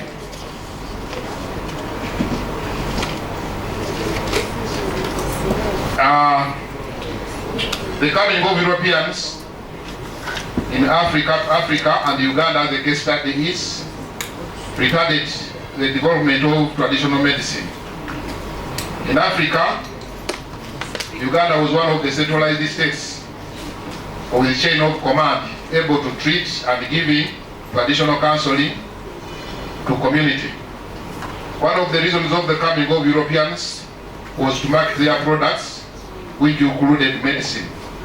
They struggled a lot to spoil the image of traditional medicine, and all activities in herbal medicine were regarded to be static. So that one also contributed to the level where we are. We don't blame you, my brothers in Agoidi, Rumira Mayengo. There was a cause for that. But we should not cry. It is time to come on board so that we can move together and join the board. All past regimes in Uganda ignored herbal medicine. There was no visible support, but people could access it in cameras.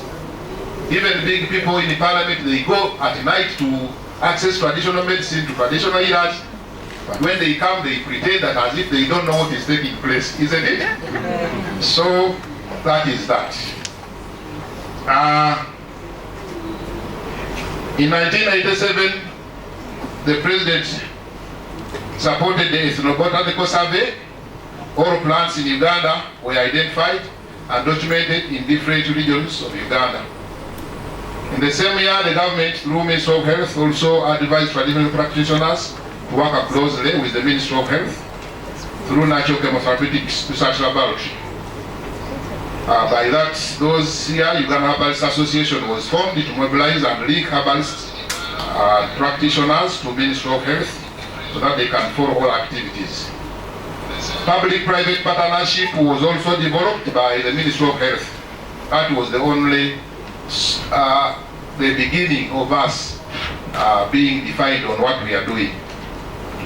The intervention of HIV, AIDS paved some steps to herbal medicine, whereby organizations like THETA, like TASO, supported the herbal medicine through formation of THETA, which brought collaboration between traditional practitioners and biomedical workers together.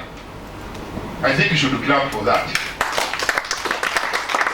And I think I should recognize the board chair of THETA, and I've seen some members of the board, and Dr. Brace is one of the members.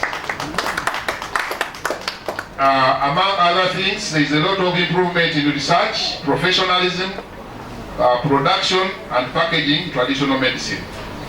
There is curriculum development.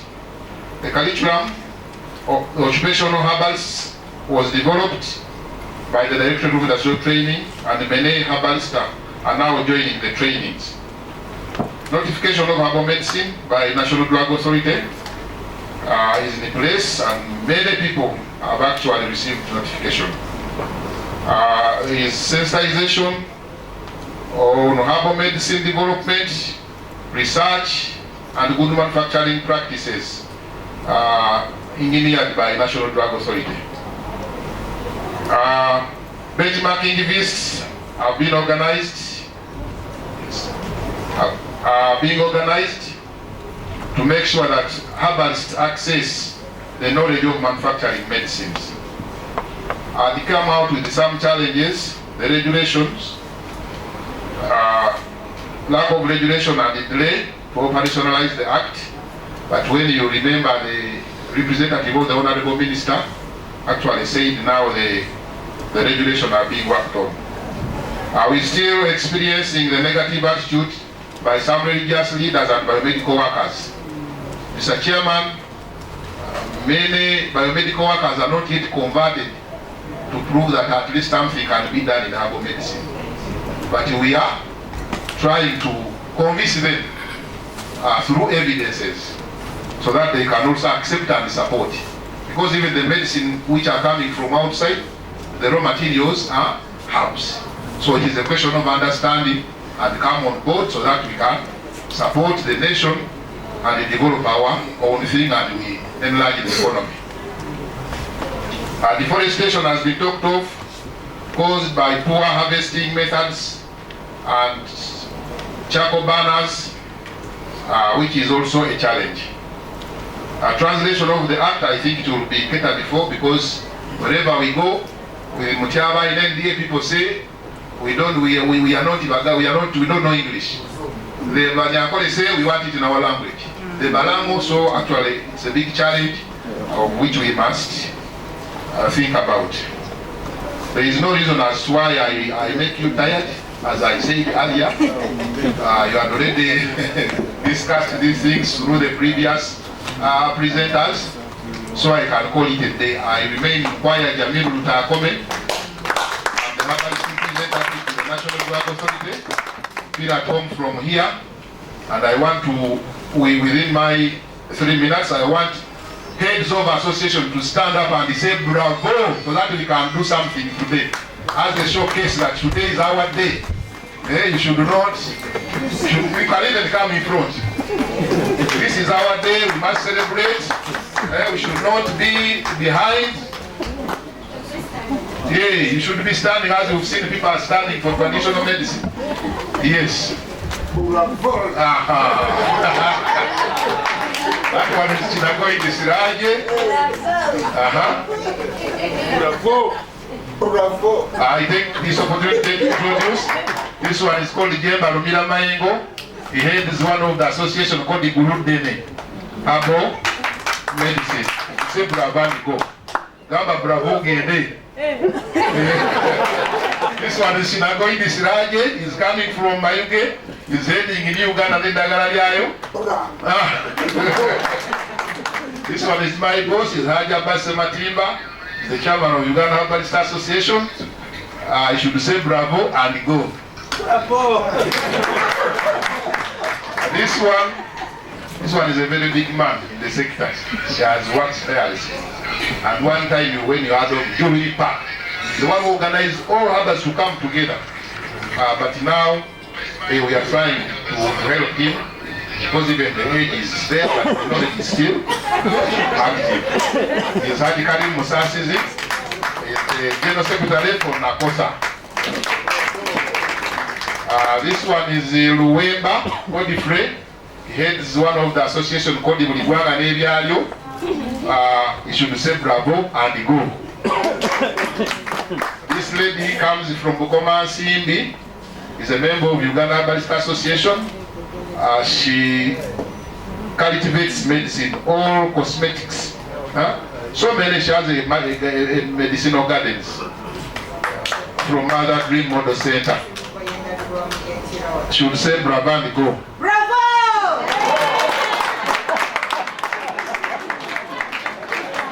Mr. Chairman, when I'm here, this one is called Soya Chiwanuka. If you don't see Mama Fina, he's already here.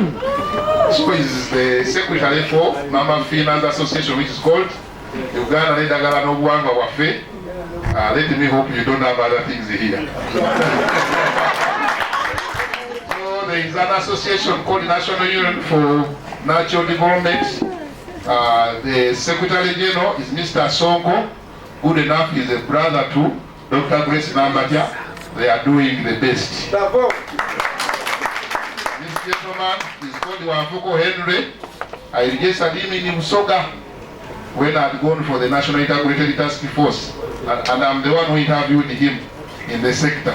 But he's now heading National Union. So you should say bravo and go. Bravo. So, Mr. Chairman, I think you've seen I have the touch, the real touch with my people. And I want to thank those people. Whenever I invite them, they give me respect. Regardless of my age, but they highly respect me and always follow whatever I tell them. So I have nothing much to say, unless to thank Mr. Mai who trained me to give me microphones. When he was still a director, he used to call me, you translate. I could translate, now I'm able to speak. Thank you so much. I'm going to be presenting on the mission about training, what professionalize the sector, and the other presenter, Dr. Baldwin, was saying what is demystify. And we cannot demystify if we cannot change the way we do. The world is changing, but not changing. So we need also to change. Otherwise, if we remain the same way, we cannot do it. So it's about a program from the DIT. We want to see what we are implementing after chemotherapy. That was accredited by DIT in 2021, but there is another area to do the training of this conduct this training program for first companies.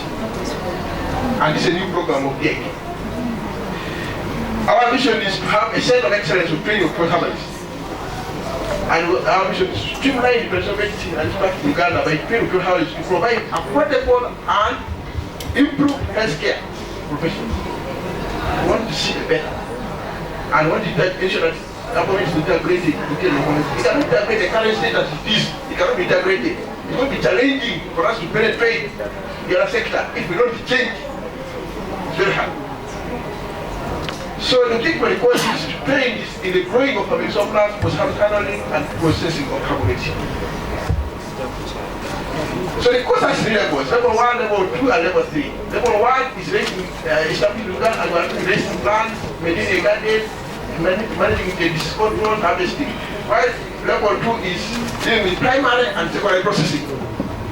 And level 3 is dealing with processing different products. And today they are actually exams for level 2. For primary and secondary processing today at the Institute. The current trainees you are targeting in this program are very many. We are targeting herbalists, we are targeting people who are retiring, and if you are going to retire, please come. Yes? The graduates who have been jobs, entrepreneurs who want to professionalize, who are going to get a business from there, school leavers, and health professionals who want to diversify the practice, who want business. Because they want it. I see none of them moving in because they don't make money from their side. They want to say, please come and get skill fast. So language instruction is normally English, but we are language translation. But we are going to move to places where we are going to have different languages being connected. But right now I'm using English, but occasionally we have somebody translating it. So, but we prefer, because most instructors are using English. But we want open centers up country so that we can be able to train people well. The main technical staff of trainers are mainly staff. And we have invited people from different institutions. If we are talking about registration, we invite from NDA. If we are talking about intellectual property, we can invite somebody at IR. So we invite some people in different specialties to come and train these people in different aspects. But the main trainers are from staff and themselves. The training schedule is normally 1 day in a week because they are working people like that. I'll tell you why you're doing that when we come to end. Lesson plan. 1 day a week, and we can train them, and we can call for a field activity any time of the week. We are free to get. And we normally take now 1 year with the course. Yeah, it wants us to 3 years. Because of these people are working, but I can't take 1 year. But I sit in a discussion with the IT, I'll deal with it. But the IT says no, it takes 3 years. Assessment. We do internal assessment, there have been training in this week. Internal assessment, people are trained internally, assess internally, but also external assessment. Why they do theory and they do practical. So they do that and they train our session. But also we do internal assessment, okay, perform a practical one. The intake no is 50, most of our capacity don't take more than 1,000 students. We take only 50 because the place is small. But we can outside other centers maybe. But our institute can only take a maximum of 50. So we're in the because you cannot the demand is so high. You just apply for bachelor's philosophy and then you fill a form. The requirements are you have not set the requirements. You can even come. You have to understand it, you can come. You don't face the back. You don't face the back. The back is zero. Yeah? You don't have to set the requirement that you should have a S4, you should have P7, you don't need that. So you just have to come. The mode of training is normally, you have lectures, we have practicals of group work, field work, humanitarian and experiences. It's a kind of mode of procedure. So it's a that kind of running. We don't have a primary school where you come and teach and go.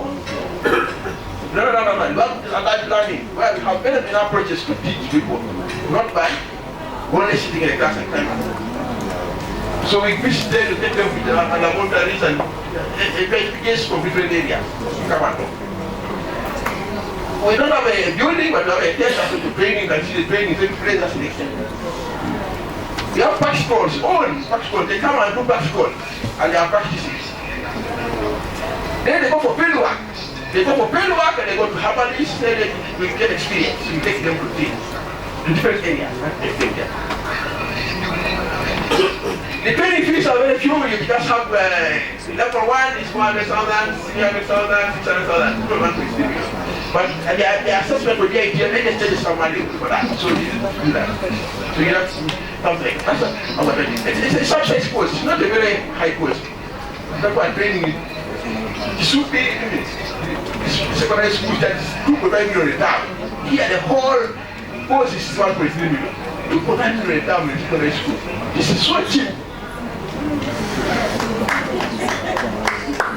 Other requirements just need to come with protect wear, and then we complement and equipment with it. Simple. This is that. The demand is so high. The demand is so high. The demand is so high that we cannot meet. But also, the training that welcome every stakeholder. And this is really the demand for us. Highly welcome, which means you are doing the right job. Our assessment has shown that the demand is so high that you appreciate it. But however, the training is, our mandate is to research. But because of a gap in that area, we are taking the role.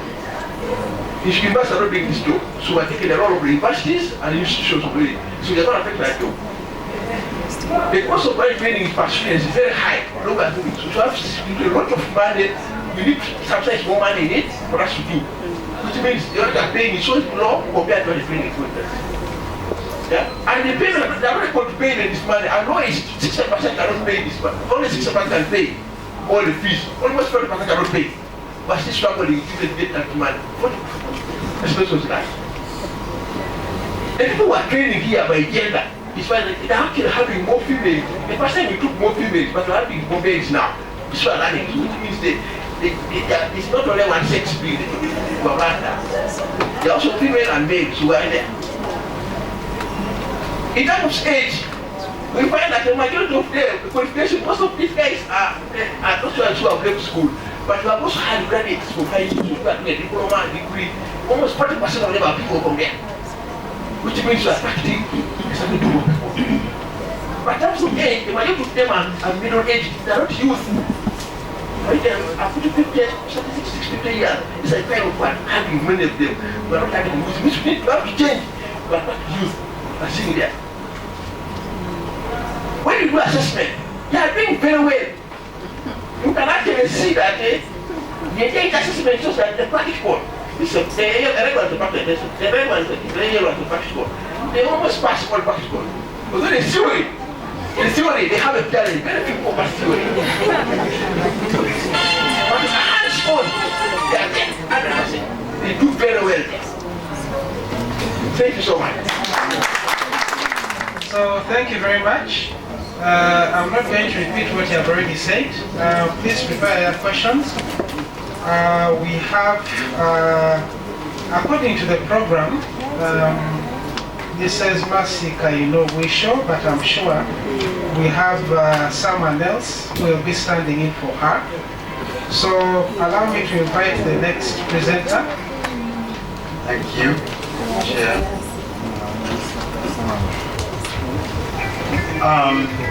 By name, I am about 8 kilometers from where Dr. Tetero comes from. He's in Uganda and Lushiga district. Yes, actually, my immediate neighbor is their district. I work with Uganda Registration Services Bureau as a traditional knowledge coordinator in the Directorate of Intellectual Property. I am here representing the Registrar General, Mase Kinobisho, who is attending another equally important engagement at this time. I am also the chairperson board of trustees of Indeta Uganda that was started in 1992 when HIV/AIDS was taking a lot of lives.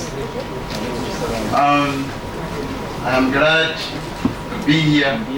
This is a subject of my passion. I am currently doing a PhD on indigenous knowledge and intellectual property of traditional medicine in Uganda at the University of South Africa. And I will be interacting with some of these traditional healers when it comes to the field work.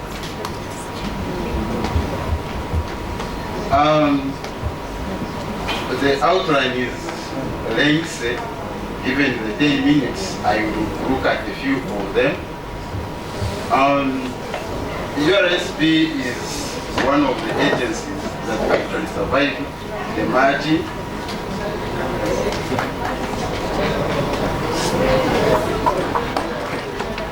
As they work on the machines, URSP is one of the agencies that survived the merger. We were supposed to be moved from Ministry of Justice to Ministry of Internal Affairs, but the Cabinet decided that we actually remain where we are. But they took civil registration, which is basically management and licensing of places of worship.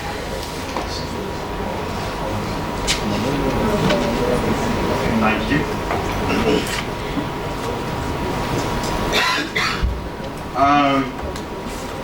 URSP came into being in 2010, July, after having been put in place by law of 1998. URSP has a number of functions, but the reason I'm here today is only because of intellectual property, but there is a civil registration which is going to be tried, then business registration, insolvency and receivership, and then what you use for chattels, where you can take your bicycle to the bank and they give you a loan. The law was passed recently. So URSP, in terms of intellectual property, handles around 6 different aspects: patents, utility models, industrial designs, tech innovations, and then trademarks. And I'm glad that one of the traditional healers in this room got a protection of his trademark in 1965. That is Uganda Netagarajayo. And they have kept on renewing every after 10 years. They are very compliant. I know there are others who have applied to join so that they protect their products, but I urge all of you to come and do the same. There is also geographical indications that deals with specific products. When you go to the markets, you ask for from Kasese, for potatoes from Kigezi.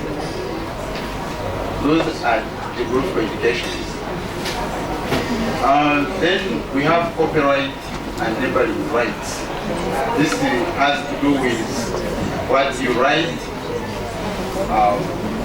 the music, the rituals you perform as you harvest the herbs. All those are copyright material. Then we have what we call traditional knowledge. You've had various presenters have had it. Traditional knowledge is actually not necessarily old, but is traditional only because of the context of how it is generated based on the cultural norms. That's why it is called traditional knowledge. And this traditional knowledge involves genetic resources that the NEMA person has talked about. We have also trade secrets. Why somebody was saying that they would tell you that there is a leopard in this forest. They wanted to go there privately, separately, that you don't see which herbs they are harvesting. And that is called a trade secret. And we have a law in Uganda. So, those are the various areas we deal with as URSP in terms of intellectual property. And as a result, there is a fee that was put by government that you pay when you come to register or protect your property. Traditional medicine has been defined by the previous speakers, but I can well and say that it is the knowledge, the skills, and practices based on the theories, beliefs, and experiences indigenous to different cultures. You heard saying, others call it Omururuza, others call it Omubirizi. But when you go to languages, basically it means the same thing. Then intellectual property rights. which is the main theme of this presentation.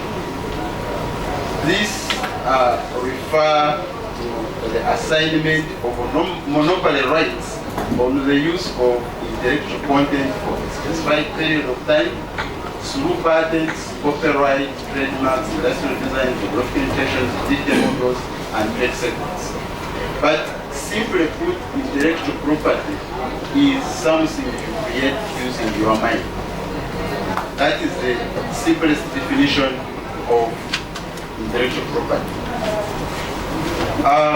The African traditional medicine refers to the system of health care based on customary beliefs that have been accepted and practiced over centuries within African communities for the health needs of the local populations. Traditional medicine was condemned, as has been said earlier, but fortunately Africans are resilient, they kept it, and here we are celebrating it. Even when the laws had been put in place by the colonialists, subsequent governments have tried to rectify the problem by putting in place different laws that protect our heritage. Our constitution has a number of areas where it protects our heritage under cultural objectives 24A, then Article 189 in the 6th schedule, where all intellectual property rights are mentioned in the Constitution.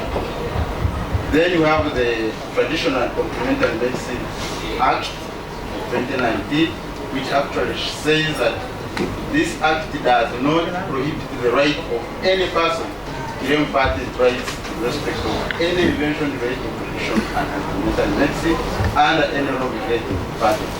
We have the Industrial Property Act, which in section 21 says that anybody who makes an invention must disclose the traditional rights they use. When you come to get a patent, you must disclose where you got the knowledge from. Also, we have the National Intellectual Property Policy, which was approved in 2019, that specifically provides promotion of indigenous knowledge.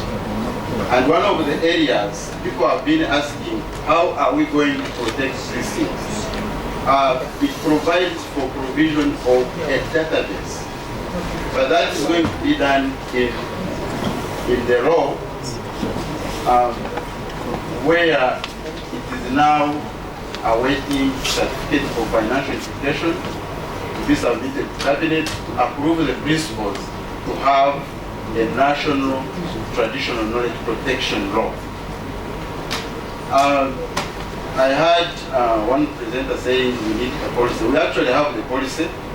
We have the National Intellectual Property Policy that refers to traditional knowledge, and the Culture Policy of 2006 that refers to it as indigenous knowledge. So what currently we need is the law.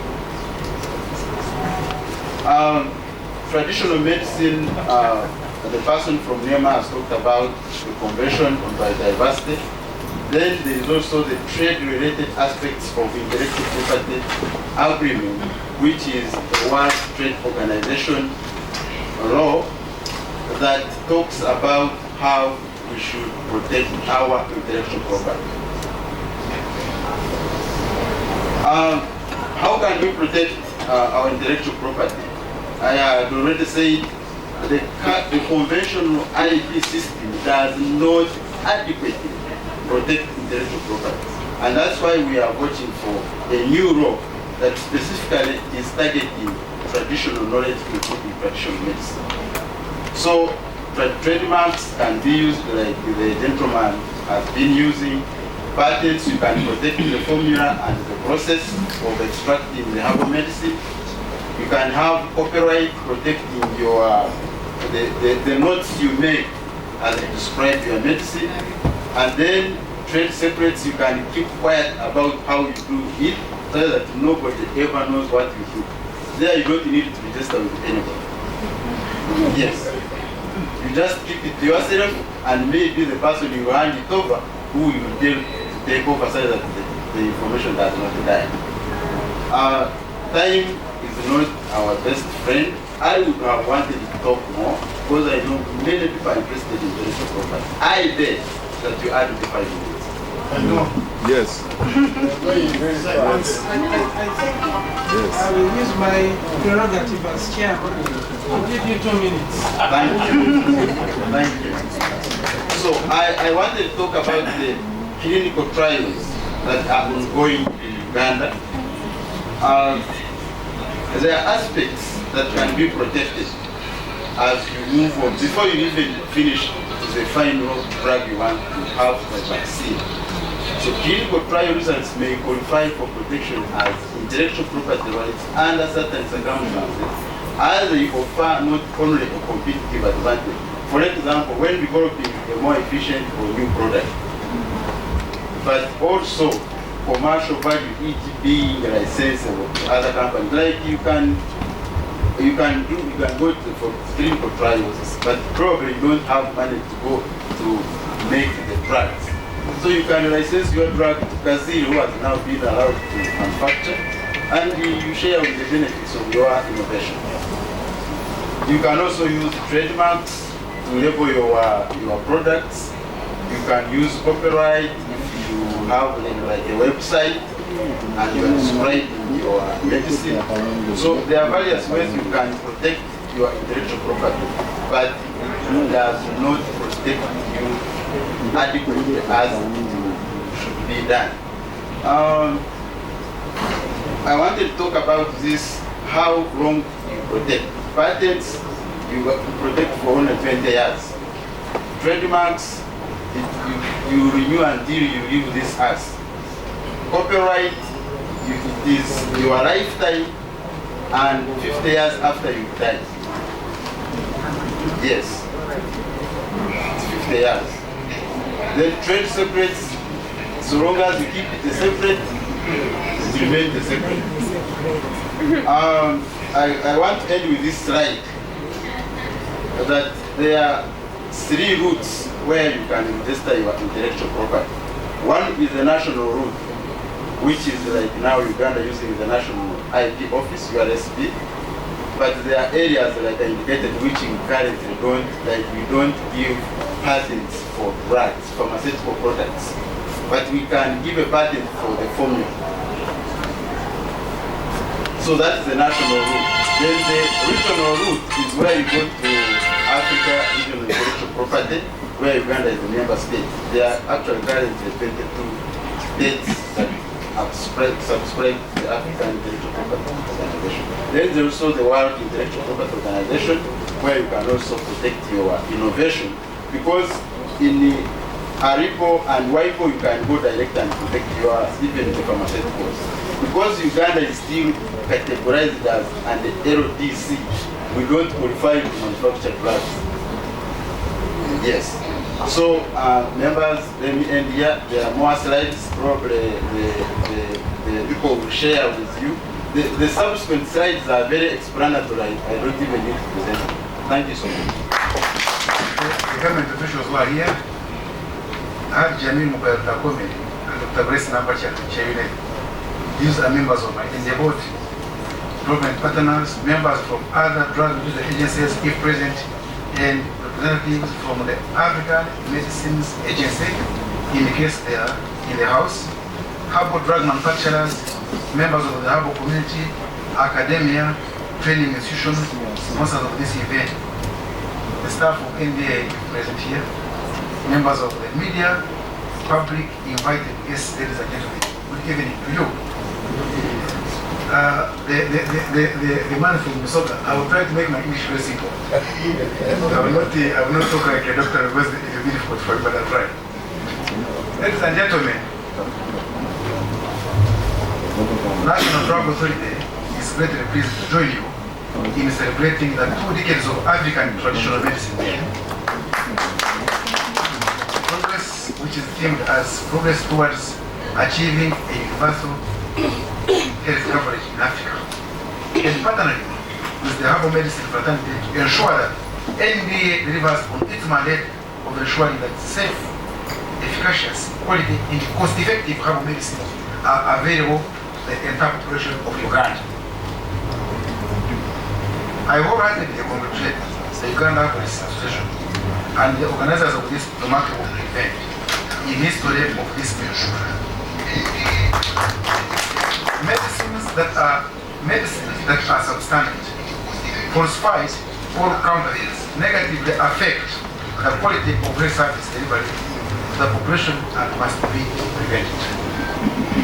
The consortium is committed to strengthening NDA's capacity to mitigate substandard, falsified, and counterfeit medicines for human beings and animals, and herbal medicines in all regions of this country. In fact, the NDA strategic plan provides for strengthening systems in herbal medicines production, registration, pharmacovigilance, and ethical medicines promotion, with the overall objective of encouraging research in herbal medicines and commercializing herbal products. Long before the use of conventional medicine, traditional medicines were used for the treatment of various diseases, and to this day, they serve the healthcare needs of the majority of the population. In fact, 60% of Ugandans, including the ones who speak very good English, they use herbs. And 80% of the people in the entire African continent, in the world, they use herbs. In fact, the politicians for them, they go to doctors virtually almost everybody, please don't go to meaning that we cannot run away from these herbalists. They are a very important group of individuals in the country. In the rural areas, a large population of the population use traditional medicine to meet their primary health care needs, because some don't have the money, and some even have no transport to reach where the centers are. And during COVID-19 pandemic, the population heavily relied on herbal medicines, and NDA notified both medicine by Kazee of Kazee Herbals and Covidex by Professor Gwa of Jena Herbals to help alleviate COVID-related symptoms. Ladies and gentlemen, I was demonized for having been the first chairman in NDA to work with herbalists to do these things. Let me tell you something, I'm not the coward.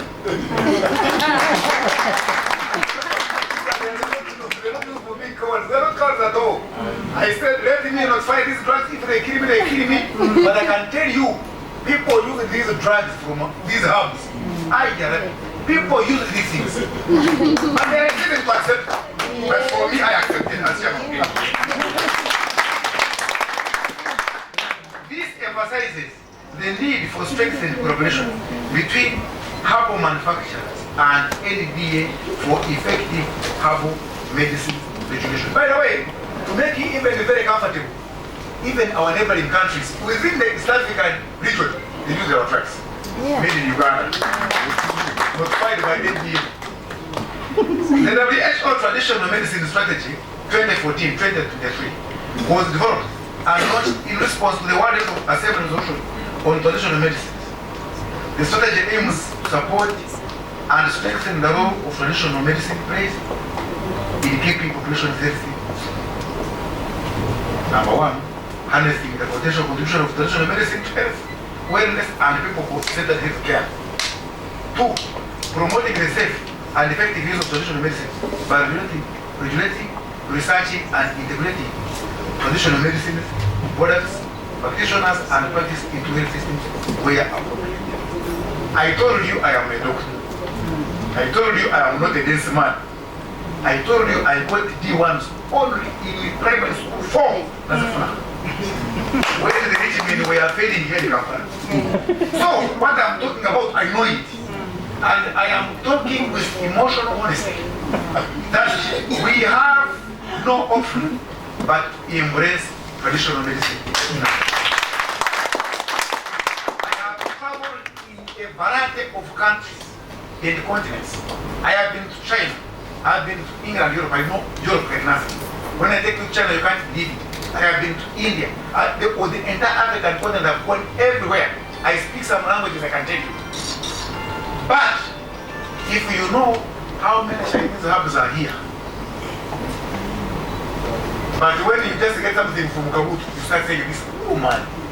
And these things, by the way, they have less herbs than us, I have a conviction that if we gave these herbalists money in support to go and extract medicine from all these forests that we have in Chibale, in Rezoli, here in Mabira, here which was almost being given sugarcane plantation, I can tell you we can do wonders in this country. The theme of this symposium, 2 decades of African traditional medicine day, that progress towards achieving universal coverage in Africa, highlights the different stakeholders involved in the herbal medicine supply chain at the different levels. The supply chain includes suppliers of raw materials or gardens where medicinal plants are cultivated, post-harvest handling, processing through storage of herbal raw materials, manufacture, supply, and use. Ultimately, the products are intended for health care, and this emphasizes the need for regulation to ensure products are of quality, of good quality, and the people are safe and efficacious. This will help address some of the challenges herbalists and the regulator face. For example, lack of skilled workforce. 2, lack of information. 3, poor packaging of materials. 3, unethical advertising, among others. For us, we are saying, if you are to advertise, please be careful. Don't go beyond. And you say this drug treats impotence. Then it treats also barrenness of women. Then you say it also treats headache. Then you say it also treats now small organs. That is too much. Just go on one and then say, I am not getting anything for manpower. All right, that one. When you provide, you use market to put them to a company. So please, be strategic. You understand what I'm talking about? Therefore, building confidence among the population and skilling the workforce by making them understand and appreciate NDA's role will enhance our operations in ridding the country of wrong elements in the herbal medicine sector. I can tell you, even in the herbal medicine sector, there are some quacks. First of all, they don't want to join others. When you call them for this wonderful symposium where people have been presenting things, for them they don't want to come. If you know that you are very powerful, and you know your things work, and you know what you are doing is very good, why don't you want to join others? Why are you selfish? I thank people who have come to join others.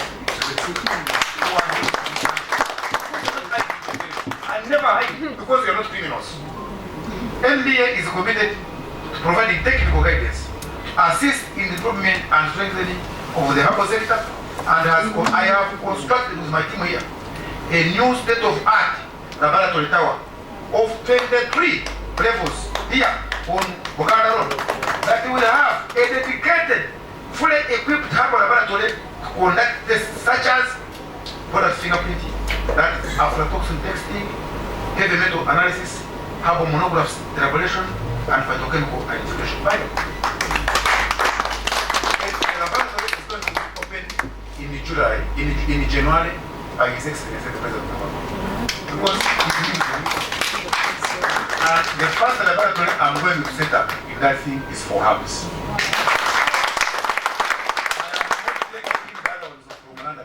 I am taking yours to show you that you are not useless in this country. And we are saying we must. And I will make sure that my herbalists are there. And I can tell you, ask Jamiru, I give him money to go everywhere he wants. He travels to the stairs.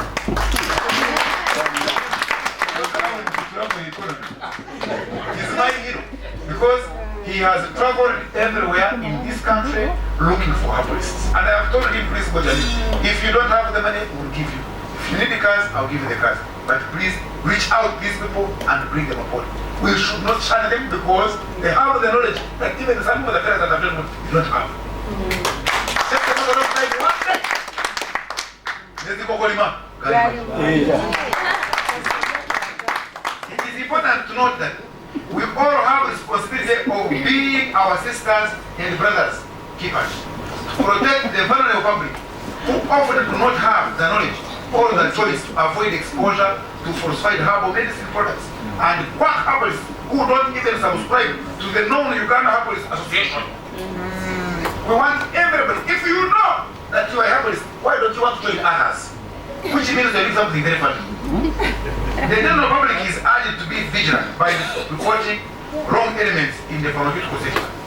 If we are to control substandard and counterfeit herbal medicines on our market, ladies and gentlemen, whatever I have done for this country, I have told you, I have been on the strategic leadership of NDA. And next of NDA, I could be the first man to spend about 6 years. Others are going to be prison. I'm a very straightforward person. That's good. I do not take bribes.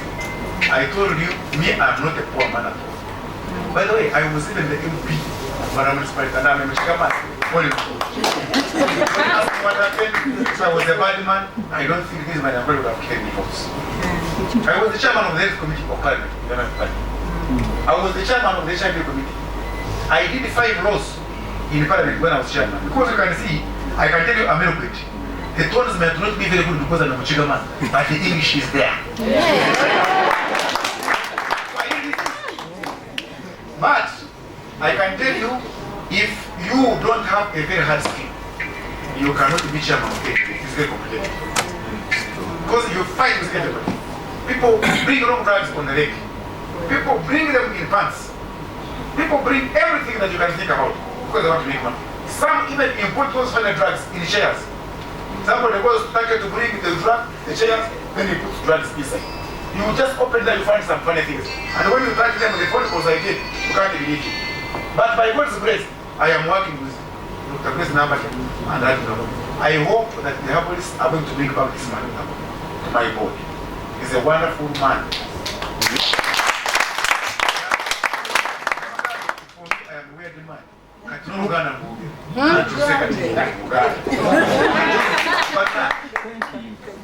Abantu mwena utakome bakulembera era barepresenting NDA body era basali negeye kuba mwagala kuzo omuntu muleke utakome kwendera kwa very good man. Utakome has a very good heart. Utakome thinks for the herbalists. Utakome will think about it in a which look. And Utakome treats everybody with humility and dignity. I am not campaigning, but I'm trying to tell you what Utakome is. He's a wonderful person. I was traveling with him in Nairobi in the forest. He gave me a thing to chew. I'm a very sensitive one because I feel that they can harm me. I ate the cafe of Utakome and it worked.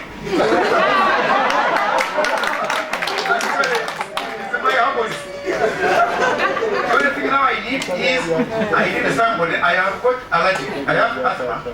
It's very mild, but what time almost killed me in Nairobi. I felt to breathe. And I got some blood in my heart, but it was removed. And I observed my eating. Now you can see I am 54 years old, but I still look very popular. I have accessed some small money here and there, but surely I have struggled to eat healthy so that I don't put on unnecessary weight. I need a herbalist now to give me a drug that will handle my allergic reactions. The nose becomes blocked. I also get issues with my chest when it is very cold. And I also get terrible coughs and sneezing whenever I get exposed to excessive dust, plus some funny things in my house.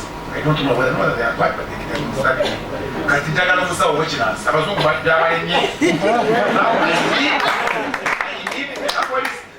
Who has got very wonderful drugs that have been prepared in a very clean environment, very clean, so they can now think properly.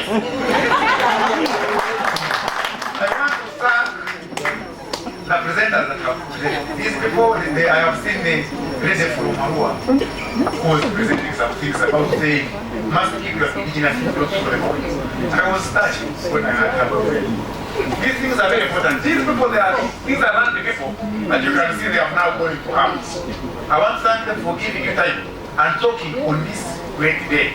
I don't take them for granted. It's very, very important. And I want to thank Nambacha here for really being Nambacha. I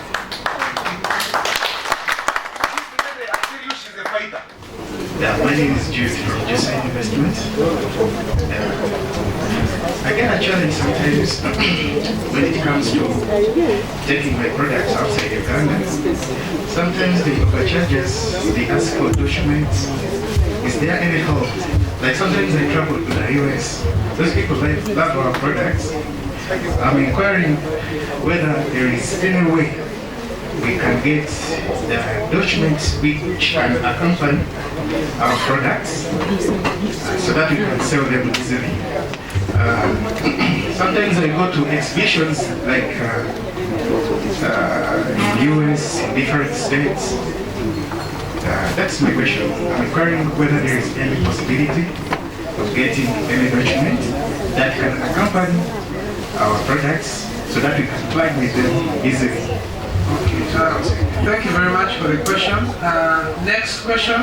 Nze ekibuzo kyange kiri ennaku bweggulo twabaddeko batuddeko ko netulambula one of herbalist factory ye wali wano ku Mawanda Road twawadde ne Mr. Enoko from National Drug Authority ne Mr. Ajib Tampome naye twasanze kala aliorganized alina ebyuma ebiri stainless kimunga kugamba kiorganized ne batulambuza bulungi naye nze mbadde nsaba nze nina factory yange nakizimba buli kimu kyonna weekiri amayumba wagazi bulungi naye ebintu byendakingamu ebimashini ebyo by'amaanyi biri expensive nnyo ate kyemmanyi waliwo ne bahabalist abalala balina notified products nga nabo era bali mu process eyo bwekyo naye mbadde nsaba gavumenti etuyambeko niweva kiba kyetagisa okutuwa sente tubigule nga ne batwazi nga loan we can pay kubanga products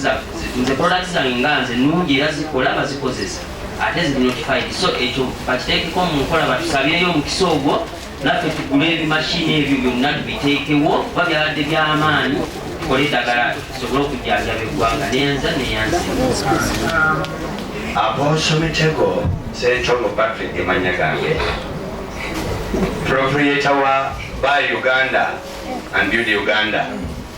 That is Bobo. Confidently, those of our balidde empanga kubanga nze naye ya Bobo nekintwalidde emyaka 10 nga girwanira nga nwanire kuba abagitwala baali banene naye Mukama mwesigwa amazima genye ebbaluwa lwaliro nzirina ezikakasa nti nze proprietor wa Buy Uganda and Build Uganda. Era Mukama wange babadde asimbula wakatabo nkamusimbye olumba ministers bonna babalisi bano Mukama wange ekibuzo kigenda okujjawo oyo registrar okubeera nti tukola ebintu byaffe tutako security mu ngeri yonna okubbibwa kwange okwa Bobo kumpadde experience y'amaanyi tetulina ssente abasinga obungi naye nga tuli bawansi ddala oyinza okuba nga olina amagezi nga buli omu ageetaaga olina akuyitanga akuwa interview n'akubbako ekikyo ate nga akuyisa ali waggulu ma ofiisi eyo oluusi bawolekako naivense akakunetworkinga ofiisi za gavumenti ate nga nze nvudde mu private sabo security sikyoyinza okunyambako nyinza kubirawo enduulu kubanga nange bintawanyiriza emyaka 10 naye Mukama yayambye buyambi nembeera nga nange wabadde wankabira ku maziga naye nga teyanyaga badde munene nnyo kabuto so Mukama wange tuyinza kuba tutya tuyinza kuddukira wa for my country Mukama wampira omukisa abomerezi mu politiko in the mighty name of Jesus. Nze Isa Nkondo mbeera researcher ku University y'Embarara ne Bushenyi Lukaragwe naye ekyembadde njagala gavumenti nze enyambeko bw'otema wano eddagala wano utuyimiridde n'ogenda n'otema ery'e Bushenyi tibyenkana maanyi bwe gamba twagala gavumenti kyengisaba kyanatuyamba ekebere ettaka awo tugenda okulima eddagala kubanga minerals oba iron eziri mu ttaka tizenkana tugenda kukola eddagala wano tiriwa abantu naye tebigenda kuwonya abo abalwadde bonna eddagala eryakaseese tiriwonya abayi Kampala eryabayi Kampala siriwonya ab'Embaale n'olwekyo tubadde tusaba gavumenti enyambeko mu bwangu nyina research y'amaanyi twagala tulabe kati kambawo ekyokulabirako osobola omubisi gw'embidde n'ojjamu n'osobola ogwakabalagala n'osobola n'ogwa kayinja ekyokulabirako tibyenkanamaanyi nze naakagenda kabaale nenzirayo ebikoola kyenzijemu sikikwatagana n'ekiyibanda ate ekiyibanda tekikwatagana n'ekyebukanga kati nze mbadde nsaba gavumenti enyambeko ku mulimu guno nsobole okubaweereza ripoota mu kunoonyereza. Thank you so much having given me this opportunity also to talk before very important people like you. I would like, mine it's a word of thanks. I would like to thank so much the government of Uganda having recognized us and recognize such days to herbal medicine. And if I see this to me, because I see we are moving forward. And if we continue like this, continue calling us for such meetings to meet together, I think we shall come out with the solution of world. So I would more so encourage my colleagues, the herbalists, whatever you are, just don't lose hope. And to me, where we are, I see there is light of all it. We are moving forward with this. For me, I come from Gomba, and this is where my factory is. And for side of Gomba district, I know I'm on behalf of all those people there. So when I go back, I need to take more of this message. I need to teach more. And the product of Chlorophyll Uganda Limited, the product of Endam cream. It has helped many Ugandans, and it does good work. Continue to give us more like teaching so that we know what we should do in this area. Thank you so much. Thank you so much. God bless you more and more. All right. Thank you very much for the concern about Google name. You've shown me the letter, and I see it's headed for Ministry of Trade. I have not read the content in the letter, but from your frustration, I see you are complaining that the government took your name of Google when you are actually the one who coined it. The challenge, and that's why I've been encouraging you people, don't have your name coined and then you start taking your product to the market before you protect that name. If you had registered that name with the Uganda Registration Services Bureau, I can assure you the government would not have taken it. But because it was not protected, you see, I usually say, when I see a nice woman and I think she can be my wife, but I don't go to the family to seek her hand in marriage. And the Communicate goes there and pays whatever is asked and takes her. I cannot complain that he has taken my wife. You get it? So the challenge we have, and I was talking to the herbalists who were showing their products outside there. I was asking, are they protected? They were saying no. So these people you see here, if I see your product and I know it has market, I will run tomorrow and register the name at URSB and even get a trademark. And then I will come and start producing. Then you go to police, you say, but this person is the one who registered, so you are not registered. So that is the same problem Mr. Sentongo has. And in our language, we say that he who is powerful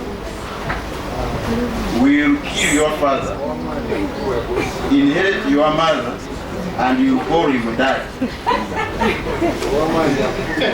So that is what happened to you. Yes. So that's what happened to you. What I encourage you to do, look for another name, but protect it. You cannot fight with government. Yes. I don't know who charges the exorbitant fees, because for locally manufactured products we have concessions. India issues export license for those who intend to export. But that is found on the foundation that you have been notified by NDA, and also you have a premise where you're manufacturing these products. And we don't charge those export fees as NDA. I don't think it is NDA that charges those export fees. And maybe the challenge is in regards to regulation. The person who is charging you the exorbitant fees may not know that this is a drug. Because even those that, the drugs currently, you have the different tax rates. The person may not think it's a drug, they think it's a common commodity, then they charge you accordingly. So I would encourage people, as the person from USP has mentioned, register a trademark, notify your product National Drug Authority. In case you want to export, kindly seek the assistance of National Drug Authority. We have a full directorate, that is a director of import and export, that handles these issues in regards to export. But also, it handles issues of import. You may find that you need to have a herbal raw material which you are importing.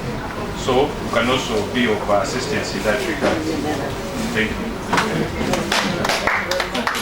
Ladies and gentlemen, it is now time for us to have a real feel of the 20th African Traditional Medicine Day. We have a herbal cake here. If you have never eaten herbal cake, this is the real African Traditional Medicine Day celebration.